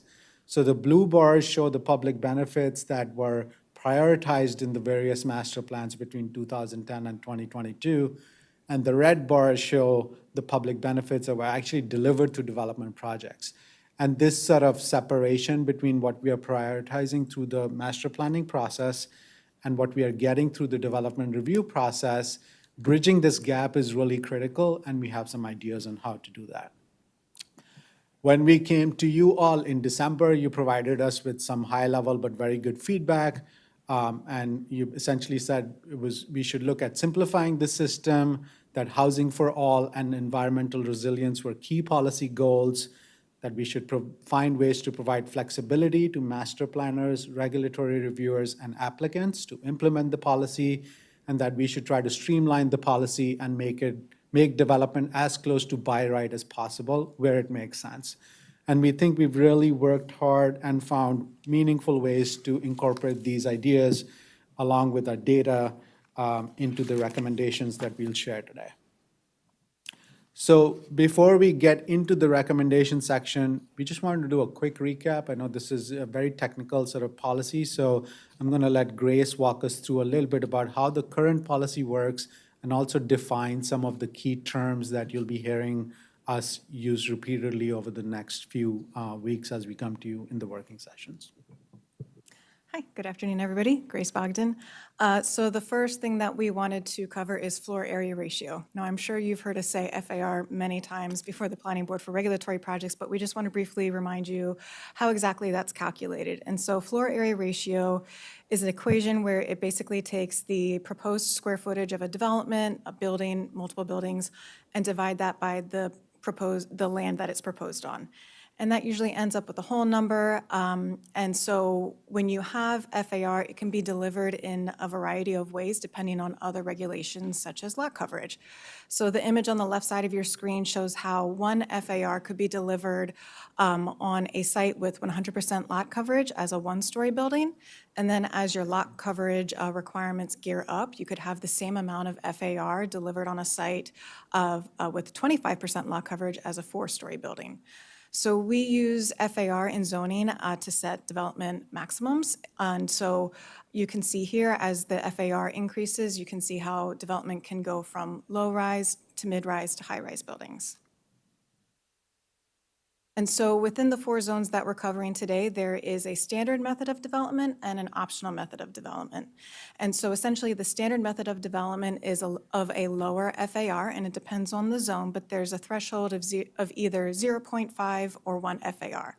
So if a project develops up to that threshold, it could be done through the standard method of development, where somebody could just either go to the Department of Building Services for a building permit, or if a site plan is required, it comes through our process through the site plan, where certain code requisites are required, and we're going to get into what that means in a little bit later. However, if they want to go up to their maximum mapped density above that standard method threshold, that's where the optional method of development takes hold, and that's where we review sketch plans and site plans, and we are looking for public benefits in exchange for that additional density. So under the standard method, that was a question, how much of the public benefit, how do we decide that what is the public benefit they have to provide? There are no public benefit requirements for projects pursuing the standard method of development. So if you're doing standard method, you don't have to provide any public benefits unless there are some other requirements like MPDUs, for example, if you're doing a 40-unit building or even a 100-unit building that's standard method, you have to provide at least the 12.5% MPDUs. So you have to meet the code requirements, but you don't have to provide any additional public benefits for the standard method of development. So I go to my second question. So how do we account for these cumulative additions for public benefit? So if you have a lot of standard method, and we are adding more with the attainable housing, we're building a lot of things that is going to be by right. So it's going to be eventually impacting the school, it's going to eventually impacting roadway or a lot of other things. So how do we do that? That's just through the government, like MCDOT go review and people complain and school is going to be overcrowded and they have to add additional. So it just happens organically. So adequate public facility testing is still required for standard method of development. It just depends on where that happens in the process. And schools and transportation is all covered under that adequate public facility testing. Sometimes it happens at Department of Permitting Services. Sometimes it happens through us at Site Plan. Well, I thought the standard method doesn't come to us. It's just by right. there are some requirements in the code that require a site plan even for a standard method, but some standard method projects go directly to DPS. But to answer your base question, no matter whether you are a standard method or an optional method project, you still have to meet the adequate public facilities test. And you have to provide the base code requisites, which we have a slide that lists all of them that we can go through as well. Yeah. And Commissioner, we do have some larger standard method projects that you might be familiar with that did come to the board as a site plan because they were asking for relief of certain provisions in the zoning ordinance. And so that might have kicked them into the site plan. Westbard Shopping Center is a good example of one that came in as a standard method project. And Cabin John Shopping Center came in as a standard method project. They look almost to the point where they're optional method, but they're not. They don't have the height, they don't have the densities that are in some of those other that the optional method would allow. But we do review APF, and in some of the cases, the master plan may have specific language as well about certain benefits or certain amenities that they would like to see. And in most cases, those larger projects are providing those. Maybe not to the full extent that we would want under optional method. But I think your point about, the smaller attainable housing ones, they really wouldn't qualify, I think, for what we're talking about here for optional method. Yeah. Okay, so how does our incentive system currently work? We've put an example of a zoning on your screen. I'll read it out loud to you. It says CRT2 C1 R1.5 H60. So essentially what this means is CRT is the zone, it's commercial residential town with a maximum FAR of 2. There's a maximum commercial FAR of 1, a maximum residential FAR of 1.5, and a maximum building height of 60. That's what the zoning means for the property.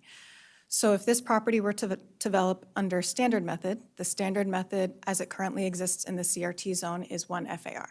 So they could build up to the standard method up to 1 FAR by either going directly to Department of Permitting Services for a building permit, or if there is something in our zoning ordinance that requires the site plan, that's when it would come through our process and those code requisites would be reviewed. However, if this particular zone wanted to achieve its maximum FAR of 2, that's when the optional method of development would be pursued and a sketch plan and a site plan would be submitted to us. We would use the existing document. There's a picture of it on your screen, the CR guidelines, and that shows how we determine the amount of public benefits that will be required based on the FAR and how many public benefit points from each category would be required. And so here is a case study. This project is right around the corner on Georgia Avenue up the street from us. This is called Ava Wheaton. This project was reviewed, approved, and constructed under the existing system. And so you can see here on the right side of your screen the list of public benefits that was approved for this project. And this really exemplifies one of the issues that we found with our existing system. There's many public benefits, and if you start to review the categories, you can see that there were so many public benefits that were being achieved in this that the actual points that were achieved in each category didn't bring it to a point where it's a meaningful public benefit. So for instance, you see here, they earned 0.4 points for streetscape or 2 points for public open space. And so this is a case study that we're introducing now, but we're going to go back to it throughout this session and the further work sessions. Thank you, Grace. So now that we've covered how the existing policy works, let's pivot to the recommendations. We've organized today's recommendations into 3 parts. We will first start with providing the board a little bit on behind the scenes of like the thought process that went into making these recommendations so that you all know where we're coming from and why we are proposing what we did. In the second part, we will then share recommendations on how we think this policy should be applied to each of the 4 zones. And then finally, we'll go over the overall framework that we are proposing, the menu, and the categories. And then in the next work session, we'll dig deeper into the 13 public benefits individually and cover them in greater detail. The two main things that we are basically trying to achieve here is, one, bring this policy up to speed, make sure we are caught up with changes that have happened in the past 14 years in real estate, development, construction codes, green codes, planning priorities, market dynamics, et cetera. And then the second thing is we want to make sure this policy is in complete alignment with our guiding documents, such as Thrive Montgomery 2050 and the Climate Action Plan, so that every project that gets built under the optional method of development moves the needle in achieving those goals. And we think that's really important.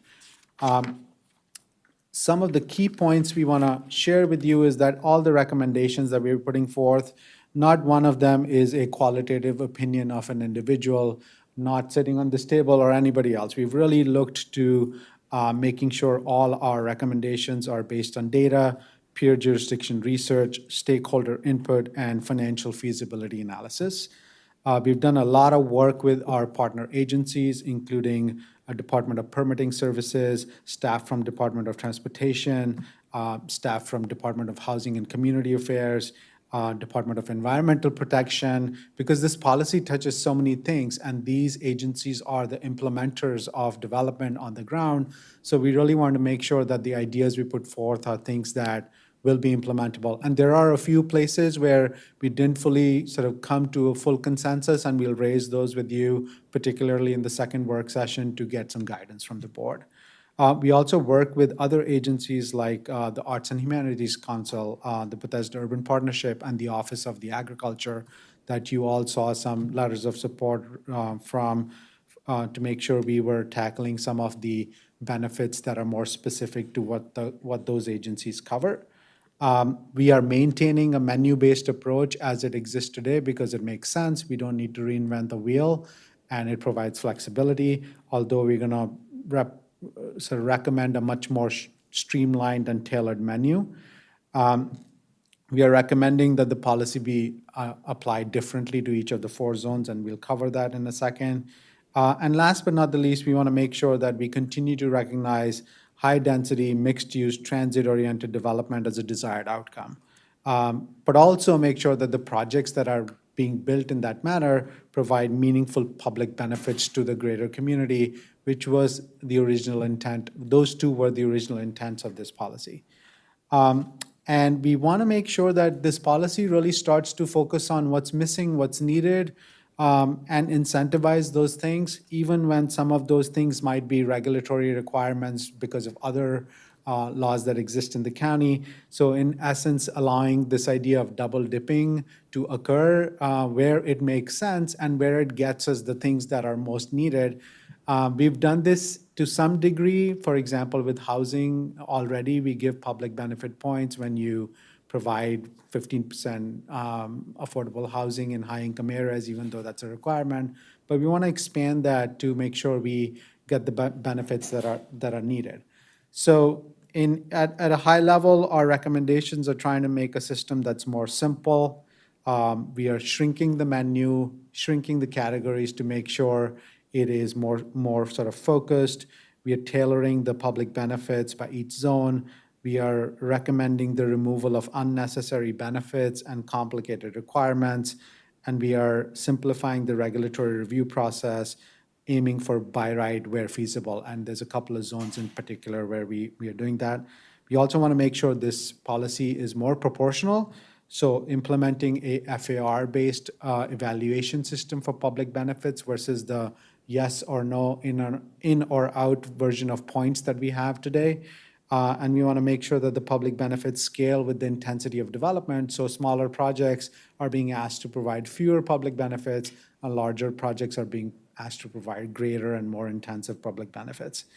We want to make sure this update makes the policy clearer and it maintains flexibility. And we want to make sure that the master plans have a greater hand in crafting the public benefits that are needed in a given community. We think it's really important to do that because one of the key findings we recognized was that master plans were prioritizing things but didn't have the tools to really make those happen. And as a result, those public benefits were not delivered in those neighborhoods. Atul, Yeah. this is directly connected to GIP, correct? I don't know, but let me ask the question and then you can answer. So if someone under the GIP group is supposed to do, frontage, or is supposed to do public green space, or is supposed to do some offsite requirement, all of those could be a point to be added as part of this. Not all of them, but we are recommending some of them. So to give you an example, we are not recommending frontage improvements be considered a public benefit because that's like the base minimum a project has to do. However, we are recommending that some off-site improvements be eligible for public benefits. And that also depends on, some projects have to do LATR off-site improvements, many projects do not. So if a project doesn't have to do it and they're doing an off-site improvement, we think it's appropriate to give them But some. if they are doing under the latter requirement, could it be a point? In some cases, we are, because we recognize some Okay. of those things might be extremely expensive. Yeah. And that is a point of discussion that we've had with our colleagues at MCDOT. I know Rebecca is here from MCDOT as well, and we want to dig into this more deeply in the second working session with you. That is a very good, good point. And I think that whatever you guys decide, or whatever that eventually is approved or recommended by the planning board, to be very clearly identified to the developers, that they know what would be part of the requirement and what could be added to the point system. And I think this is another way to allow them to give us public benefit without putting pressure on capital improvement. Like when this morning we were talking about how could we, when we get waive or provide all of these incentives, it's going to be less money for DOT to do the work. This is a way that you could dip into it and get some of the work done. Yeah. Yeah, infrastructure in particular, as we all know, is extremely expensive, so we want to find ways to incentivize its delivery. Yeah. So in the proposed sort of system, we will continue to have this idea of standard method and optional method. That will not change. And if a project is doing standard method development, it'll still have to meet all the code requirements. If it goes above the standard method FAR, it would have to provide public benefits that allow it to earn the right to build up to the amount of FAR that it's requested. And that's another big sort of change we are proposing, that projects shouldn't have to do the same number of points, whether they are maxing out all their density or not. The amount of public benefits they provide should be tied to the amount of density they are asking to be approved, regardless of what is mapped to that parcel.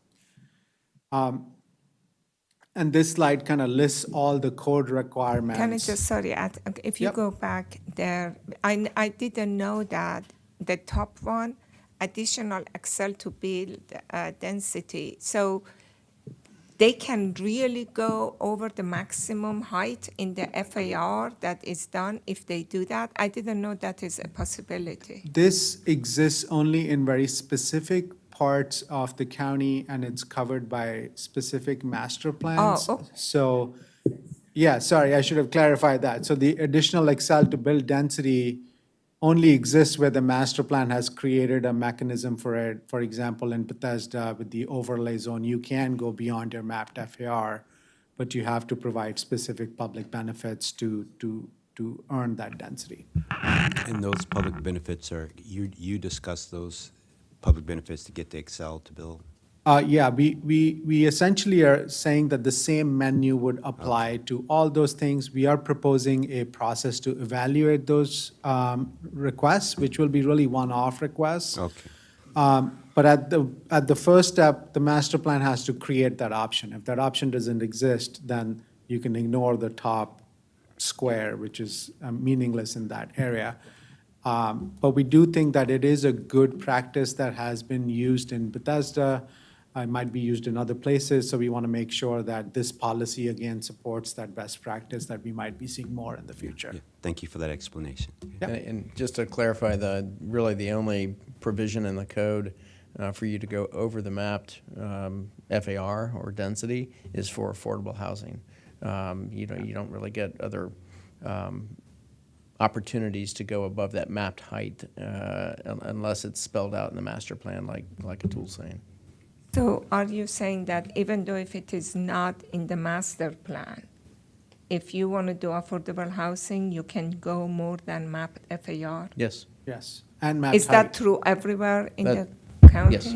Yep. Oh, We okay. haven't had a lot come I in didn't under know that, though, that. have we? W- That we- optional method? We've had a number of them come in primarily we've had some in Silver Spring, Bethesda, and I know, Grace, we've probably had some throughout Down County where we've seen the majority of them, right? Is there a limit to that? There is a limit. It's a proportional limit, but I think if you, as we're looking at the governor's housing bill, I think once you look at that and compare it with what's going on, there might be a little bit more opportunity to increase the housing supply and to go above that mapped height limit. Yep.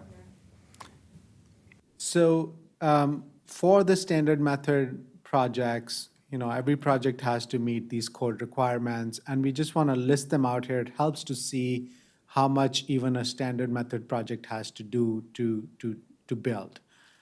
These include things like our forest conservation law, our adequate public facilities, the growth and infrastructure policy, and the LATR tests, master plan conformance that has a bunch of recommendations related to streets, open space, et cetera. Right-of-way dedications, historic preservation, the MPDU law, and then all the agency approvals that a project would need from the various agencies listed here. So it's a lot, but we set a high bar for development in the county. But we also want to make sure we recognize this, and if some of the things that we want fall under these requirements, then maybe we should find a way to incentivize them through approving some amount of FAR related to those things.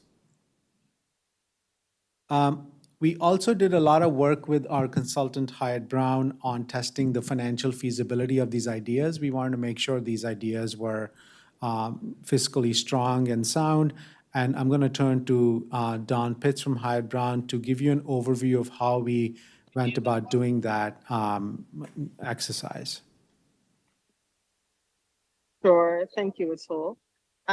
So as you can see here on the slide, one of the key elements of revising this policy was ensuring Can you speak that up a little public bit more, benefits- Ms. Pitts? Is that a little bit better? Not really, but No. Isaac, can you?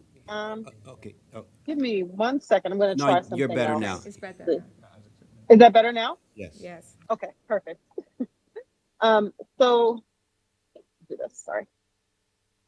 So, as Atul mentioned, one of the key elements of improving this policy was to ensure that the public benefits proposed in the new policy still allow developers to bring financially feasible projects to market.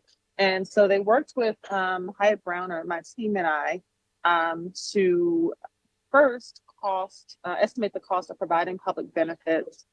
We started doing that using a variety of sources. I'll talk a little bit more about that on the next slide.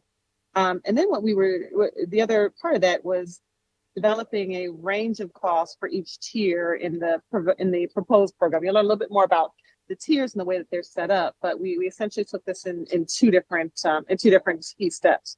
Using that information, we evaluated the feasibility of the revised method on prototypical projects developed by Montgomery planning staff under various scenarios. We estimate those costs using, again, the industry standard sources that I mentioned earlier, and use those feasibility models to ensure that by providing certain levels of public benefits in exchange for different levels of density, that developers were, again, still able to develop, still able to bring financially feasible projects to market.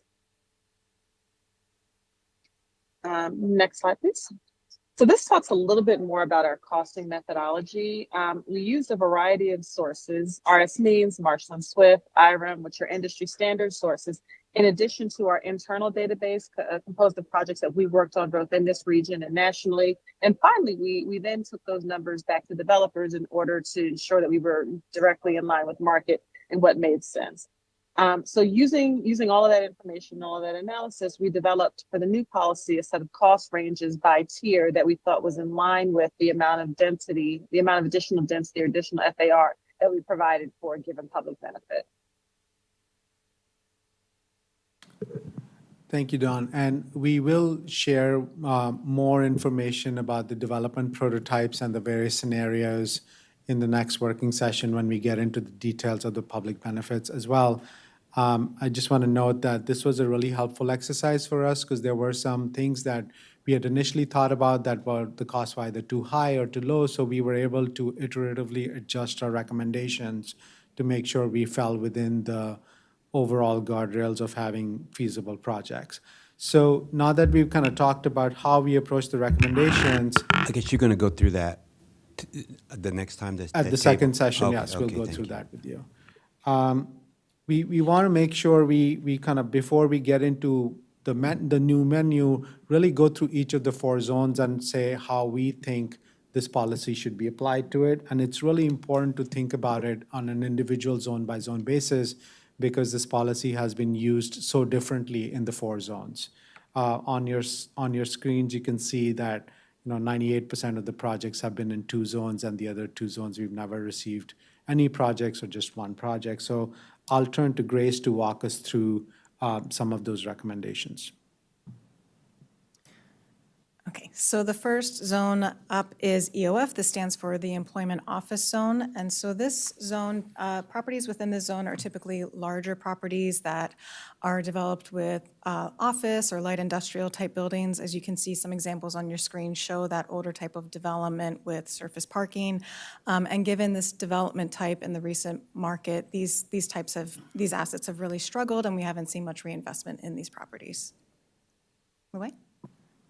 Thanks, Grace. So, Louis Wang. So right now, we will go see the zoning profiles about EOF zone. Before we talk about the EOF zoning profile, let me explain what has been done so far. So typically, we use a GIS approach to strengthen the rationale and support the decision-making process. I also want to highlight this geospatial analysis that focus on the parcel level, which help us to understand how each zoning categories operates in terms of their FAR ranges, established thresholds, and the frequency of FAR categories. So now, this slide, we are going to talk about the EOF zoning profile. So of course, all the EOF parcels, the typical parcel size is less than 1 acre, and the FAR threshold range is between 0.25 to 3. The threshold of option method is 1 FAR.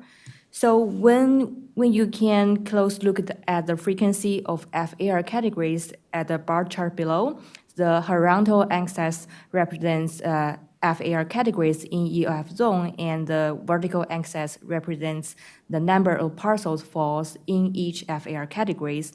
You could see the 0.75 FAR categories encompasses largest number of EOF parcels, and it falls below of over established threshold of 1 FAR.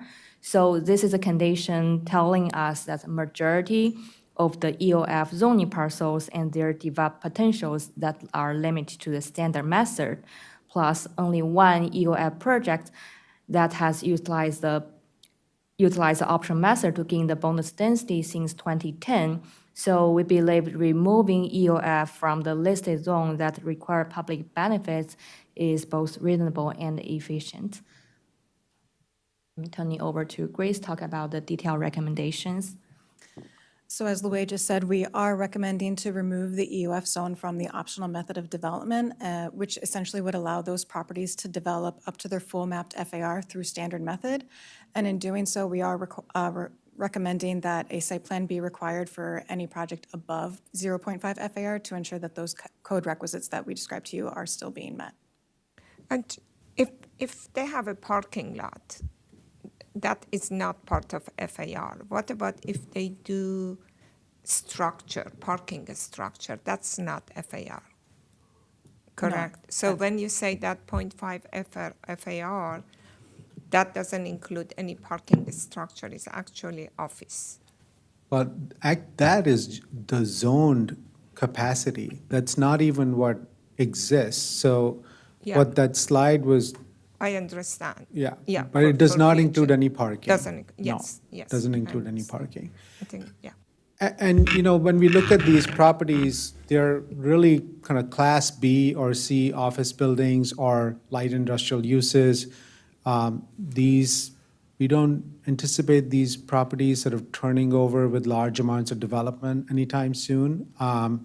If anything, some of this office might attempt to become housing in the near future, and we feel that that in itself is a huge endeavor, both financially and technically, to do that type of conversion, and that in itself would be a great public benefit. I think these uses, if they stay as is, or if they convert to housing, would provide meaningful things to the surrounding community. So adding more public benefits on top of that does not seem appropriate. And also, most of these properties don't have the zoning to even take advantage of the optional method of FAR, and we've received one project in 14 years, so. I know, but do they have the option of changing it to residential if they're EOF, or should they come back for zoning? Depends, I guess, depends on where they are. EOF permits a certain amount of residential within the overall zoning. I think it's 30%, if I'm not mistaken. Okay. So yeah, you have the ability to do housing They have by right. Okay. So I had a question. So your recommendations, remove EOF from the list of zones that require public benefits. Got it. Allow properties developed by right under standard method up to the mapped FAR. So what if the mapped FAR was 1, just say? But then it says here is request site plan above 0.5, so code requisites are still met. So if, say it was 0.75, what code requisites are you wanting it to? That would be the basic code requirements that projects have to do anyways, which is on this list. Okay, but that's, okay, but this is standard. So a Standard project could go in not standard above, below, and it could be standard method, but no code requisites, or? No, it would have to meet all the code requisites. The only requirement we are asking be retained is that it has to go through a site plan review. Okay. Because at one FAR on some of these properties, these projects can be quite big.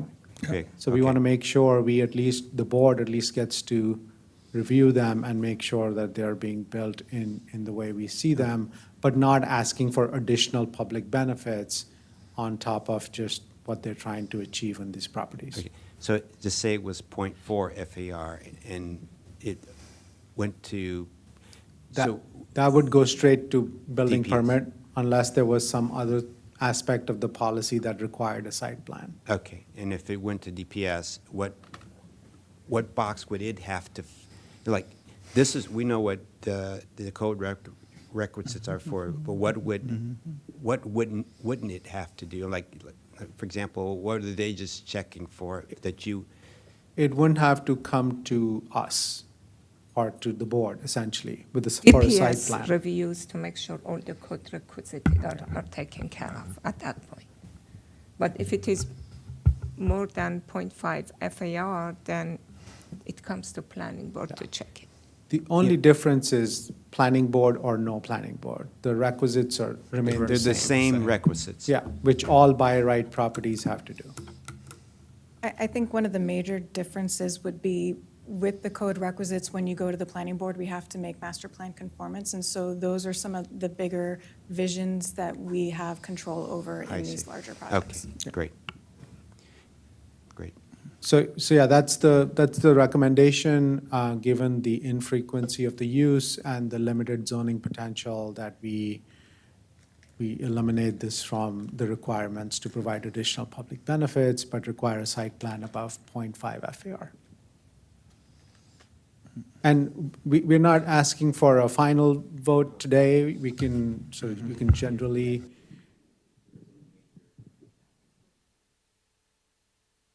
Okay. Now we are turning to the Life Science Center on LSC. As the name suggests, this zone primarily hosts the hospital, medical office, biohealth facility, and academic institution. So from the LSC zoning profile, we found out only one single parcel has an FAR that falls at the lower boundary of over optional method threshold of 0.5 FAR. All other parcels exceed this figure are considered for development under the optional method. However, we received 0 projects since 2010. So we delved into the realistic conditions of the LSC, and now we are presenting some important findings on the map here. So first, please take a look at the parcels outside the circle on the map. There are 3 properties. 2 of them are already fully constructed. They are Montgomery College and Adventist Hospital. The remaining one is Howard Hughes Institute, which has minimal zoning potential to take advantage of the optional method. So everything else, within the circle here in the LSC zone actually is covered by the Great Seneca Master Plan Overlay Zone. And this plan is being updated by the Mid-County Master Plan team. So we believe that regulating public benefits through the Great Seneca Master Plan could be the best option to implement incentive zoning policies in the LSC zone. I will now pass it over to Atul, who will talk about how we coordinate with the Great Seneca team. Thank you, Louis. So just to kind of summarize here a little bit, the board recently reviewed the overlay zone, the Great Seneca Life Science Overlay Zone recommendations, and approved that staff transmit those to council. Our team had already worked with that team hand in hand to outline the public benefits that are part of that overlay zone. So we essentially agree with this board's direction that those public benefits be regulated through the overlay zone itself. There are only 3 properties that are zoned LSC outside of the overlay zone. All of them have either already been built or have an FAR that would not enable them to use the optional method of development. So to kind of do some housekeeping here and streamline things a little bit, we are suggesting that those other properties beyond the overlay zone be exempt from providing public benefits, because it is unlikely that they'll ever actually come in for an optional method of development. Any questions around that?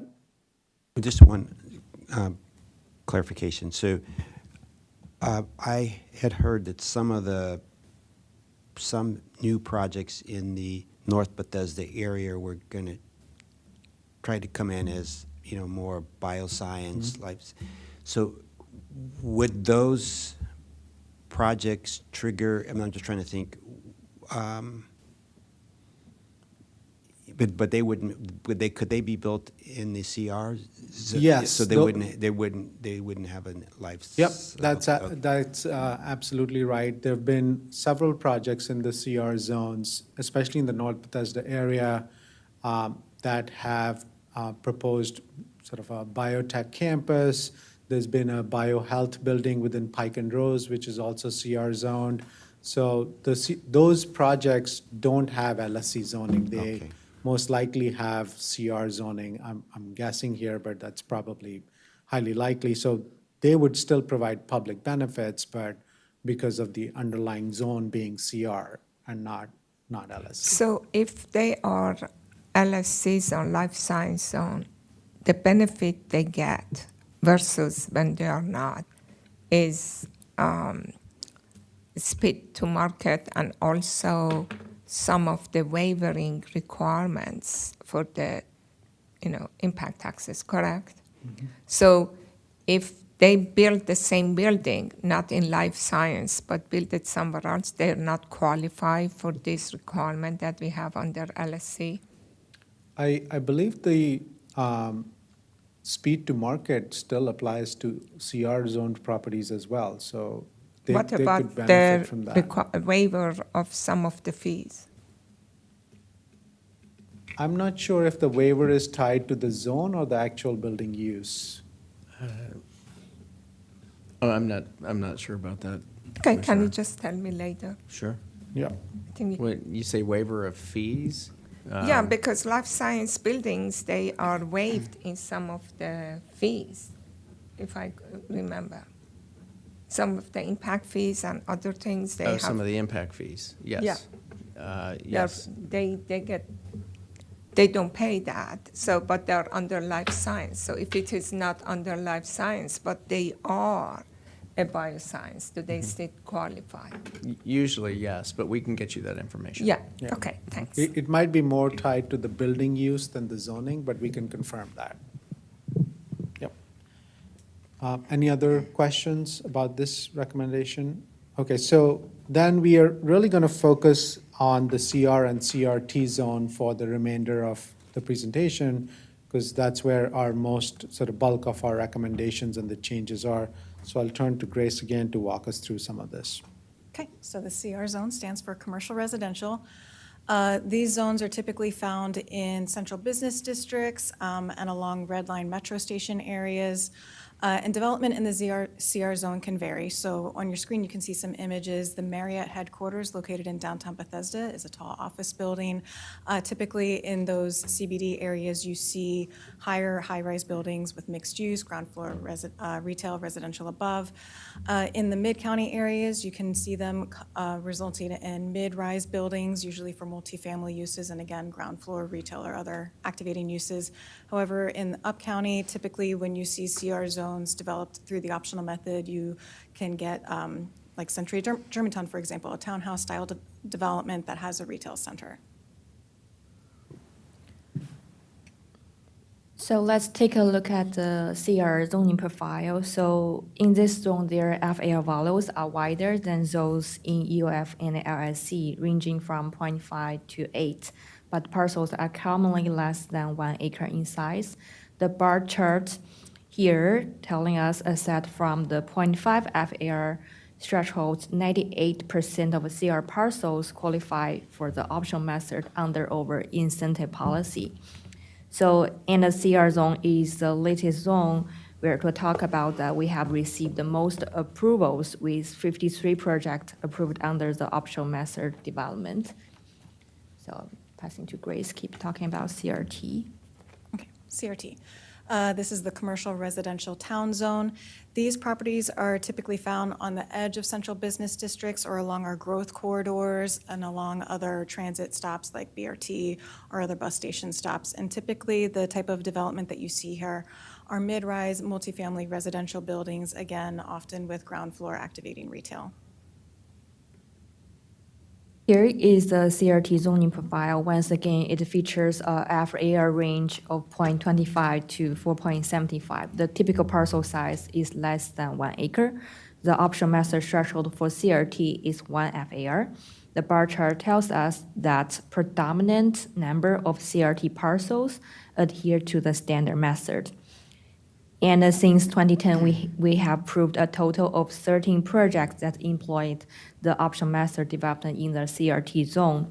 So such combined condition offer some valuable insights, suggesting that lowering the optional method threshold to 0.5 FAR, which will provide a more tailored space to make recommendations for CR and the CRT zones collectively. Okay, so for the CR and the CRT zones, we are recommending the same set of recommendations for both. And the main change is to change the threshold for optional method development in the CRT zone. It's currently set at above 1 FAR. We are recommending to reduce that to 0.5, so it's the same for CR and CRT. So we can capture some of those projects that Louis just said. Most of the CRT projects are within that below 1 FAR threshold. We are recommending to keep the tiered framework that you see on your screen for standard method FAR and then up to the mapped FAR with public benefits.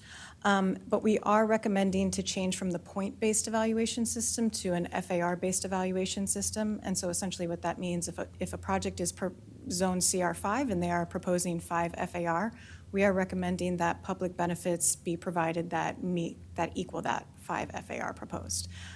And so it would be able to scale with the project. The more FAR, the more public benefits that come with the project.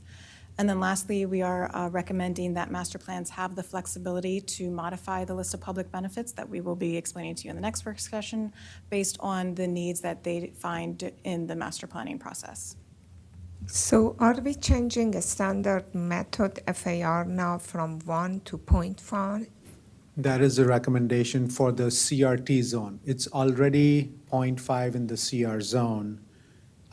It is 1 for CRT, and we are suggesting that it should be lowered to 0.5. However, because we are switching to an FAR-based evaluation of public benefits, if let's say a CRT project, which are typically smaller FARs, is doing 1.75 FAR, it would have to provide public benefits that add up to 1.75 FAR. And if a CR project is doing 4 or 5 or 6 or 7 FAR, they would have to provide more public benefits to meet that. So I think initially when these two zones were created, the idea was like CR would be the bigger version of CRT, but in reality, we have not applied that zoning in that way. There's CRT zone parcels that have 3 FAR, 4 FAR. There are CR zone parcels that have 1.5 FAR. So they've blended in more than I think what was initially anticipated. So we think to account for that, it is appropriate to lower the threshold for optional method for CRT to be the same as CR. If I remember, for CR, the maximum height was 360, and for CRT was 165, correct? Mm-hmm. Is it still going to stay that way, or is it that they could go beyond that if you get affordable housing or MPDU? Because I could see why you say that CR was the bigger version of CRT, but then you had the threshold for the standard method, from 1 that now you're making it 0.5. I do not know. We are trying to make it easier for people to build, but now we are saying that instead of a standard, you have to come and follow optional method. Yeah, this is one of the recommendations that is more looking to make sure projects provide public benefits, because this is a zone where we've received more development.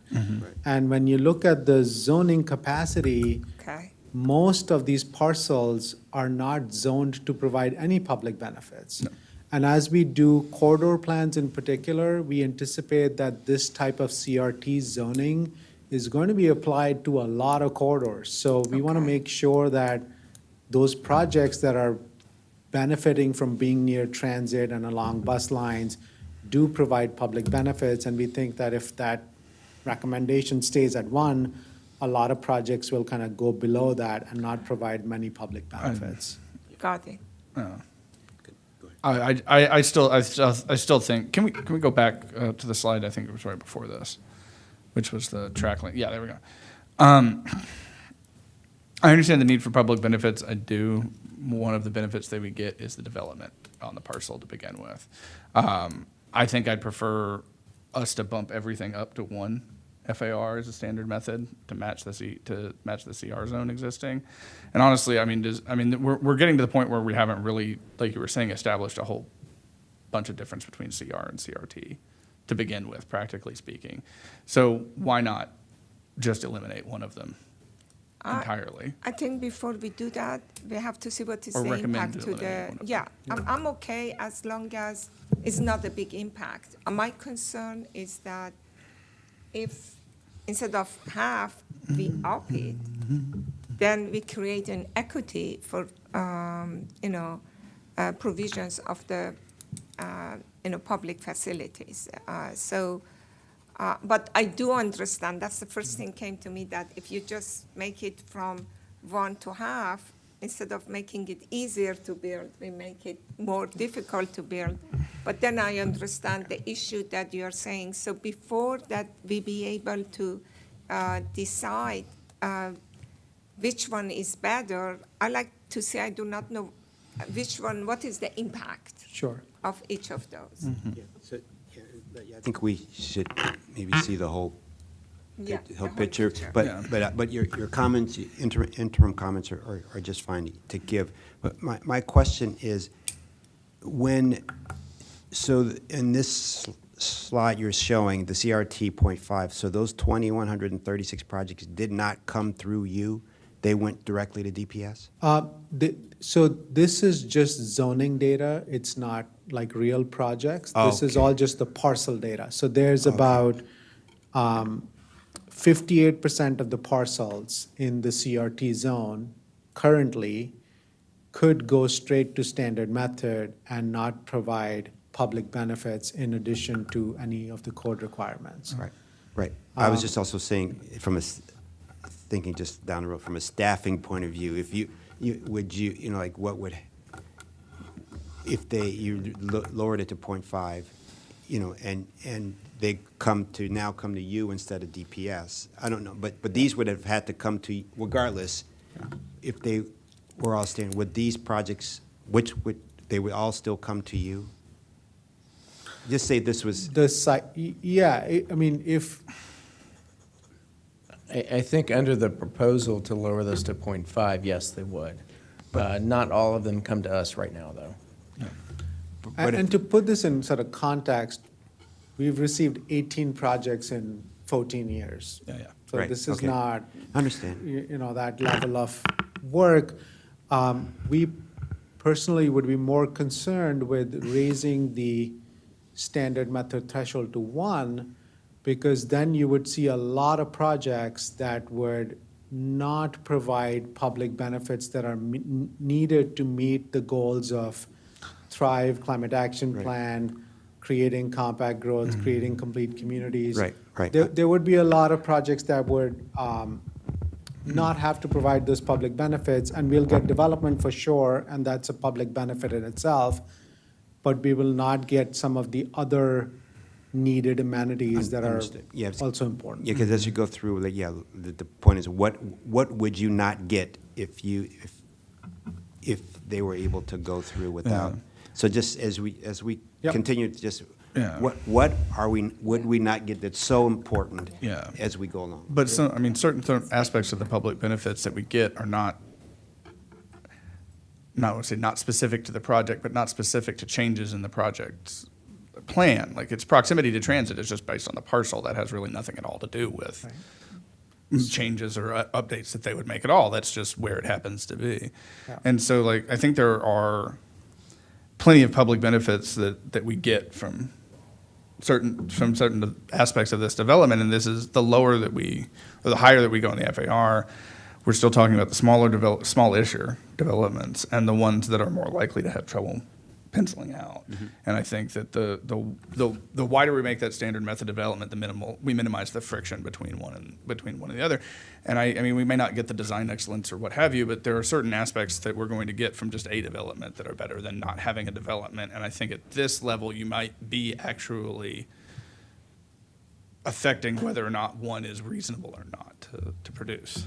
Yeah, we can, I think that's a valid point. We should, but it's a big decision. It's a big one, yeah. It's not a small Right, so tweak. yeah. We should maybe go through the working Of course, sessions and yeah. revisit this. And have some towards- examples. Yeah. If we went the old way, this is what we wouldn't get.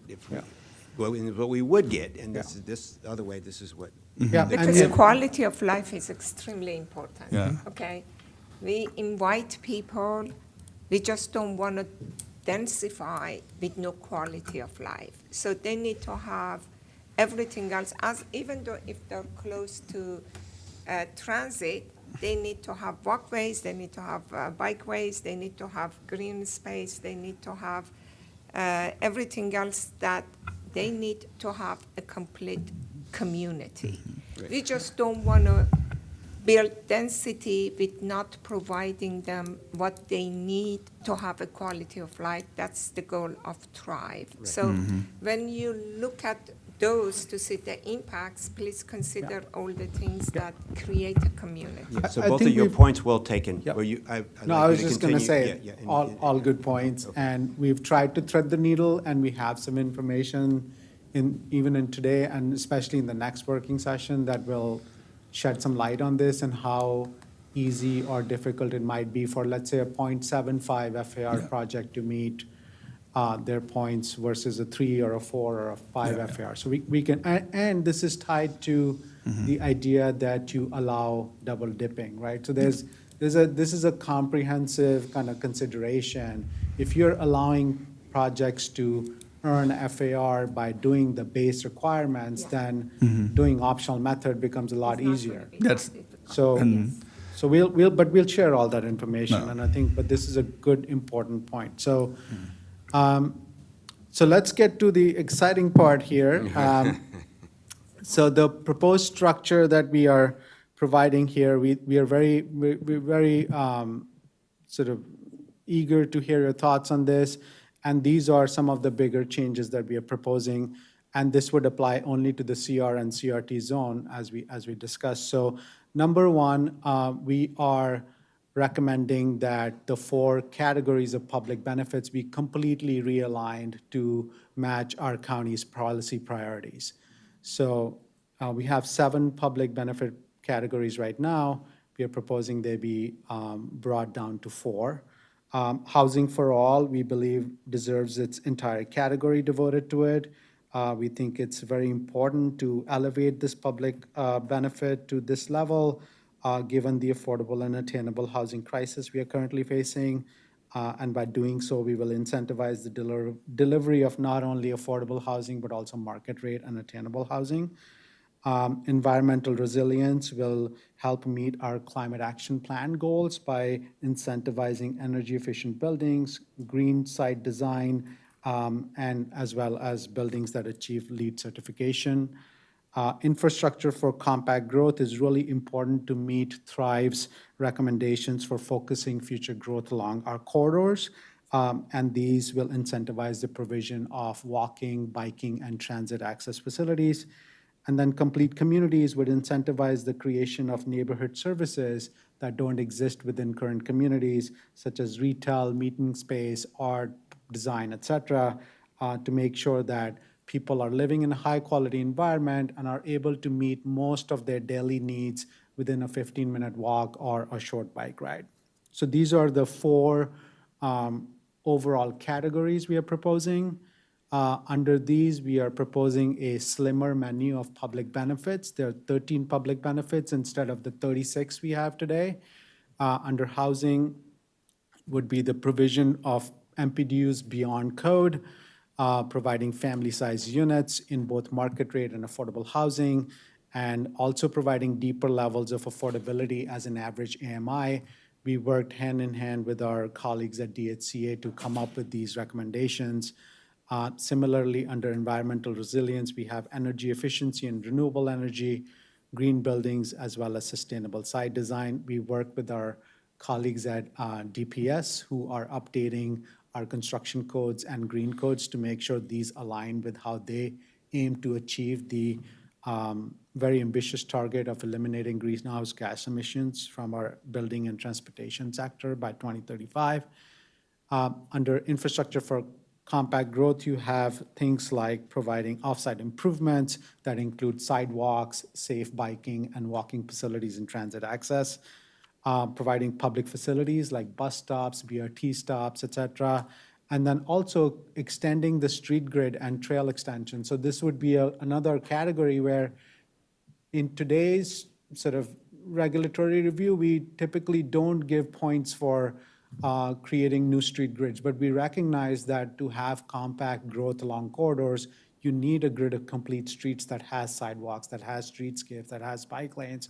So these would be some of those benefits that come into play where you are doing something that might be a requirement or a sector plan recommendation, but we are recommending that be incentivized so that the threshold is achievable.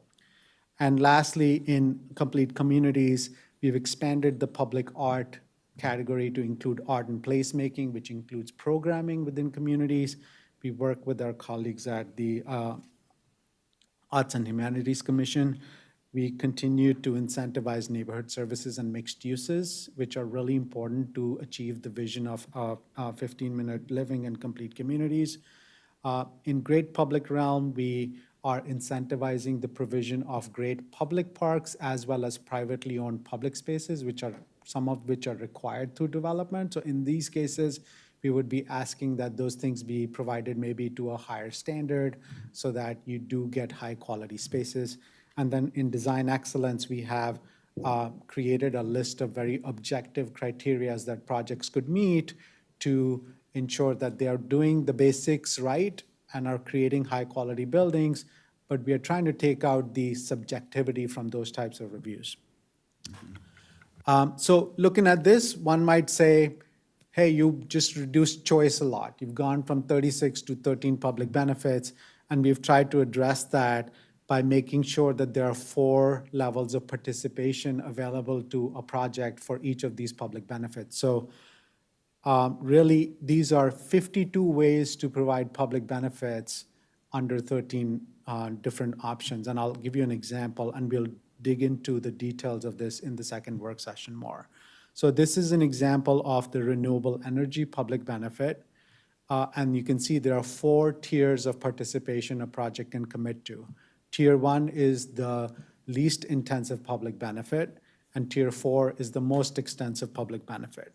So if a project, for example, commits to utilize 1/3 of their energy on site or use renewable energy from the regional market, they'll earn the right to build up to 0.25 of their mapped FAR. So going back to this idea of what this means is like if a project commits that we'll use 1/3 of energy as renewable energy, that's 0.25 FAR. So if you're a 0.75 FAR project, you're done.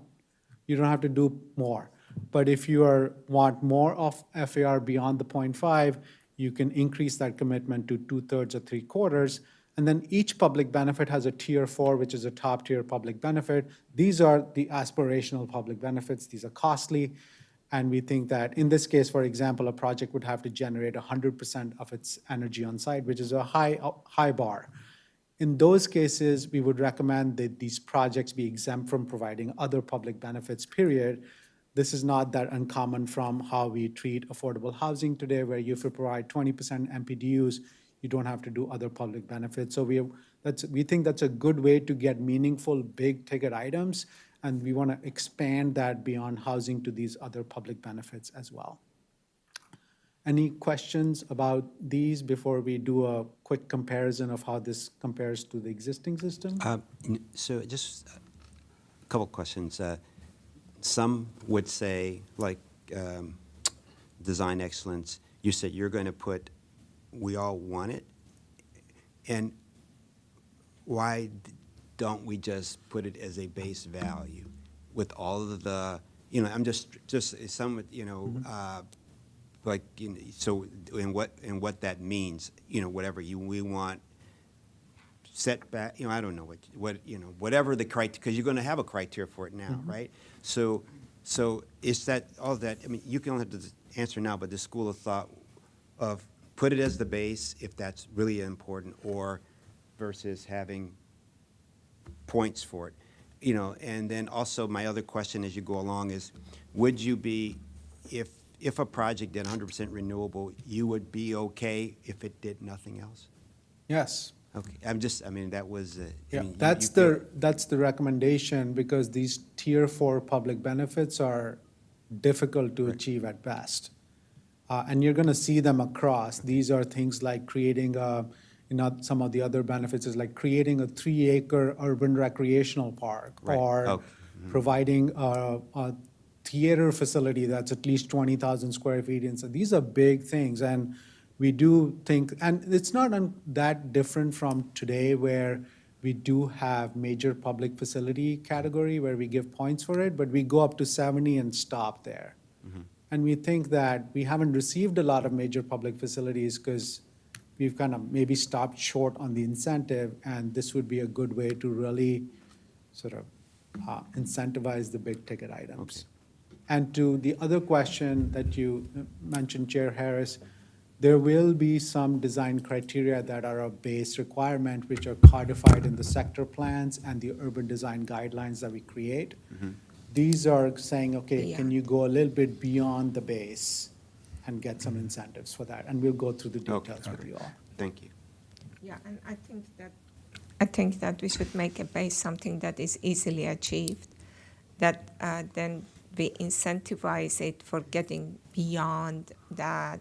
And I think that we could mix and match with the different, you could have one category tier 1, another category tier 2, or something until you get to your mapped FAR. That would be a desirable way to go. I understand you would be happy, and it's almost very costly to have tier 4, but maybe we should provide some kind of incentive if they use all the 4 tiers. I don't know, but that way you have diversity among everything, and they just don't do in one and not the other. I think to have a complete community, you want to have diversified of the amenities that they provide. Yeah, I think that's a good point, and we have a few thoughts about that I think we'll share in a couple of slides with you all as to how projects could go about doing that, right? That they could do multiple small things, or they could do 1 or 2 kind of big things, or do one really big thing. Yeah, and you want to avoid what happened previously, that they just use the same kind of things over and over, and the other didn't happen. So we want to make sure that we have a system to encourage using different categories, at least, 3, if it is not possible, 4. And one key recommendation that's kind of like an invisible recommendation in all of this, but it's a very important one, is that we are suggesting that master plans have the ability to tailor this menu more than they have had in the past. So master plan should really have a much more sort of open hand at identifying the most important benefits from this menu, adjusting them, just like the Great Seneca Overlay Zone has already kind of demonstrated. They've taken this as a starting point, they've made it more contextual and localized, and incentivized the most important things that are needed. Yeah. I think Commissioner Pettaway makes a good point. Like, we got a lot of design excellence and very little sidewalks, in our previous things. So there's benefits for that. With something like the Tier 4 and something like that's that extensive, so it's up to map FAR. So at this point, that's only going to really even reasonably apply to something that's a fairly high FAR of 2 or 3 or something along those lines. Would it be reasonable to go for that, given the expense of it versus everything else? So it's big projects to begin with. But have you considered thinking about that? And then when we have those areas like Bethesda with the overlay zone, where we have the thing, where we have the ability to sort of like add extra density, of allowing Tier 4 to do that too, is to up to the top of that map, or is it just to the top of mapped FAR? That's a good question. We do have some recommendations for how to review the Excel to build density where it exists. Currently, the Tier 4 was getting you up to mapped. And, if you're talking about a place like Bethesda, that map might be 5 or 6. So, it might be very high in some places. Might be very high already. So we did think about that. And I was thinking what would push a FAR2 or an FAR2.5 or something like that project that may be very dense, may be high, to like get to an extra, like, or run itself up the tiers to do the Excel. That's the only thing, is like the Tier 4 is really just going to apply to some really fairly large projects that it would make actual economic sense to pursue that. Either that, or if a project is of a specific type. We do see projects, I think you're going to see, for example, like Wheaton Gateway, which is right here. Yeah. The developer themselves are committed to sustainability. They want to do a net zero project. Yeah. They're 3.5 FAR, and they're doing a lot of affordable housing because it's a joint partnership with MHP, I believe. But, those projects, if they're doing that and it's a great public benefit, sure. So I think you'll see it'll make sense in projects to do some of these things because of the alignment with the core project itself. Yeah, whatever its particular mission might be. And yeah, you would, I think you're right, probably get some of those, like somebody wants to come in and build, like you said, a net zero project or a fully affordable project or something along those lines. Or an affordable housing project. But yeah, I was thinking of the other ones, but I'm where we do have that Excel to build density and that extra density, to consider like granting some of that as well for a Tier 4 to move, to bump. But I guess you could also do it from a couple Tier 3s or what have you. But just to sort of give as much bump as we can to go after those big swings, to make somebody go, okay, only a 95, we're going to go lead silver, but lead gold, something like, what would make you make that decision? Yep. So, when you'll probably get to it, but I like you saying that the master plans will have some unique recommendations. But will it be that it's locked by the master? Like, just say you want X in the so that recommendation will be there in the master plan. What happens 10 years in the master plan? You think it should be different? That other unique thing. Is it flexible enough that you can change it? That uniqueness that you thought was unique 10 years ago, but then the uniqueness needs to change without having to change it in this, go through, in this document, incentive zoning or change the master plan. Can you have something like 10% or something could be based, staff can decide based on, the uniqueness at the time, but not have to, because it's locked in the master plan, you have to say what the master plan said. Am I making sense? Yeah. I like that. It's almost like negotiate, that how you said some jurisdictions really they negotiate it project by project. We don't necessarily want, but some part of it you can negotiate. I don't know. Yeah, if I understand your question, you're basically hoping that this is nimble enough that through the master planning process and through our implementation of it, we can pivot from saying what a certain tier, the requirement of a certain tier, and perhaps the FAR that goes along with it? And maybe as part of the update, this is something, we do plan to revisit, maybe not comprehensively like we're doing now, but revisit the points and kind of the guidelines a little bit on a more regular basis to see how that's going. Anecdotally, when the point system was first created, one of the categories was the WOW category. And it was intended to do that, to kind of look at that. But then you had some people going, wow, and others going, wow, this is great. So it kind of had a different effect as to what the overall outcome would be. I like your direction, like something's unique to the master plan. I was just thinking, you'll keep going and we'll get to the end. I think that's a good question, and we can certainly revisit this too, in addition to we're taking notes on on the key questions that we'll have to resolve before you all feel comfortable with this.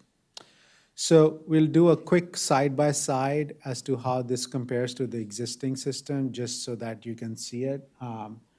And we do have some specific recommendations related to BLTs and TDRs that we are very excited to bring forth to you. We had sort of our colleagues in Up County, Patrick Butler sitting out there.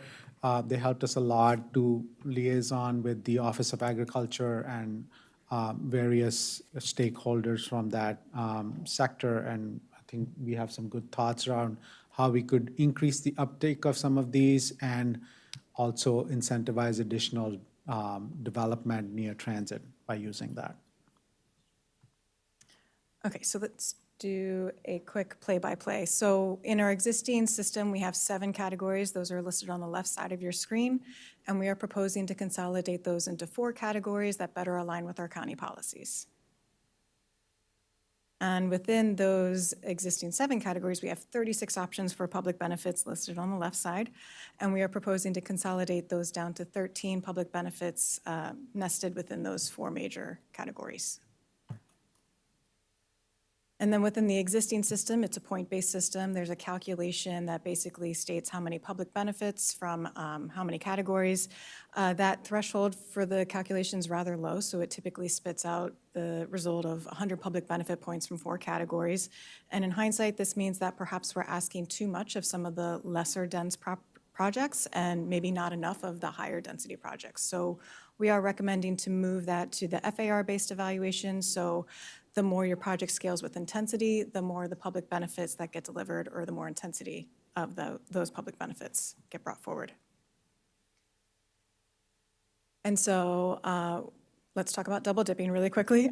Within the existing CR guidelines and our zoning ordinance, essentially it states that we cannot award public benefit points for anything that's already required by code. And so a great example of this would be if you're in a downtown area and you are providing a green roof on your building, but that green roof is being used for stormwater management, to meet stormwater management requirements. We are not allowed to provide points for that green roof, even though that green roof does provide other public benefits other than stormwater, such as reducing air quality, cleaning the air quality, and reducing asthma. There are exceptions to this rule. Like Atul mentioned earlier, there are certain areas of the county where the MPDU requirement was 12.5%. However, the average median income is of a certain percentage that now the requirement is 15%. In our current guidelines, we do award public benefit points for projects meeting that 15%, even though it is technically now the requirement. And we also award points for projects that are providing BLTs, even though BLTs are a requirement for all CR and LSC optional method projects. So we are proposing to revisit this rule and to really think about what is a public benefit and what do we want to have delivered. And this is something that we would need to really be specific about, so in implementation it's clear what we consider a public benefit worth incentivizing and what is something that is a code requirement that would just remain a code requirement. And so with this update, we did address BLTs and TDRs. These are both programs that are intended to preserve land in the upper areas of our county for the purposes of agricultural preservation. These are both also public benefit categories. However, like I just said, BLTs are a requirement within the CR and LSC optional method. So BLTs stand for building lot termination, and TDR stands for transfer of development rights. And so essentially what a building lot termination is, it's an easement that you can place on a property that would extinguish its ability to develop.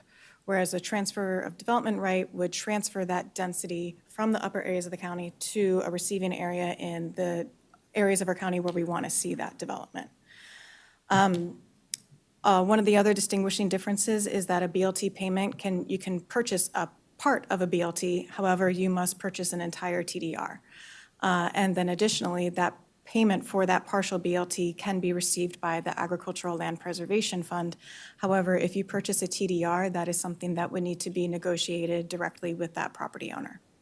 So we would like to equalize the two. We would like to see both programs thrive. And so what we are recommending is, one, to remove it as a public benefit and to require it for any optional method within the CR zone or the Great Seneca So overlay do they zone. get extra density with BLTs or just they get extra density with TDR? With the TDR, you do receive a density bonus. But not with Not with the BLTs? Not with BLTs. Okay. Maybe that's why BLTs never purchased. No, people BLT are purchased purchasing and more BLTs because it's required.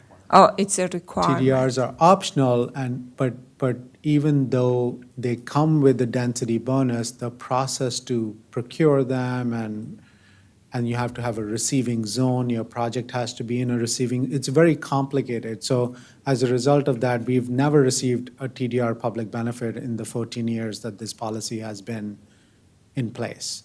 Really? I thought that we did get some TDR. I was just seeing that they get it and they get the transfer, the additional density through TDR. We get TDRs in some of the other zones, like residential zones sometimes, but Yeah. we've never received a TDR public benefit in these four zones. So Commissioner, he's, just to clarify, he's saying that no points have been requested or assigned for TDRs through the optional method. But we do process applications that have a TDR designation on them. But that's a zoning category, not necessarily a public benefit issue. So two different items. Okay. That's why I was confused. Sure. Yeah. We do have TDR developments primarily in like the up county area, not necessarily, but we do have some in the down county as well. So we are recommending that to expand the requirements. So within the CR optional method within the optional method of development for the CR and the Great Seneca Zone, we are recommending that a project must purchase a BLT or a TDR. So expanding that requirement to both to equalize them. And we also are recommending that the Agricultural Land Preservation Fund has the ability to accept payments for TDRs to remove that direct negotiation with the property owner. And so in doing this, what we are essentially doing is allowing the CR in the Great Seneca area to become a receiving area for that TDR, which is not the case today. Okay. So And- all CR and the Correct. greater Seneca plan would be receiving zones for TDRs, and TDRs would be available to purchase. What is the Agricultural Land Preservation Fund used for, other than, I mean, obviously preserving land, but like specifically, what does it typically fund? Sorry to make you get up. Yeah, they use that to purchase easements for property to primarily preserve land in agricultural use. Yeah, it's the transfer, but it's typically used to purchase easements directly from the counties or Right. budgets them Yeah, directly. yeah. And Okay. the previous question, just to put the nail on the head there, the projects that you've seen, and we've brought them to you, are TDR overlay zones. They've not been ever associated with CR-style development.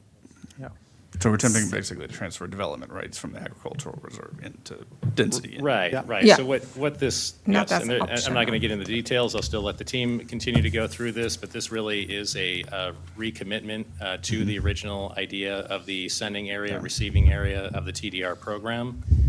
Been well discussed with the agricultural community, and is in part in response to the OLL report. I'm sorry if I'm taking anything away that you're about to say, Grace, but this is a pretty well coordinated piece of this overall pie that is being So- presented to you today. What is the impact to the development community now they have, as part of the code requisite, they have to purchase this BLT and TDR?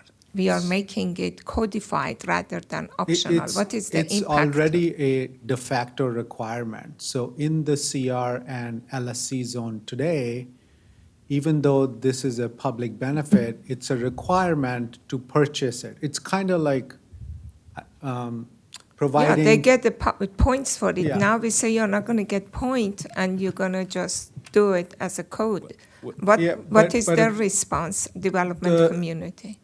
The benefit that they would receive is now they have the option of buying a TDR. And the TDR we are recommending come with the highest level of density bonus, which is 4,400 square foot per TDR.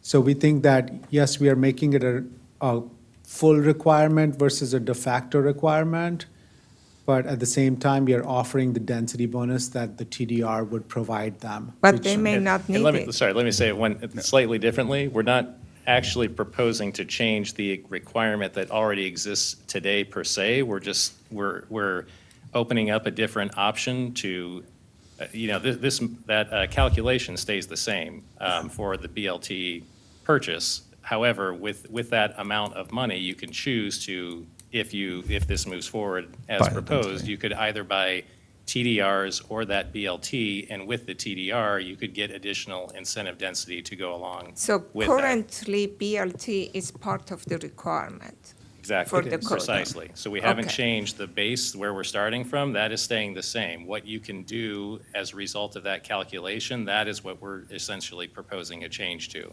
Okay, so they can either get the BLT or not both of them, or Correct. TDR, and with TDR, they get They'll density. get a density bonus. So TDR is probably more expensive then. No, they're priced very differently. A BLT costs roughly around $250,000, and a TDR costs roughly around $20,000. So they're priced very differently. So what we are proposing is that you would buy BLTs or TDRs in the same dollar amount.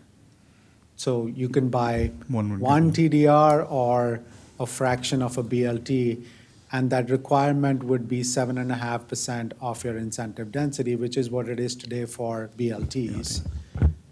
One of the things we are lowering is that in the LSC zone, there is in the TDR zone, you have to buy BLTs for only up to 7.5% of your incentive density.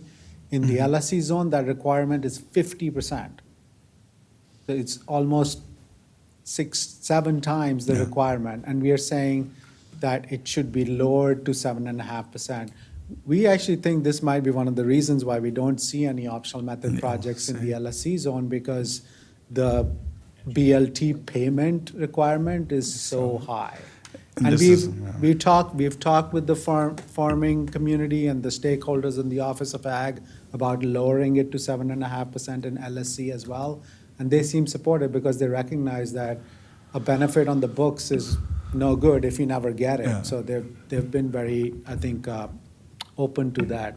So it was such a high cost that nobody got it. The only question I have is that why do they have to go to BLT if they could get TDR and get density? That's the question. That's where I think process becomes a challenge. For TDRs, the Agricultural Land Preservation Fund office currently does not act as the middleman. Yeah. So you have to go and find a farmer that's willing to sell a TDR, negotiate with a price on the TDR with that farmer. So as a developer, you don't have time for that type of uncertainty. I mean, that's a lot of risk. I mean, risk is a real.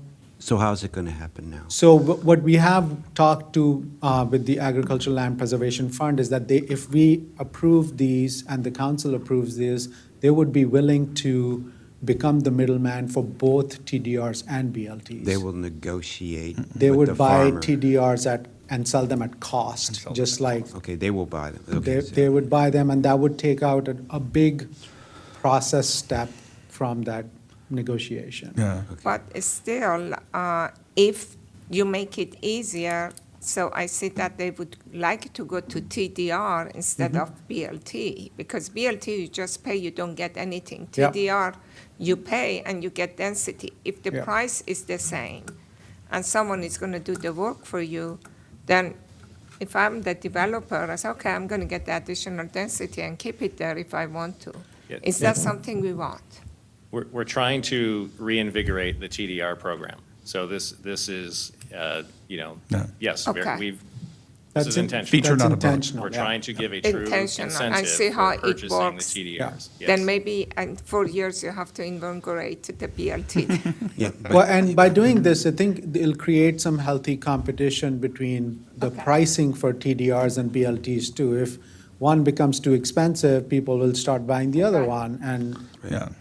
but the vice developer versa. may or may not even need the density, Yeah. extra Yeah. density. Right. And so, look, we're about to come back to the OLO report and talk more in depth about multiple facets of the TDR and BLT programs. This is one piece. It's a very important step, we feel, again, to recommitting to the idea of the sending area and our receiving areas, and our receiving areas being around our activity centers and corridors where we want to see development occur.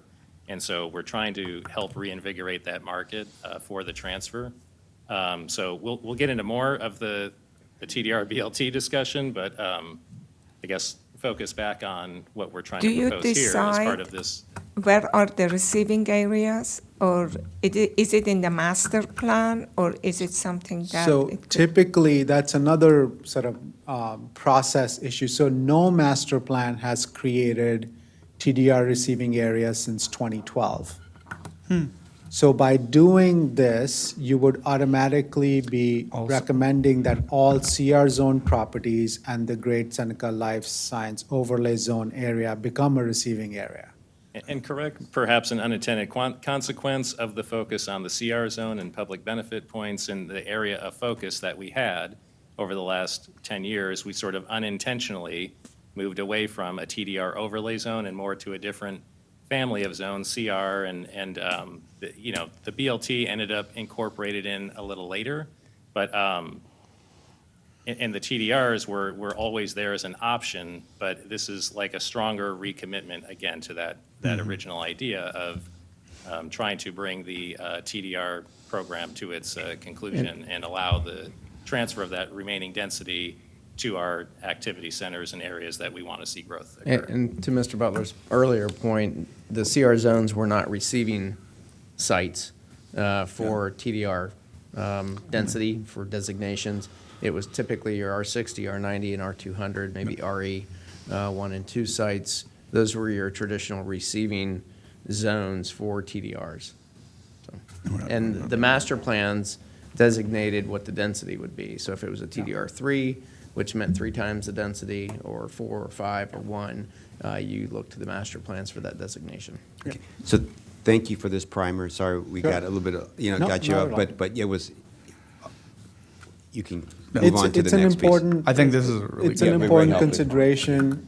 It's This is good. again one of those big things. We have 3 big things so far. This is the third one, but we do think this is a win-win solution potentially if council can sort of review and approve it. That would incentivize TDRs and provide additional density near transit. Yeah.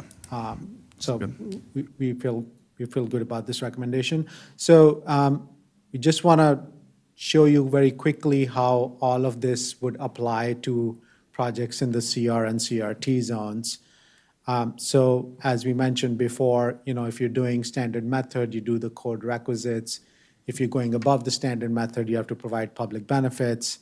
So a project in these 4 zones would be required to provide public benefits to earn the right to build that additional FAR, how much ever they're asking.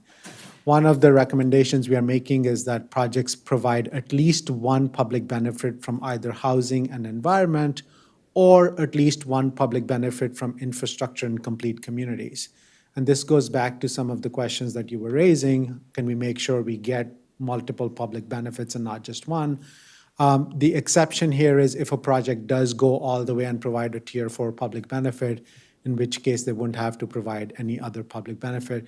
We think by doing this, we'll make sure that every project not only meets the broader county priorities of housing and environmental resilience, but also delivers some meaningful benefits which are in the infrastructure and complete communities categories, which are more local needs. And these projects should really be sort of pushing the needle on both those things.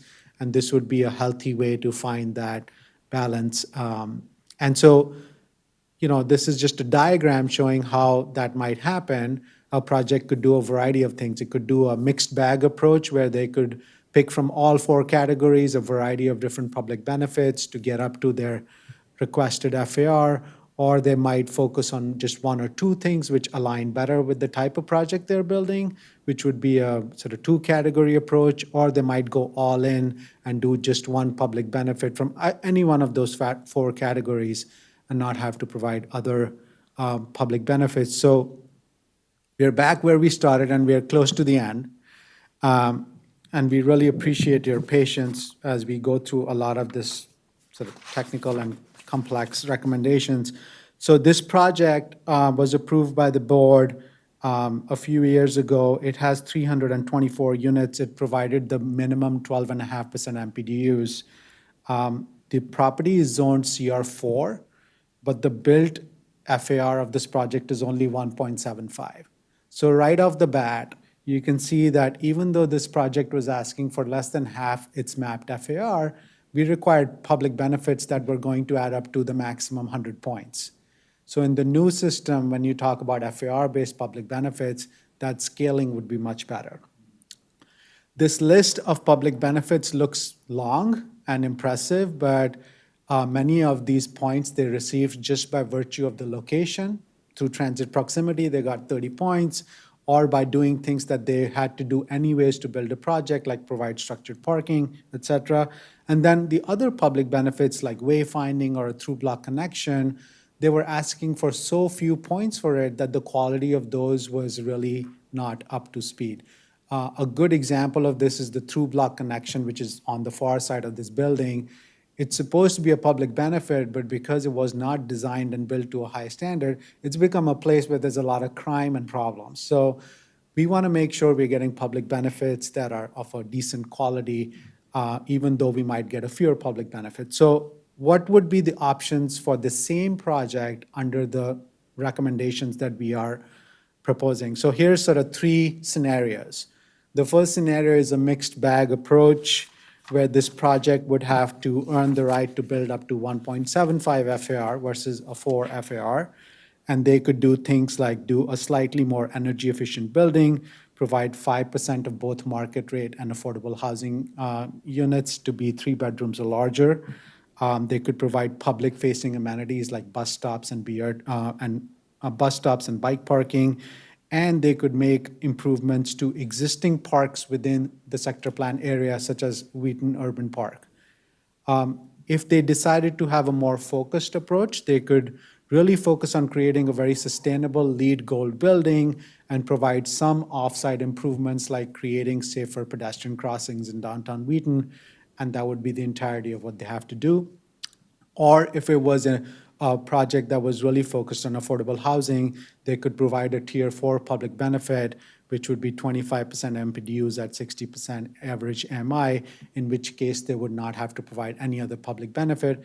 And I want to note, and we're going to get into the math of this next session, but the way now that the county density bonuses for MPDUs and the state MPDU density bonuses stack up, projects are going to get a lot of additional density for providing MPDUs.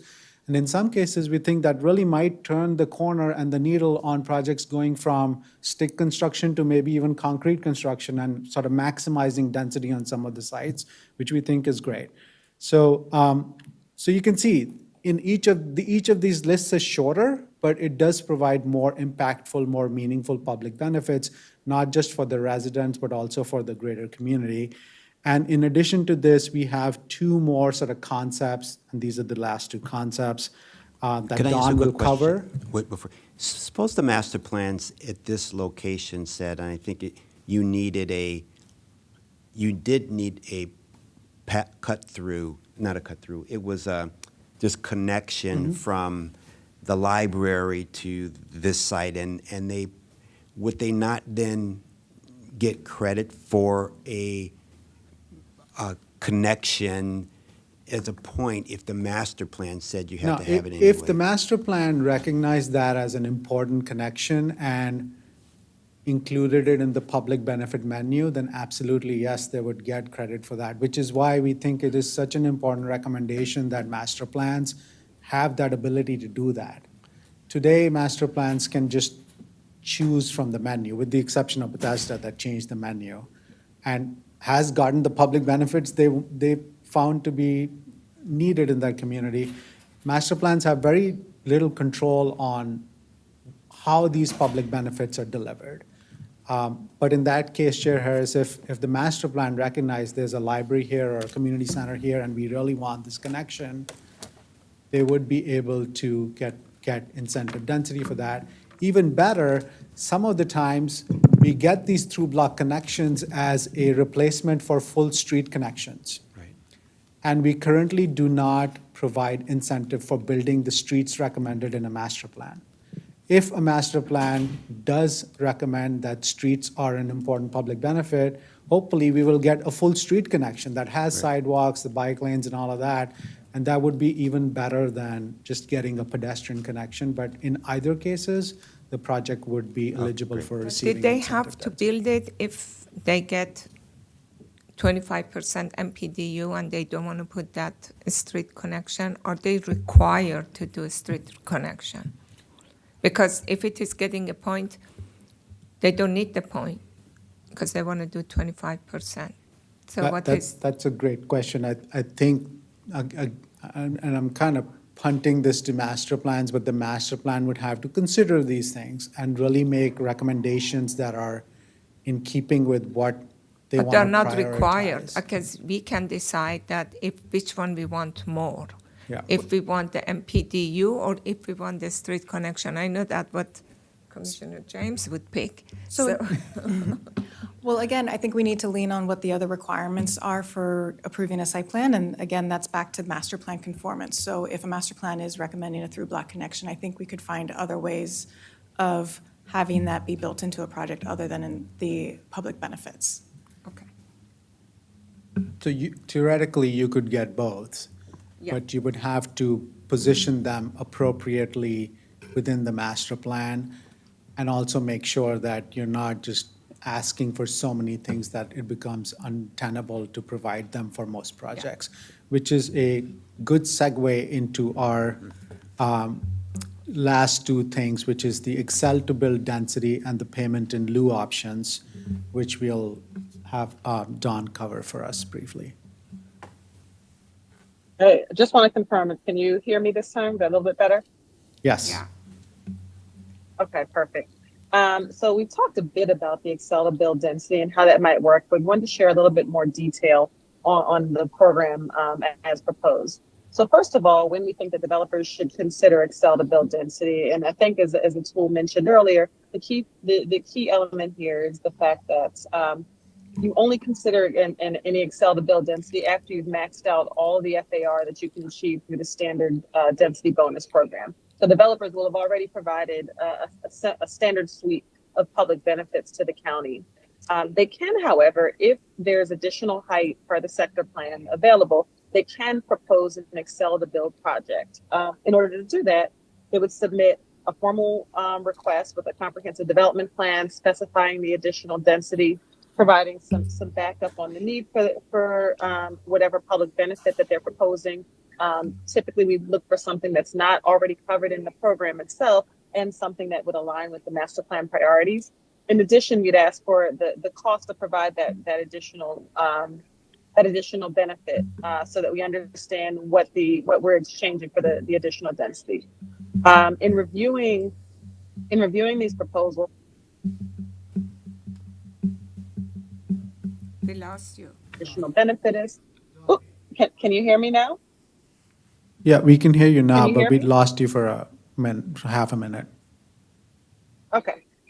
So I think I'd gotten down to the final point on the expectations of the developer. So as a part of that comprehensive development plan, we'd also look for a summary of the cost of providing that public benefit. And now, once the county receives the request for Excel to build density, they would start by assessing just the suitability of the development plan and the proposed benefit itself, looking at the relative value of the proposed benefit in exchange for the density requested, and then determining whether or not it's unique, whether or not it truly is a benefit that is above and beyond the standard incentive program benefits and adds value to the county in exchange for that specific density requested. The second program, next slide, please. The second element of the program that we want to provide a bit more detail on is the payment in lieu option. So for some of the benefits that are listed, there is the opportunity for developers to provide a payment in lieu. Take a step back and note that, typically the county would prefer that public benefits are constructed by developers, but there are some cases when a payment in lieu may make sense. It may also be easier for the developer. Some of that criteria might be ensuring, number one, that a suitable fund or vehicle exists to receive and then utilize the payments. The second is if a public benefit is located off-site. If it's something that's located on the developer's project, you'd expect the developer would provide it as part of their standard construction program. But if it's off-site, that does change the mechanics a bit. We'd also look for a payment in lieu in places where the master plan is contemplating public benefit that aren't necessarily covered in the existing public benefit menu, and ones that are larger in terms of value than would reasonably be you'd reasonably expect to burden one project with. In determining the payment in lieu amounts, and it's based on a per square foot basis, the payments would be adjusted annually based on a construction cost index as listed here. And finally, the payments are based on the cost of the specific benefit and tier, and then based on project size, as I mentioned earlier. When I say based on project size, what I mean is that developers are charged per square foot of their project, and that allows the project to scale. And basically what that means is that larger projects would be expected to make larger contributions. So you're still providing the developer is still required to provide fair compensation for the additional density, but a smaller project isn't necessarily overburdened. And then finally, I think one significant benefit for the county is that the ability to pool these payments across projects gives the county flexibility, number one, to determine where they think the highest priorities are. In addition, it creates a fund to pay for things that may not necessarily be covered by the standard program. And I think that's just about everything. Yeah. So those are the last two things, and that generally concludes our presentation for today. Just to sum up, we think we are really trying to get to a policy that is founded in these four key criteria: simple, proportional, clear, and flexible, and aligns with the most important policy. We, of course, have more planning board working sessions scheduled with you, And once you are thoroughly satisfied with the recommendations, we'll go to county council in the fall. We'll have a ZTA after that, and then we will update the implementation guidelines. But that's kind of the long-term plan here. We'll be back here next week again to go over in greater detail each of the 13 public benefits that we are proposing. Can I ask a question? Yeah. This is wonderful. Thank you so much. I actually really enjoyed it. Is there any requirement, because you said that you had the incentive zoning has been there for 10 years and we hadn't come back to it. Took us 10 years to come here. Can we put some kind of guidelines that within 3 or 4 years we're going to review, we're going to see the impact, and we see how we are doing, and we come back, and if it is any revisions, that we don't wait so long, that we can revise it. If something is not working well, we'll be able to fix that. That's a great recommendation, and we agree that that would be a really good way to sort of keep this nimble. I think we also need to do some thinking at our end to, when we come up for the third working session about implementation, to suggest where all these changes sit, how easy or difficult is it to update them, Also, the payment in lieu, one of the things we want to mention is we are recommending it be pegged to some construction indices, so those things can automatically update every year. But point well noted, and I think that's a recommendation we'll definitely be bringing to you in the third working session. Yeah, as Commissioner Petalum said, yeah, this is wonderful. It was well-needed changes that we in the system to make it more, as you said, efficient and getting what we really want. So we look forward to next week's session, and then also as you talk about this payment in lieu, maybe what type of public benefits are you thinking of that people can? Is it for the like streetscape? I mean, I don't know, what is it? Is it the public? I don't know, whatever. But some things you definitely can't do, but what are you thinking about you can do? Okay. We will bring that list to you. Of the 13, there are maybe 4 or 5 that we recommended for. Okay. It doesn't work everywhere, like you're mentioning, so we'll have that list. Okay, thank you. If no other comments from the commissioners, thank you again, and we'll take a 2-minute break and start with item 11, centers and quarter segment typology. So thank you so much. Thank you.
Good afternoon. We're on our last item of the day. It's item 11, centers and corridor segment typologies, where staff is recommending staff will brief the planning board on the work completed to date to establish a shared vision for corridor-focused growth through the development of 3 corridor segment typologies and associated characteristics.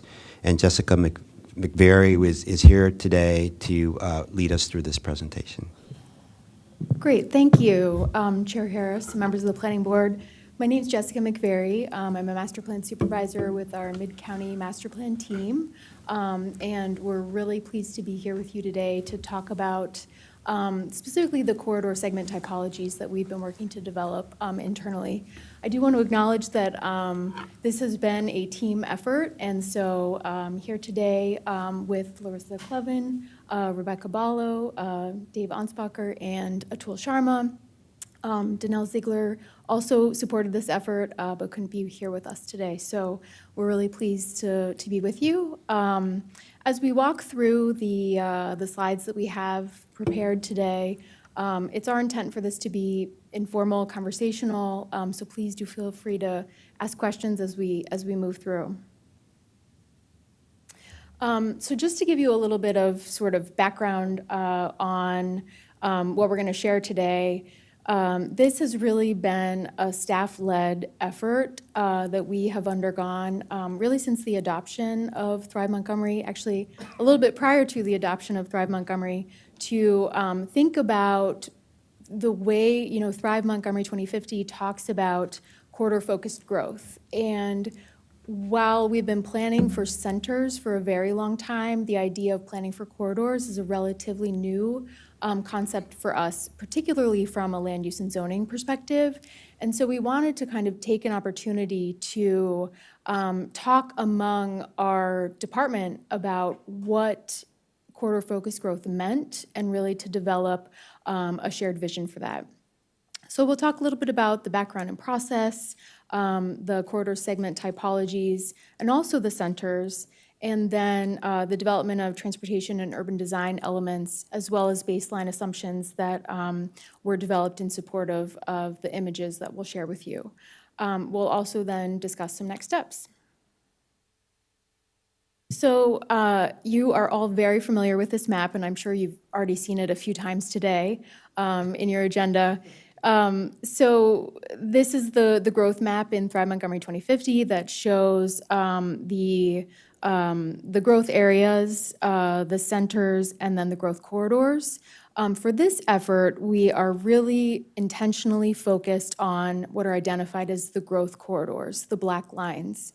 I think when we talk about corridors, there are a lot of different definitions. We talk about natural corridors, environmental corridors, transportation corridors, but we really tried through this process to narrow that focus and that lens on the growth corridors that are identified here. So over the last couple years, we have gone through this internal effort to develop this shared vision, which really started with a conversation among this group for how we should start to define corridor-focused growth. And ultimately, this group developed recommendations and took those recommendations to our department leadership to develop. The recommendations were to develop corridor segment typologies, and then to develop sort of elements that could help be used to frame or convey what those corridor segment typologies would look like and yield. And as we went through that process with the department leadership in identifying what the corridor segment typologies could be, and then also, talking through the requirements associated with each of those typologies, we then kind of came to a common ground of the typologies that we would start with as a foundation, and then the elements of each of those. And from there, we then engaged a consultant to help us illustrate those components. So the 3 corridor segment typologies that we that we developed were the idea of transformational growth, really thinking about higher density, mixed-use development, and then the second was modest growth. That would mean more sort of moderate to high density development. And then the third segment typology was no growth.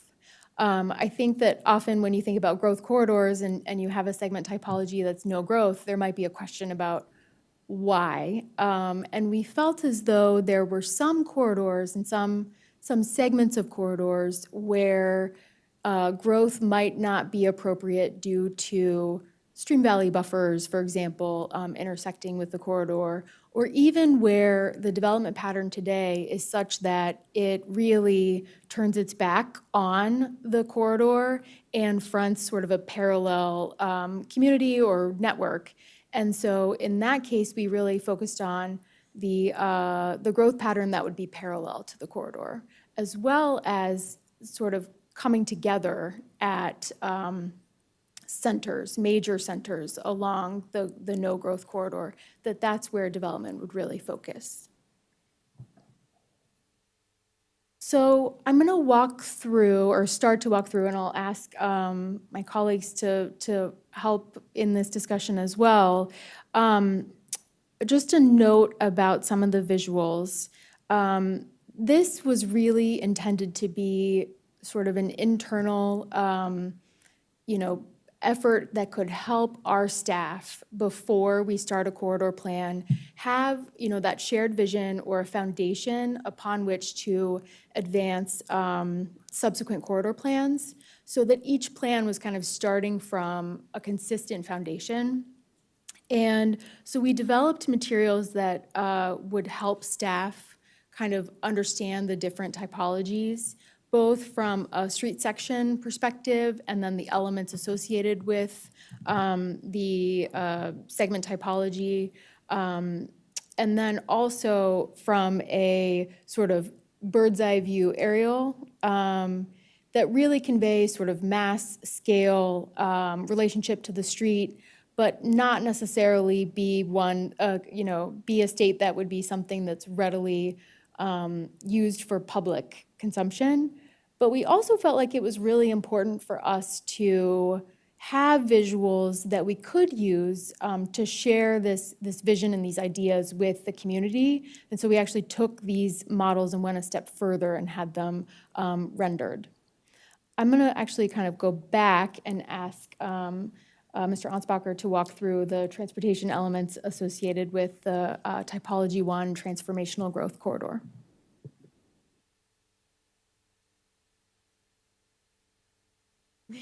David Ansbacher for the record. Yeah, so just a few characteristics that you see when you look at these graphics. These are idealized, but we're trying to come up with just general segment typologies here. So what you see is a street network with block sizes that are pretty tight, about 400 feet is the target on average.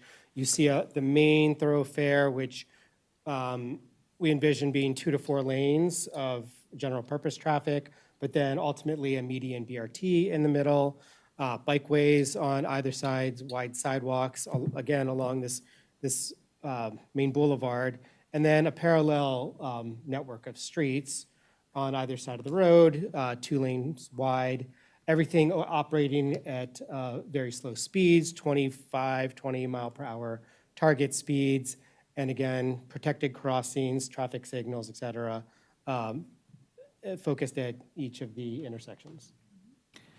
And I just want to add a couple of things here. I think why this is so important is because our corridors don't really change as you go from one planning area to the other, right? So when we do master planning across 3 different area teams, if we don't have this common lexicon that all the planners are starting from, it will become problematic to ensure that consistency that is required in corridor planning. So that was one of the key reasons why we wanted to create this entire document. And then the second thing I want to add is like you're seeing kind of the typical or the idealized images here. As you apply these, as master planners start a master plan, and they have these three typologies, and they have some transportation elements and some urban design elements, they're gonna hit the ground, on the ground reality, and then things are gonna start to change. You know, in some areas, there might be a massive development opportunity site that might look a lot higher, taller, bigger than this. There might be some areas where there is an environmental feature, so part of this image might just be green, and there might be some other parts of it that have a cultural use or an institutional use or a historic property that needs to be preserved. So the idea here is to give everyone the same set of wheels to drive, and then when they go down the road, they can make their own observations and course correct.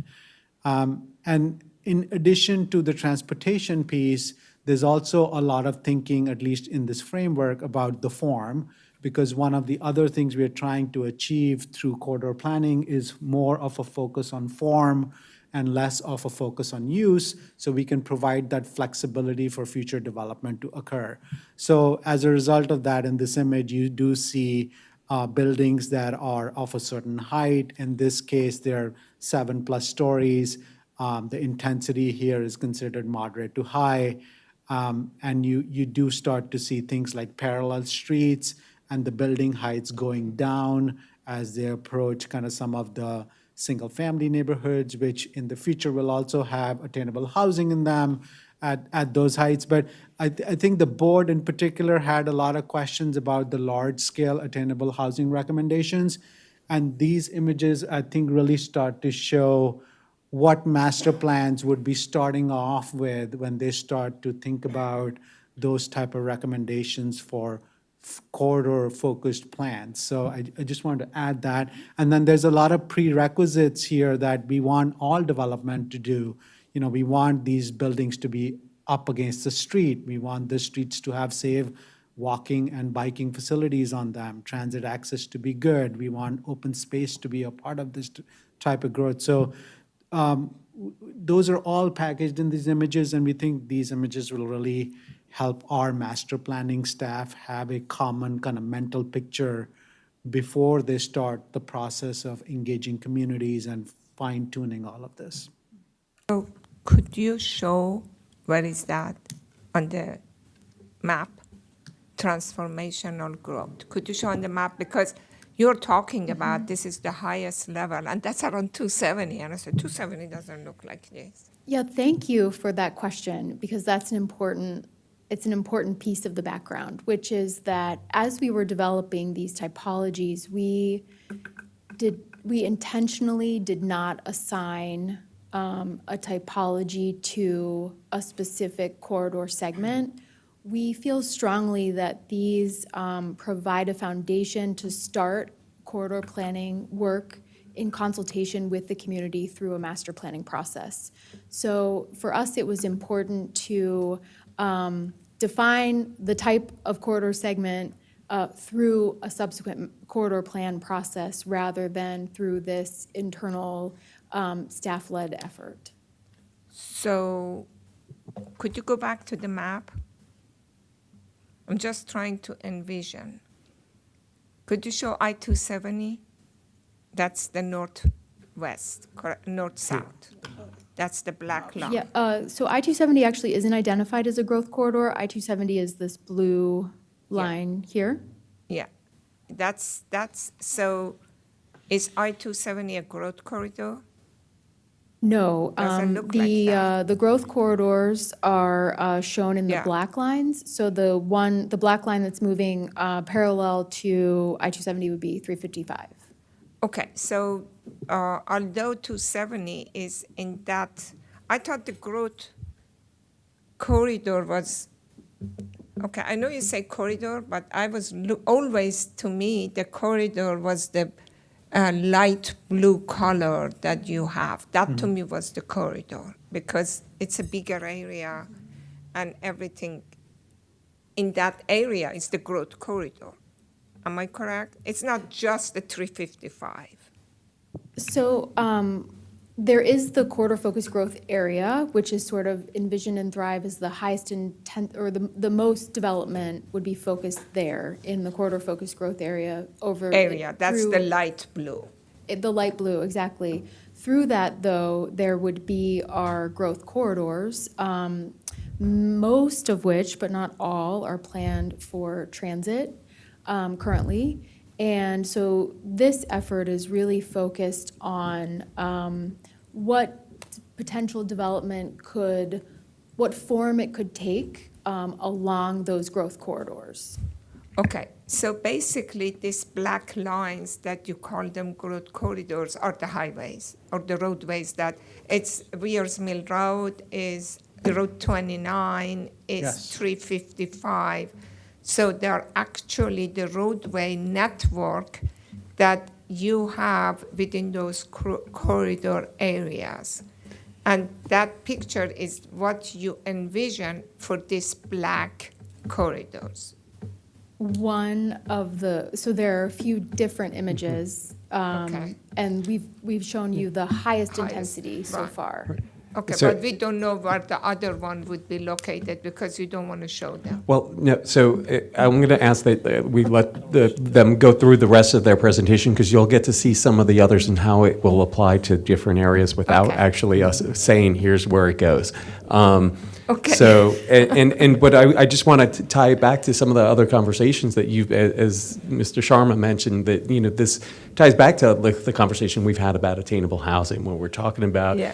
corridor-focused growth, right? But we're talking about specifically allowing the attainable housing optional method along the corridors or within a certain distance of the corridors. We're talking about these black lines here, right? And when we're talking about having that highest, you know, the large-scale attainable housing through master plans, we're talking about these black lines again. And what they're showing you is exactly how, you know, these typologies that we would apply through the master plan for, you know, for that larger scale attainable housing. So with that, you'll get more of a sense of how all this fits together. I know, but the blue area that you have allows all other attainable housing, except that you say the black line would be the largest one that is in the corridor. Well, so that light blue area, sure, I mean, this was, what was the way we refer to it as, this wasn't intended to be, this was not emblematic. What was the term that we used when we described this? Symbolic. Illustrative. Illustrative, that's it. This map, yeah, illustrative. When we were working on Thrive, this was intended to be illustrative. This was not drawn to parcel boundaries. It was just kind of like a hand-drawn, and then it was, you know, digitized. And we're using this generally as we guide our other efforts. So earlier today, you saw with the growth and infrastructure policy some changes that were recommended to the transportation policy areas, changing some yellow policy areas to orange. We were trying to capture things that generally fit within that light blue area and putting them into orange, right? So we use this as a guiding tool. And now we're taking things like the GIP, attainable housing, this corridor planning kind of strategy, and we're trying to get a little bit more detailed focus in how we apply this general illustrative concept. That helps a lot. Thank you. Sure.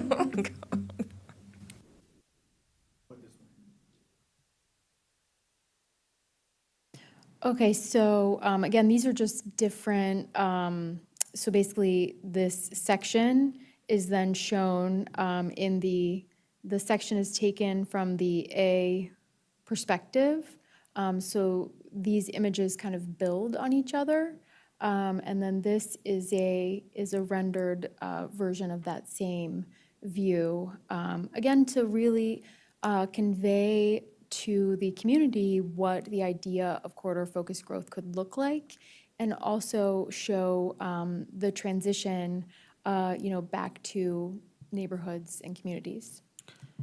I will, you know, also point out to Atul's point that this is an idealized version, and we want to acknowledge that we don't have a lot of sort of tight grid street layouts in the county right now, and so we're showing this as sort of an idealized version, acknowledging that as we go through subsequent corridor plans, we will encounter sort of a curvilinear, more suburban development pattern, and we'll need to think about strategically how we achieve these typologies in that context. And just two quick points. One, this is the most intense, so there's two that are kind of the medium and the small to this large size.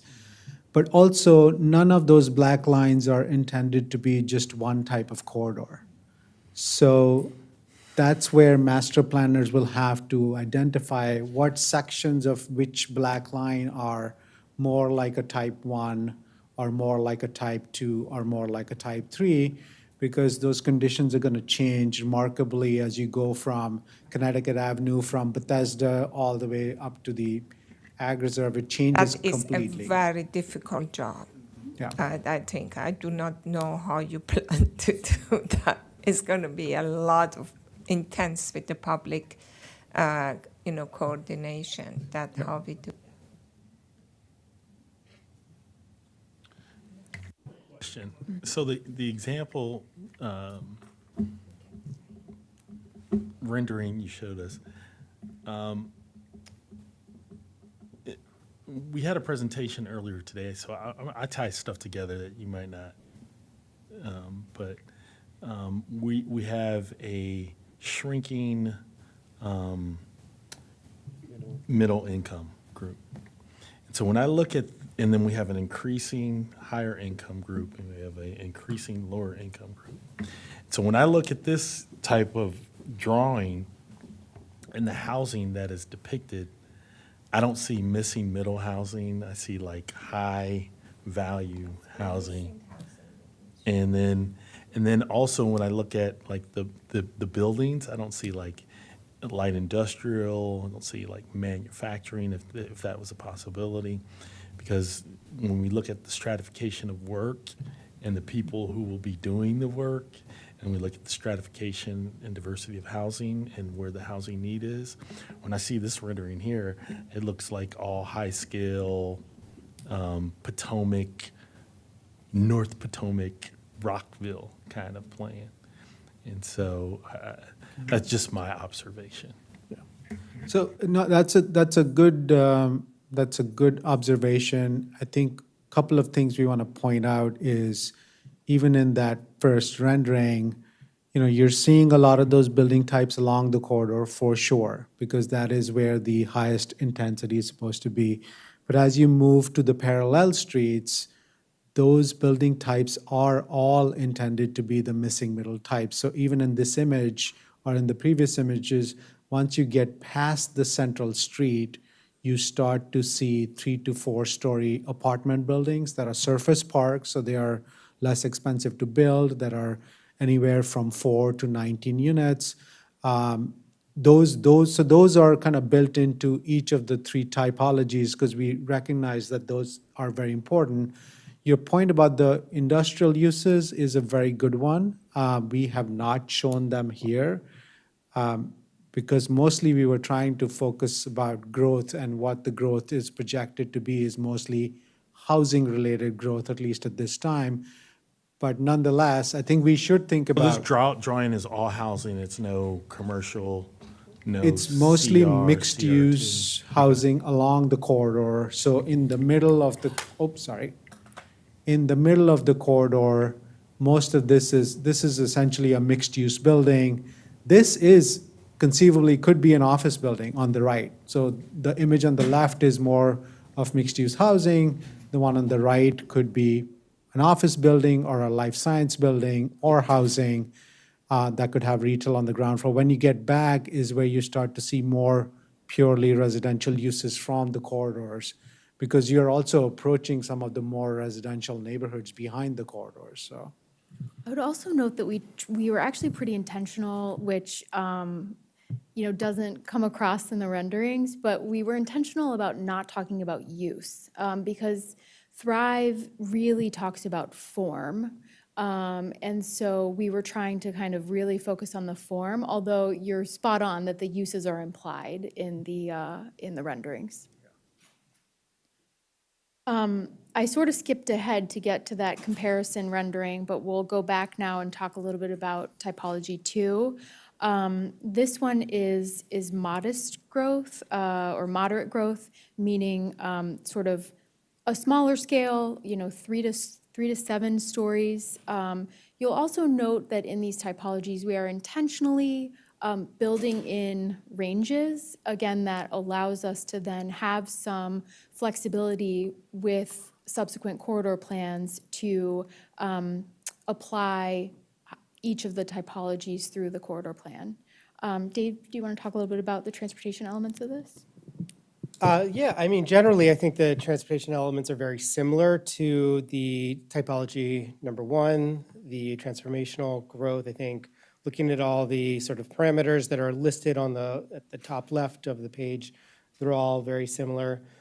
Generally, I think what we're trying to do is to take these corridors that are, wide, unattractive, unsafe highways today and sort of pull them together and use the transportation and the urban design elements to sort of pull them together to reconnect the sides of the road that are split by this sea of vehicles. So, quick question on, you have an interim condition and a permanent, so that's like until you can, high-quality transit, so until you get, what is the permanent, like bus rapid transit or metro or whatever, and then the interim is what? I'm just trying to Both the interim and the permanent are intended to be bus rapid transit, but there's different ways to implement them. So for example, on University Boulevard, we've taken the curb lanes and painted them red. I wouldn't call University Boulevard BRT, but but the curb lanes there are what we are thinking of. The painted red curb lanes are sort of what we're thinking about when we're thinking about curb lane BRT. The ultimate condition that I think, internationally that we try to strive for with BRT is to put it in the median that generally has much higher quality, provides much higher quality service, but that's not always implementable right away. Thank you very much. Again, the same sort of series of images with the cross-section being taken where it's shown at B. And this one, is more modest in scale, trying to get into those missing middle housing typologies that you referenced, Commissioner Bartley, and then transitioning to the adjacent neighborhoods.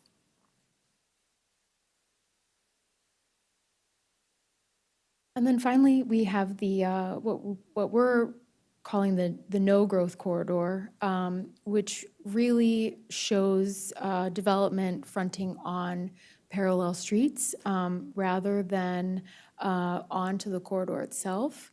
Although we did envision, as I mentioned in the introduction, that with this type of corridor, there might be an opportunity for development to front on the corridor as it travels through a major center, and that those would be sort of the opportunities for development to engage the corridor.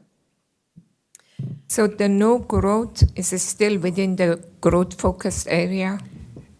It is, and this is kind of raising some questions about terminology too. I think it's what we're really saying is it's sort of there's no growth along the corridor. There's still growth behind the corridor, and the reason why there's no growth along the corridor is because the corridor is kind of built like a highway, right? So you can't have sort of buildings fronting right onto a major highway because there's controlled access, there's barrier walls.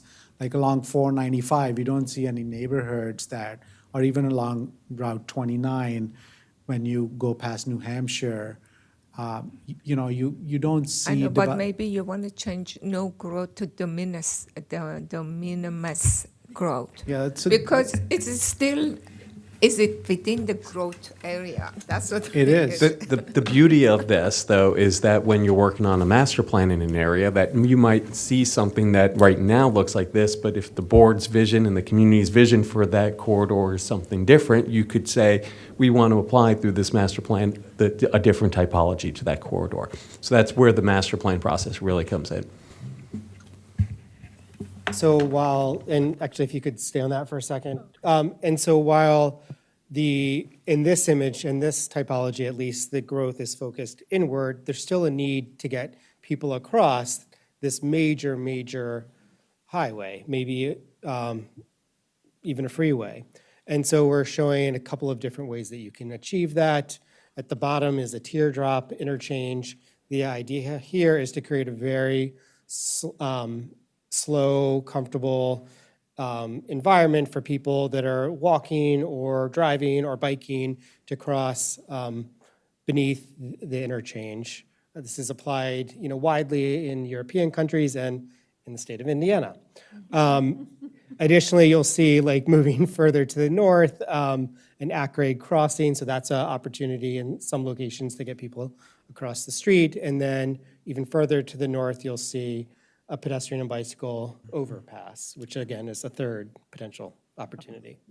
And just to connect some dots here, I think the type of development you're seeing to the left and the right of this highway, that fits within the scale of like the AHOM optional method, right? Like these are sort of 4 to 20 unit buildings that still fit within the scale of some neighborhoods. They might have a little bit of a neighborhood center to them. Because one of the other things Thrive does is it has centers that are of different scales that we're going to talk about. And even in the to be better named no growth corridor typology, there'll still be some growth off the corridor that we have sort of thought through.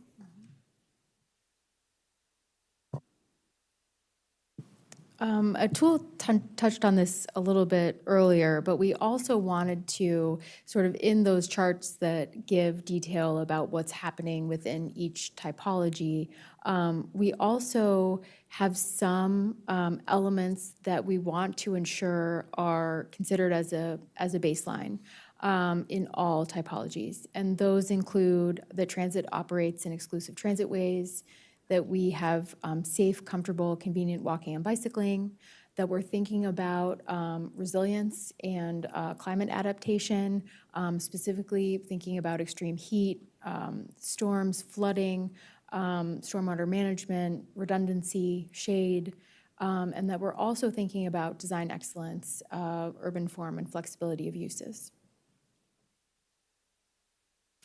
So, we're going to transition a little bit to the centers that Atul just mentioned. So Thrive does also talk about large, medium, and small centers, as well as villages and neighborhood centers.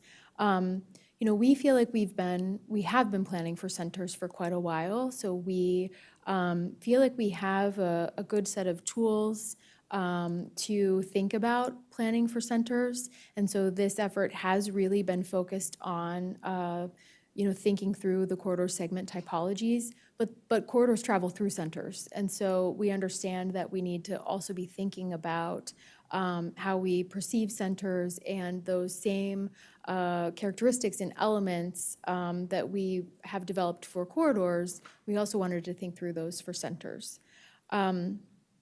So, we also felt like it was important for plans to think about what happens at the transition point of a corridor segment to a center, and then transition back to that sort of segment typology.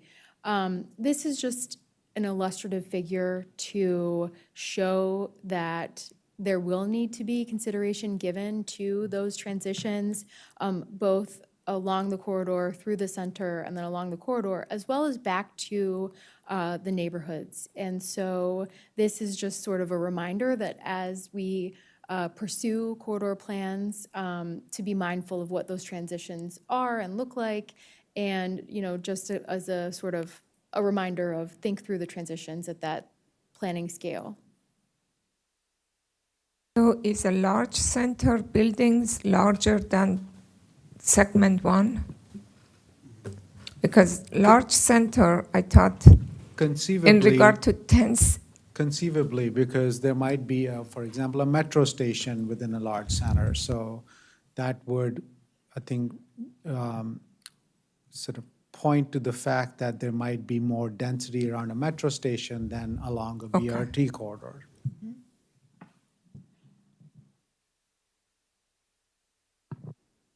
So we do have some next steps, which is really to apply and then evaluate these typologies through corridor master plans. I actually included a visual of the University Boulevard corridor plan boundary here, really because we felt like it was really important to convey that what we are showing is an idealized vision.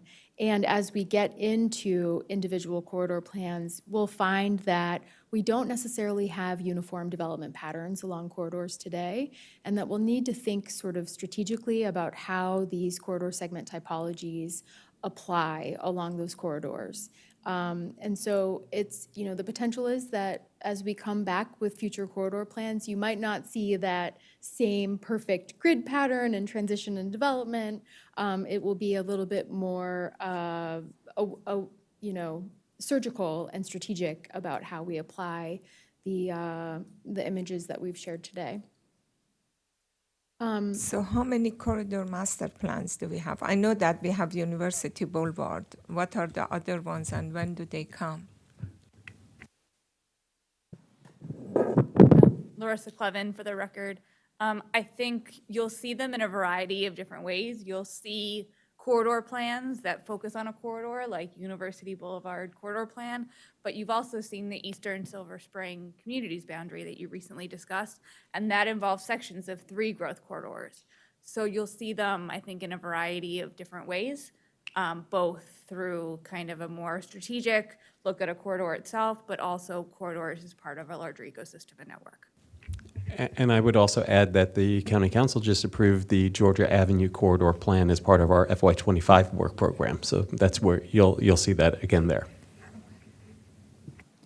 I'll also add that one of our kind of other next steps is to think about the ability of our existing processes and our tools to deliver on Thrive's vision. So, I think our hope through the department's ongoing strategic plan effort is that we'll be able to think about how do we approach the sort of prioritization of corridor plans? How do we approach the sort of the boundaries? Like, should we be focusing sort of narrowly along the corridor or at a wider geography that includes, we sort of have a parallel effort ongoing between University Boulevard and the East Silver Spring Communities Plan that will help us sort of evaluate, are there benefits or drawbacks to one approach or another? So that's sort of TBD. With that, though, we're happy to answer any questions that you all might have or any feedback that you'd be interested in offering. I see Ms. Ballo is there, and I was wondering what role does historic preservation have in this? And so I was expecting to hear from her, but I didn't hear anything. Thanks.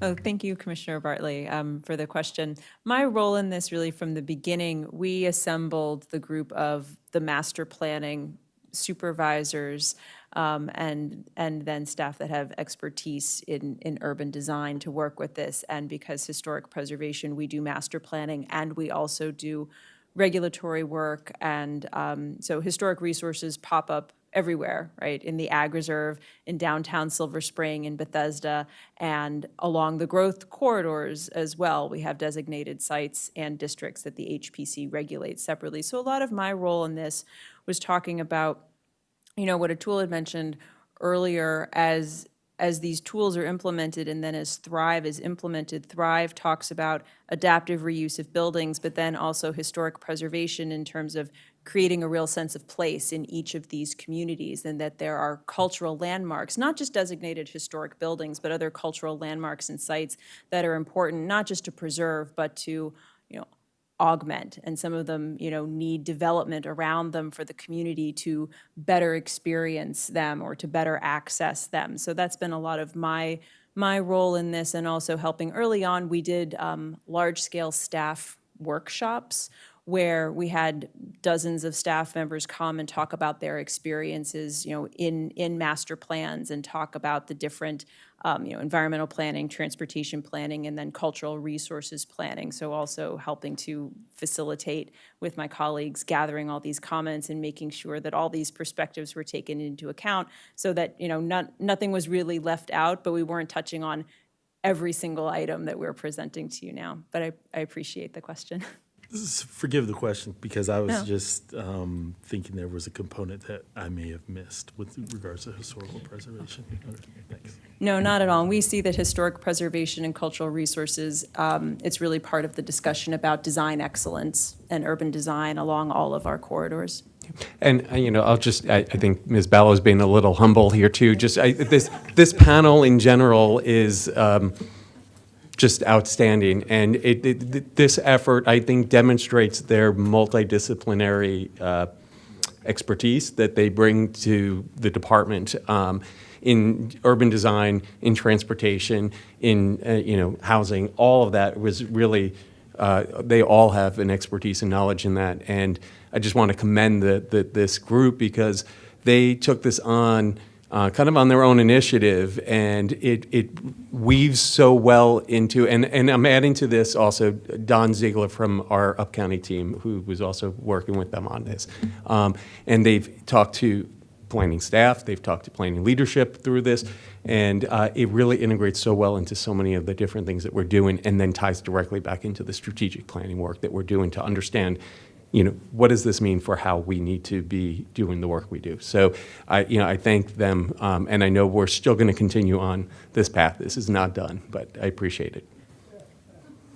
Yeah, thank you so much. As you said, you did it as a teaching tool to, get everyone on the same page. As we're looking at quarters, what are these different typologies look like, feel like, and then, centers off of them. So thank you for, educating us on this as you're educating yourself and using this as a teaching tool. So if there are no other comments or questions. Yeah. So thank you so much, and this ends our board meeting for June 6th. Thank you. Bye-bye. Thank you.